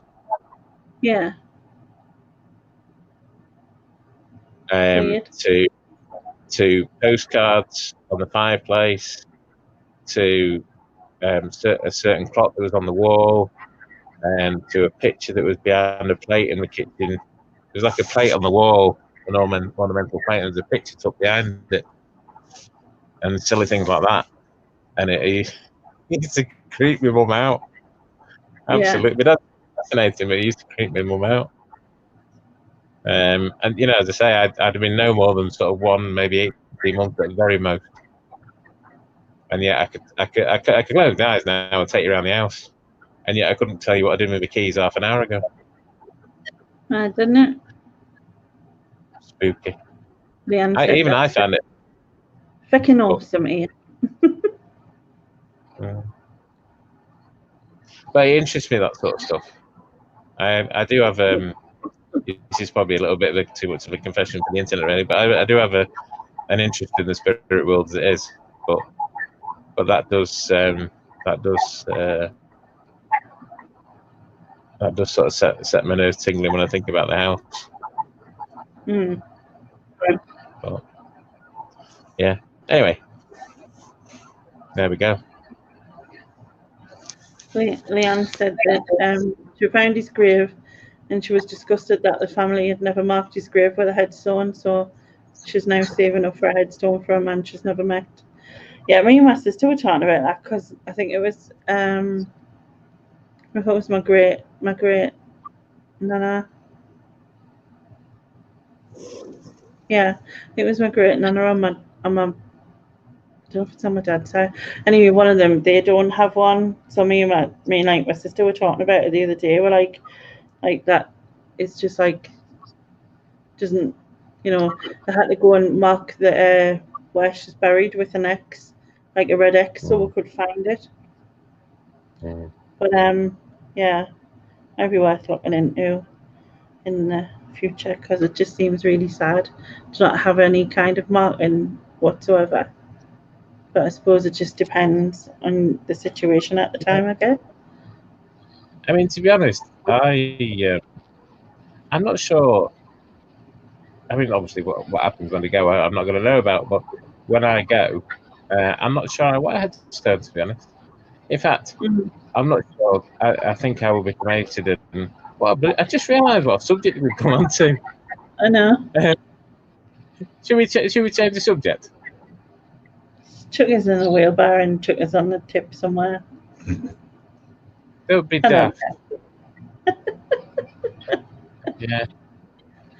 I wasn't. Yeah, let's change the subject. I caught the cellar ladies today, just as the last thing.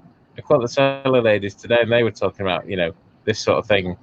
And one of the chat commented and said, I think the song was something like, when I go, I'm going to be cremated, and I'm going to be sent out to, this girl is on fire or something. Oh God. Yeah, it was sort of what it was. Yeah. So anyway, let's change the subject. Yeah. Moving on. Yeah. I think I will do Leanne eventually.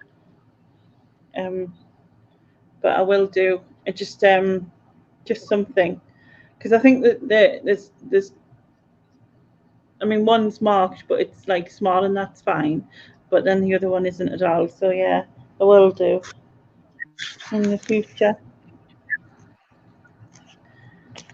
But yeah, it's funny, isn't it? How the change of conversation can go so quickly. Yes. Well, let's move on. So, what was the first holiday you remember? As a kid, the only holiday I remember going on was to the Lake District, which I loved when I was 10 or 11. Right. I was about 10 or 11. We went to Kendal and Nice up there.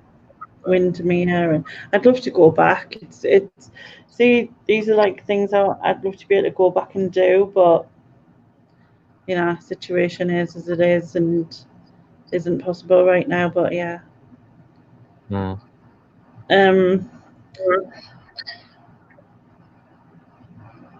Mel said I will be laid to rest wearing pajamas, bed socks, and a blanket on me.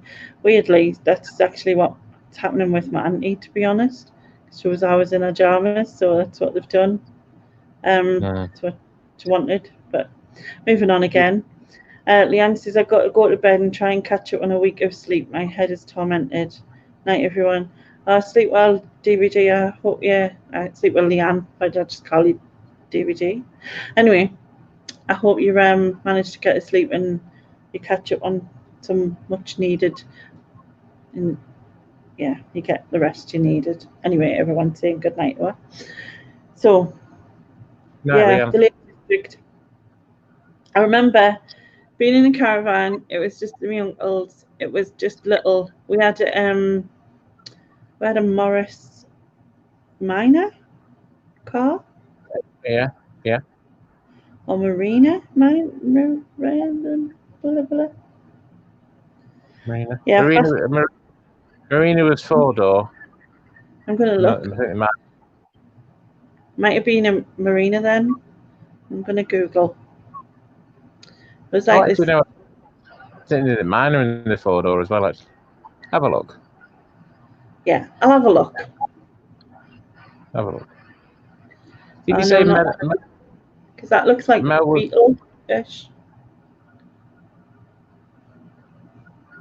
It looked Beatlish over the minor then. Yeah, it was a minor. Yeah, it was a Morris minor. So we had a Morris minor, and yeah, we drove to the Lake District. My uncle had a caravan, so we all stayed in the caravan. And I remember on the way down, we had like paper and pens and stuff, and of course, me being the brilliant drawer that I am. And there was lightning going on in the distance, so my mum was like, "Oh, look, fork lightning!" So I literally drew an upside down fork on the page, and I was like, epic. You know what I mean? Do it to do it. Well, when so like I said, there was the rain on the. I always just remember the rain being get loud, because it was like, you know, in the caravan, and then going up to the clubhouse thing, or like the toilet block in the middle of the night when you needed to toilet, and they get huge dragonflies and daddy long legs, and like it was all just freaky. There was a little river, and then we went on Lake Windermere. We had like amazing time because my mum used to like cook like full on breakfast every morning, like proper breakfast. Like it was cool. I'd really like to go back one day. I hope I manage to. There's a few things I want to do, like in the UK especially. Obviously, I'd like to travel around as much as I could, but the main points I want to do, I want to go back to the Lake District. I want to go up to Scotland somewhere. Haven't decided where. Because the only thing I've been in Scotland is Dumfries, which is like literally as you go north there, in it, like it's not far in. And I want to go like Dover or Cornwall or that area. So like there, Devon, you know, like all down there. They're the main points, but I'd really like to go all over if I could. Oh, Joan's first car was a Morris Minor. My first car was a Morris Marina. I had a brown one. HVU 6363 was the reg. Yeah. Again, couldn't tell you what I did with my keys to it a minute ago, but I can tell you that. Gary's saying it's probably a Morris Marina, but you've got 4-door Minor too, Ian. Yeah. Yes, I remember that. Looked a bit more like a Beetle, but like a old-fashioned looking Beetle kind of thing. Yeah. Oh yeah, nothing thing. Yeah. Family history fascinates me as well.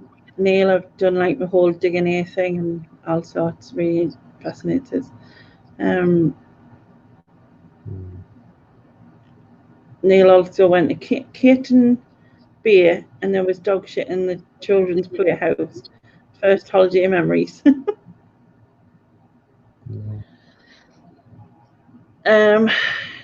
Neil said go at the west coast of Scotland. What's on the west coast of Scotland? Because I'm like brainless geography. Do you know? Because I don't. No, I only go to the east. I go to Edinburgh, and well, you know, I go to Edinburgh and around there quite a bit. Although I haven't this year, obviously. But, and just with like a log, like a kind of log wooden cabin thing in the middle of nowhere, and like I would just like that for a bit. Apart from like you know, obviously.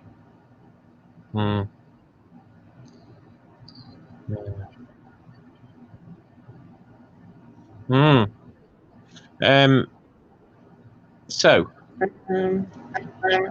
you've got a driver, you've got transport, and the driver says to you, right, we're going to go to the first reseller anywhere in the UK. Who are you going to go to first? Oh. Other than me, obviously. I mean, that's kind of a given, but I mean, well, you know. It would make sense to do them in order of where the word beside is, wouldn't it?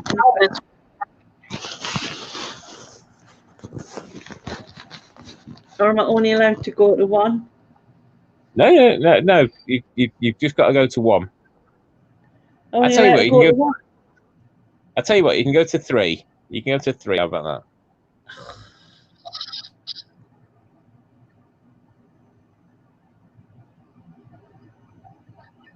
I mean, other than me, obviously.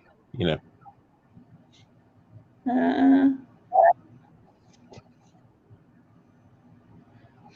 How can I pick 3?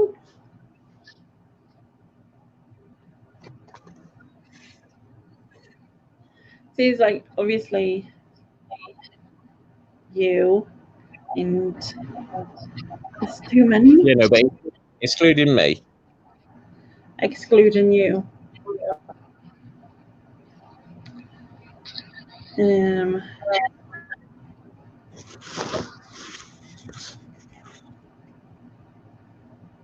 If it's any consolation, I'm having the same problem. Yeah, because like, how do you choose? There's like so many. Like, John saying, we will disclose your deepest reseller loves lately. Yeah. I'm going to just tell you all the ones that... No, I can't tell you all the ones I don't like the most because that just makes... Oh, God. I know one you like the most. Anyway, yeah, go on. Carry on. You were saying. Well, if, like, resellers, I'd go with Carla, probably Carla Lex. Can they be together in the same place so then I can choose them as one? Yeah, go on, Cara and Lex. Yeah, go on. Got Josh in there for an extra quid. Yeah. But you might as well. And Craig's not far. Yeah. Craig's Monaco, so he can jump in too. Jesus Christ. Yeah, go on. Yeah. Neil saying Andrew in Wales, obviously. In fact, if you go now, he's not there, so you can rob him. He has plenty of stock. Yeah, there is that. And I'm getting told that Jason Momoa is not a reseller. How do you know? He might be. Part time, yeah. Oh God. Nick and Andrea probably. And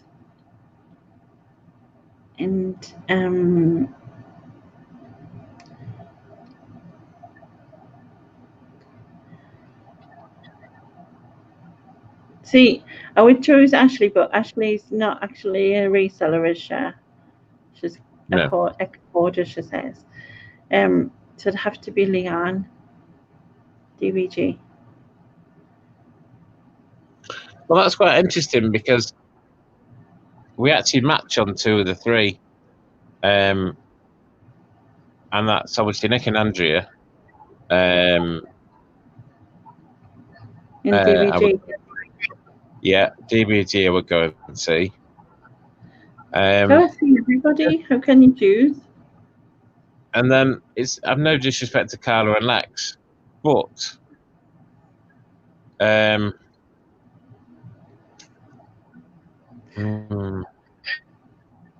for me it will probably it would have to be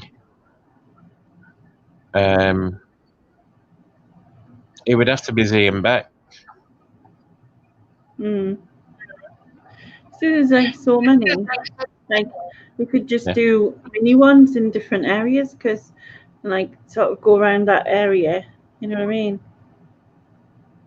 And that's no, you're always going to upset somebody, aren't you? It's nobody just disrespect to anybody.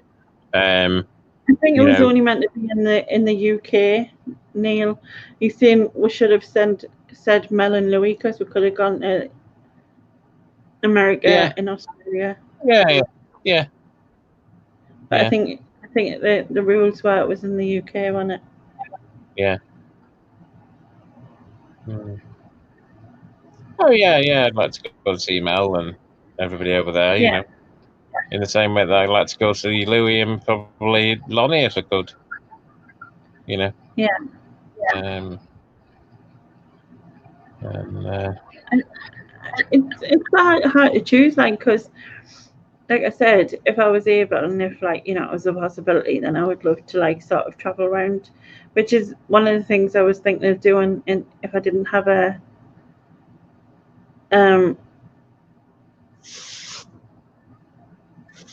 what's it called? Like if it was possible, if like, you know, with transport and places I could go and stay but it's not even like you get hoists everywhere and stuff. Like there is specific places, but I can imagine like the cost. You know what I mean? Yeah. Fucking offended, only joking, don't give a shit. As I said, not my job to change people's minds. Is that? Gary. Where does Gary live? Scotland. All right. So you could do a trip around Scotland. It's like there'd be like Derek, well, it's who lives in Scotland? Derek and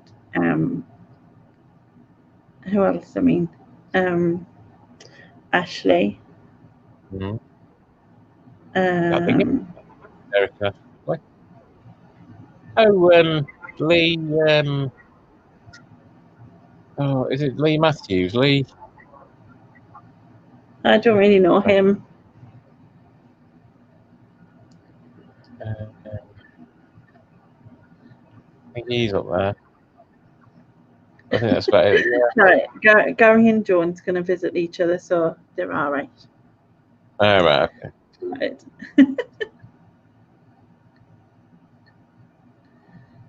To be honest, I was going to sneak down and see Joan and have a cuddle in a room. We'd talk about football. Yeah.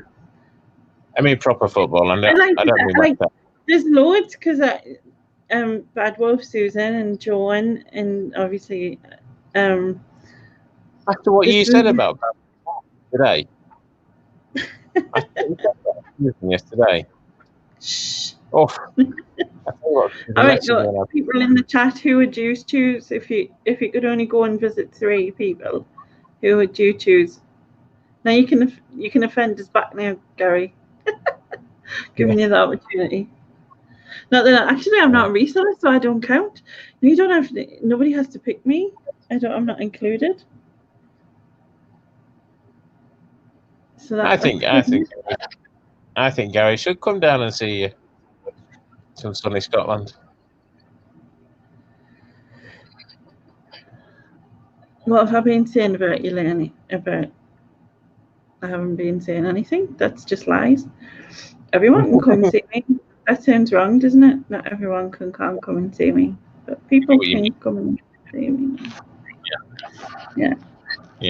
To be fair, you were talking about an all-nighter, less than an hour ago, so I suppose, the scheme of things, everyone can come and see you. It's mild, really.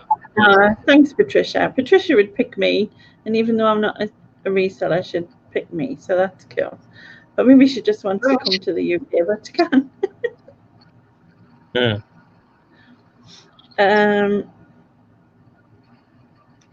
Neil said, right, Ian, you need to start a road trip to Oz and the USA for the UK retailers now. It'll just be like Jolly Boys outing. Yeah. Joan's going to toast the Queen with Gary. Yeah, I need to have a proper meet-up, Joan. Yeah, exactly. Proper football, League One. Exactly, Neil.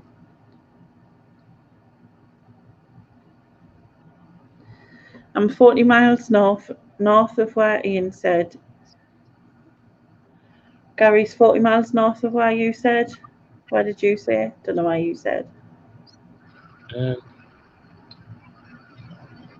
I said Edinburgh and I said Glasgow, I think. All right.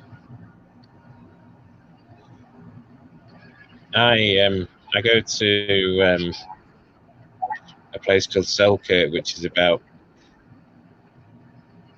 20-25 minutes from Edinburgh, quite a bit. But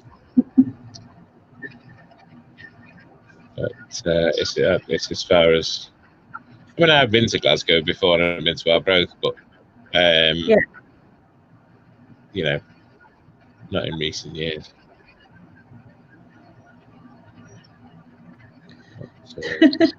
Neil says, phew, just as well I ain't a reseller or everyone would be saying Costa del Shields. Yeah. Laney is the obvious choice. She lives in the Sunland Riviera. Yeah, it's kind of like that, isn't it, Neil?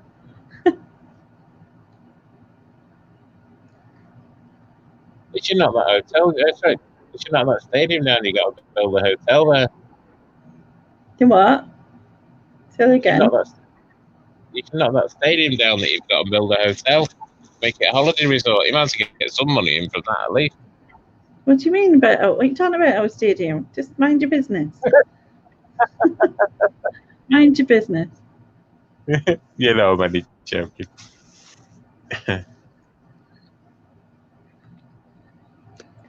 We will all go to Sunland, said Dorothy, clicking her heels. Yes, Joan. Get some of them red juice. Gary says, I'll happily visit Laney, though I'll be staying in Newcastle. Well, you can just visit people in Newcastle then. How rude. Yeah, in posh Jesmond, hoping for an avocado bathroom suite like the last time. Christ, when was that? Like the back end of the 80s or something? You're not that old? 46 in it. Aye. You must have like not been updated for a while. Mel's just coming to party with Georgina. She doesn't care about us, Ian. Just Georgina. Oh. Yeah, that's all right. I'm used to it. Typical, isn't it? Yeah. Yep. I think, well, she's talked about coming to the UK before. I know she's going to stop with various people when she comes over for the reseller meet, I think. Georgina and Andrew and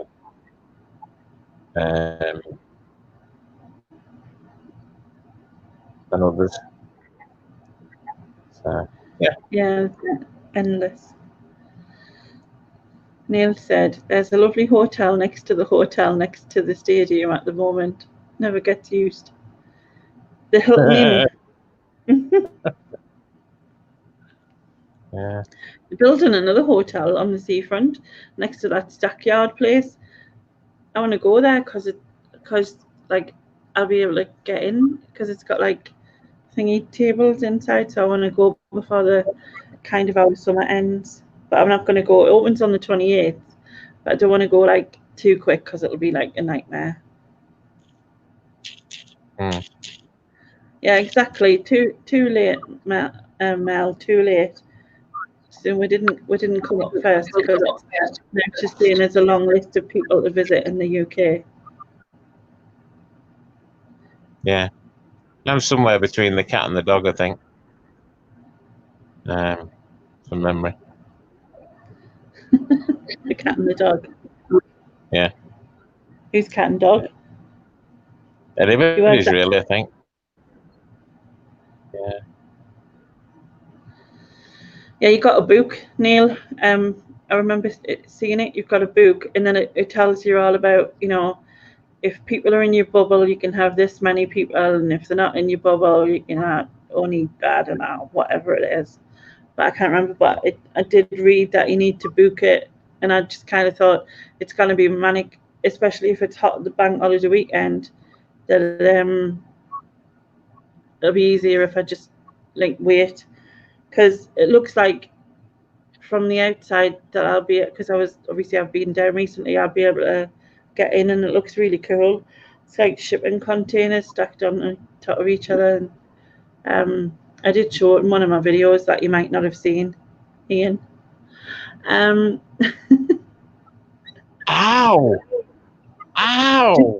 Just seeing, Excuse friends me. would watch your videos and stuff, Excuse me, I'm still speaking. Some people slap you. I watched the last video. In fact, I commented it. In fact, I even messaged you or rang you and said, "How good is your last video?" Was this when I picked you up on the fact that you hadn't watched my videos? Yes. No. This is the last one. This is the last one when you went out for the day. Because if you remember, you even messaged me and sent me a video of you on the front while you were there. You remember? Yeah. Yeah. You remember now, don't you? I haven't done a video in forever, like for ages, like other than the lives. I haven't really done. I mean, I did the wheelchair thing, but I haven't really done much. I haven't done like a day in the life or anything. Just haven't been feeling it, I suppose. And plus, kind of do the same thing, like go around me roundabout and come back home. What have you done? Nothing. So it just got a bit boring, samey. So I stopped doing it. Yeah, I know, Mel. He's too busy watching yours and plugging your channel. I'm sick of telling him. You know what I mean? Don't I get the same kind of like service? It's disgraceful. Have you two finished? No, we'll just pick on you from on. We usually do. Yeah, well, yeah, I'm used to it. Yeah, there is that. Yeah.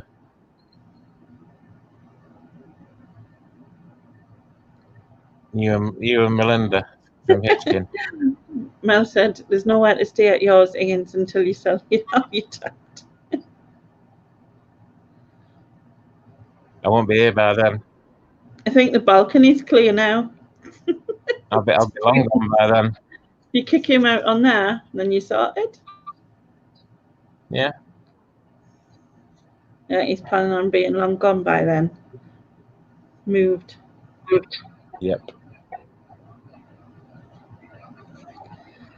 I was talking about 40 miles north of Arbroath, Ian, where you like fish and chips. I'm in Aberdeen. I'll have you know, I have Texan oil people as neighbours, lol, and a Trump golf course.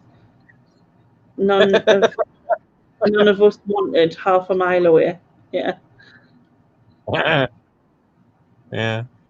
It's nice part of the world. Nice part of the world. I should have listened. Neil's offered a sherry chicken kip. I'll even speak. Go on, give it another go. Go on. Kip. No, the whole sentence. Who's offered what? Neil's offered Mel to shed so that she can kip in. Oh, right. Okay. Neil's also saying that I need to put something in my videos so I can test you on it. So like Joey did with Chandler when he modelled lipstick for men. So I've got to put something into my video and then test it to see if you know. And then I'll know if you've watched it. Excuse me, when was the last time you watched one of my videos? Earlier on when you sent us it. I'm sick of you sending them, you just keep sending them. Oh, that's right, is it? That's right, is it? All right, okay. All right then. Let's see where this is going. Yeah. I'd ring you, but I can never get through nowadays. Yeah. Why? I'm never on the phone. That's not what you mean. No, but I'm only on the phone because it's been serious recently with stuff like my mum and dad and my sister and my brother, and it's just constant. That's right. Yeah. Oh, yeah. Absolutely. Yeah. John said that we love each other very much, don't we? Who's that? No, John. I love Joan very much. I'm confused. No, that me and you love each other very much. Oh, we do. Yeah. Absolutely.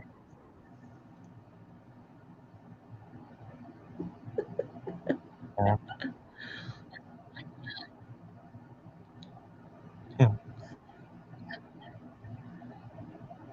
So Mel's getting drunk and bringing teasels to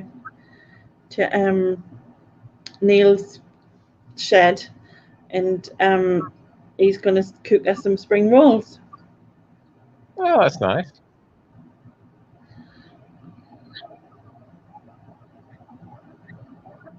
Tell us to bring some clinkers as well. Clinkers. Clinkers. They're like a chocolate. They're a chocolate anyway. They're like a chocolate ball type thing. Yeah. They look really nice. A chocolate ball. Mm. Lipstick for men. It's like spring rolls. Yeah, it's Ian and Lainey show currently. Mm. And Joan wants to bring some Tim Tams. I've never tried them. Toby keeps promising us that he's going to send us some snacks and then doesn't send us some snacks, which is like, you know. Yeah, I've been waiting for some. I've been waiting for some Australia post myself, but you know. Well, they do say it's very slow there, don't they? Yeah, yeah. They'll not sell them anymore by the time we get them. No, that's true. People will have moved on. Mm. I'm losing my voice. Probably because I've been live for like over 5 hours, do you reckon? Christ, is it 10 to 3? When did I get a 10 to 3? Probably about, I don't know. About 6. Around about now it got 3, really, yeah. Yeah. You have a pen pal from New Zealand for that. Cool. All right. So shall we go in 10 minutes? And then we'll make it officially 3 o'clock. Yeah, why not? So get in anything you want to say. You've got 10 minutes before we leave. So write in everything you want to say. And then we'll... Anything you want to ask, now's the time. Don't say anything you want to anything you want to ask. Joan, Mrs. Alphabet. Yeah, I thought I was going. I should have been doing a bit of a stream somewhere else, but oh, sorry. No, don't be laughing. No, it's fine. It's fine. Yeah, I know I was going 5 minutes an hour ago. Shh.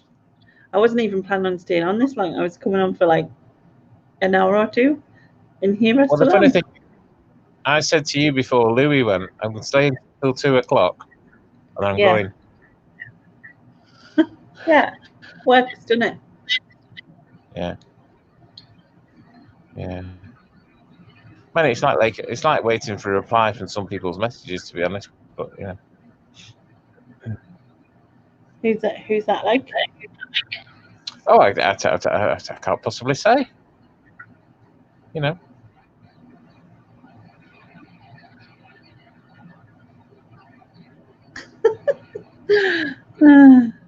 Yeah, you are a cheeky sod, Gary. Cheeky twat. He says, here we go. 40 minutes of delayed goodbyes, lol. Holy crap, I'm a cheeky sod. Yes, he is.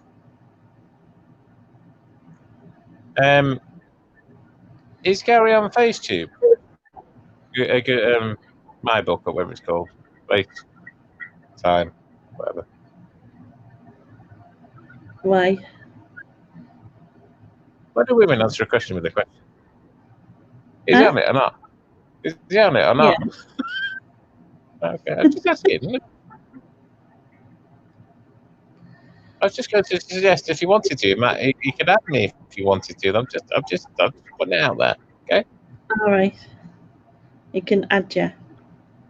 Yeah. There you go.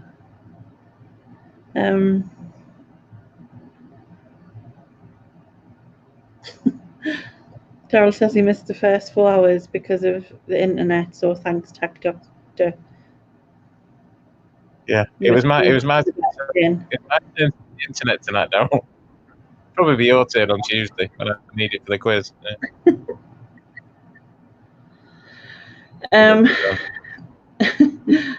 Mel's in capitals wrote, "I'm photographing Ian," and then lots of exclamation marks. Oh, that was a guilty conscience. I wasn't actually talking about her, but anyway, go on. No, I'm saying that's what she's wrote.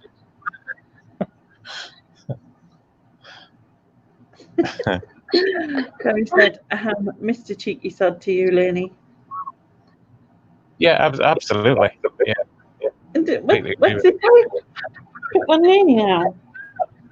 You can insult him, just be polite with it. All right, so I just have to. All right, so I can. Yeah, but he said he was a cheeky sod. He insulted himself first. Just that doesn't have to include that I have to do it. You normally do. I only read what he said. In it. Yeah.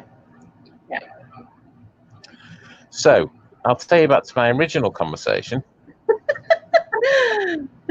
Ian said, Gary said, "Ian, you might want to attempt to add me. Thank you very much, and you will be accepted if passing the appropriate criteria," with a tongue sticking out face. I don't know what the appropriate criteria is. Oh, I've not got to send nude to get another. I don't. Well, I didn't. Luckily for everyone. Yay. What's the requirements, Gary? That's the thing. Photographing you like one of the French girls. That's the one where they lie down on the side and then have the eye. That one. Go to bed, you two, says Louie. He's back. We're still here. I know. I was going an hour ago. Well, to be fair, it was 12 o'clock. It was my original intention. I was going to get some work done, but, you know.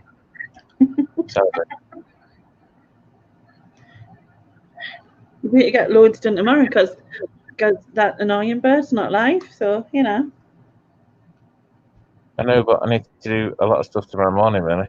Well, I'm probably going to... I might stay up, yeah. I don't know. We'll see.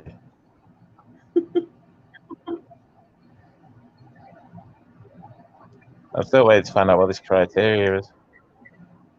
As long as it doesn't make me bum sore, like when I go on Louie's channel, I don't care.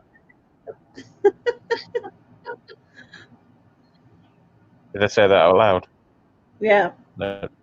Note to self.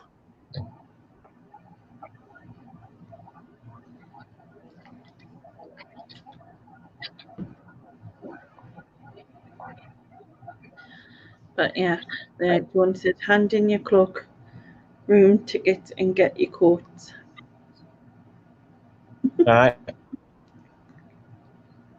As a landlord and landlady, friends of mine used to say, "We've had your money now. Off you go home." Yeah. What's that? John says, "The mind boggles Ian as to what your criteria is."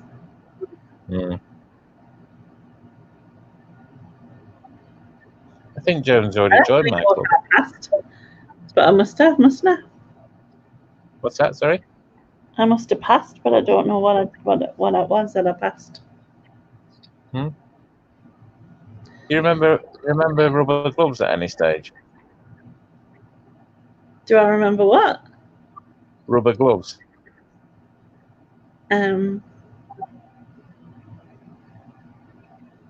No. She says with a smile on her face. Anyway, moving on. No, Then again, can we just put, "Lol, Ian, no, I let you off with a hemorrhoid inspection, but that's about all the expectations I can make." No. He's gonna let you off with that, but you don't need to do that like you do with. Excellent. Is I'll fill the form. what he calls it? A hemorrhoid inspection. Yeah. Mm. Yeah. That reminds me of being a Catholic and having a game of leapfrog. Anyway, so what have you got planned for tomorrow?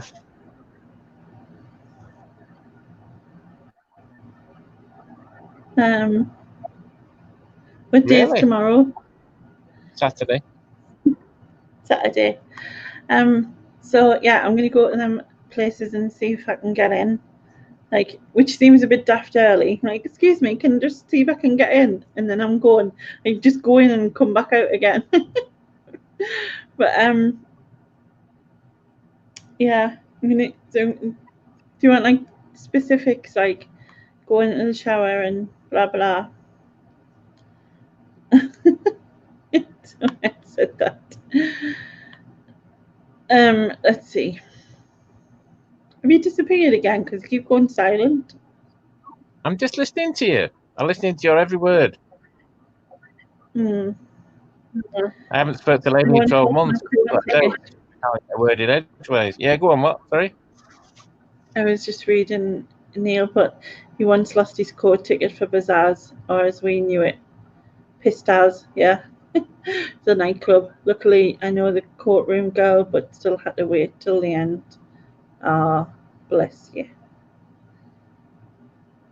Patricia said, Ian and Lainey, what was the original topic when you started? Not a clue. Do you have a clue?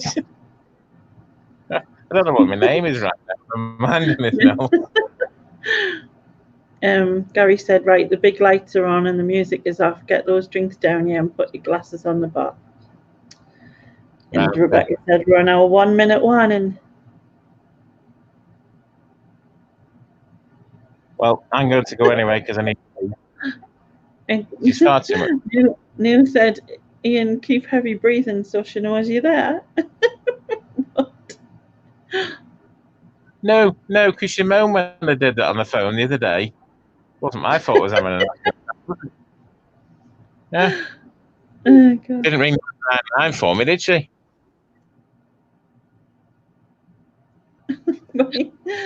I didn't. Oh. Anyway, it is 3 o'clock, people, so it's time to go.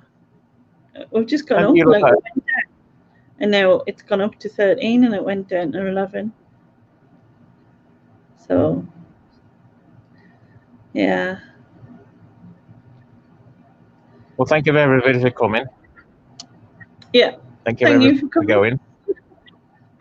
Yeah, and thank you for going. It's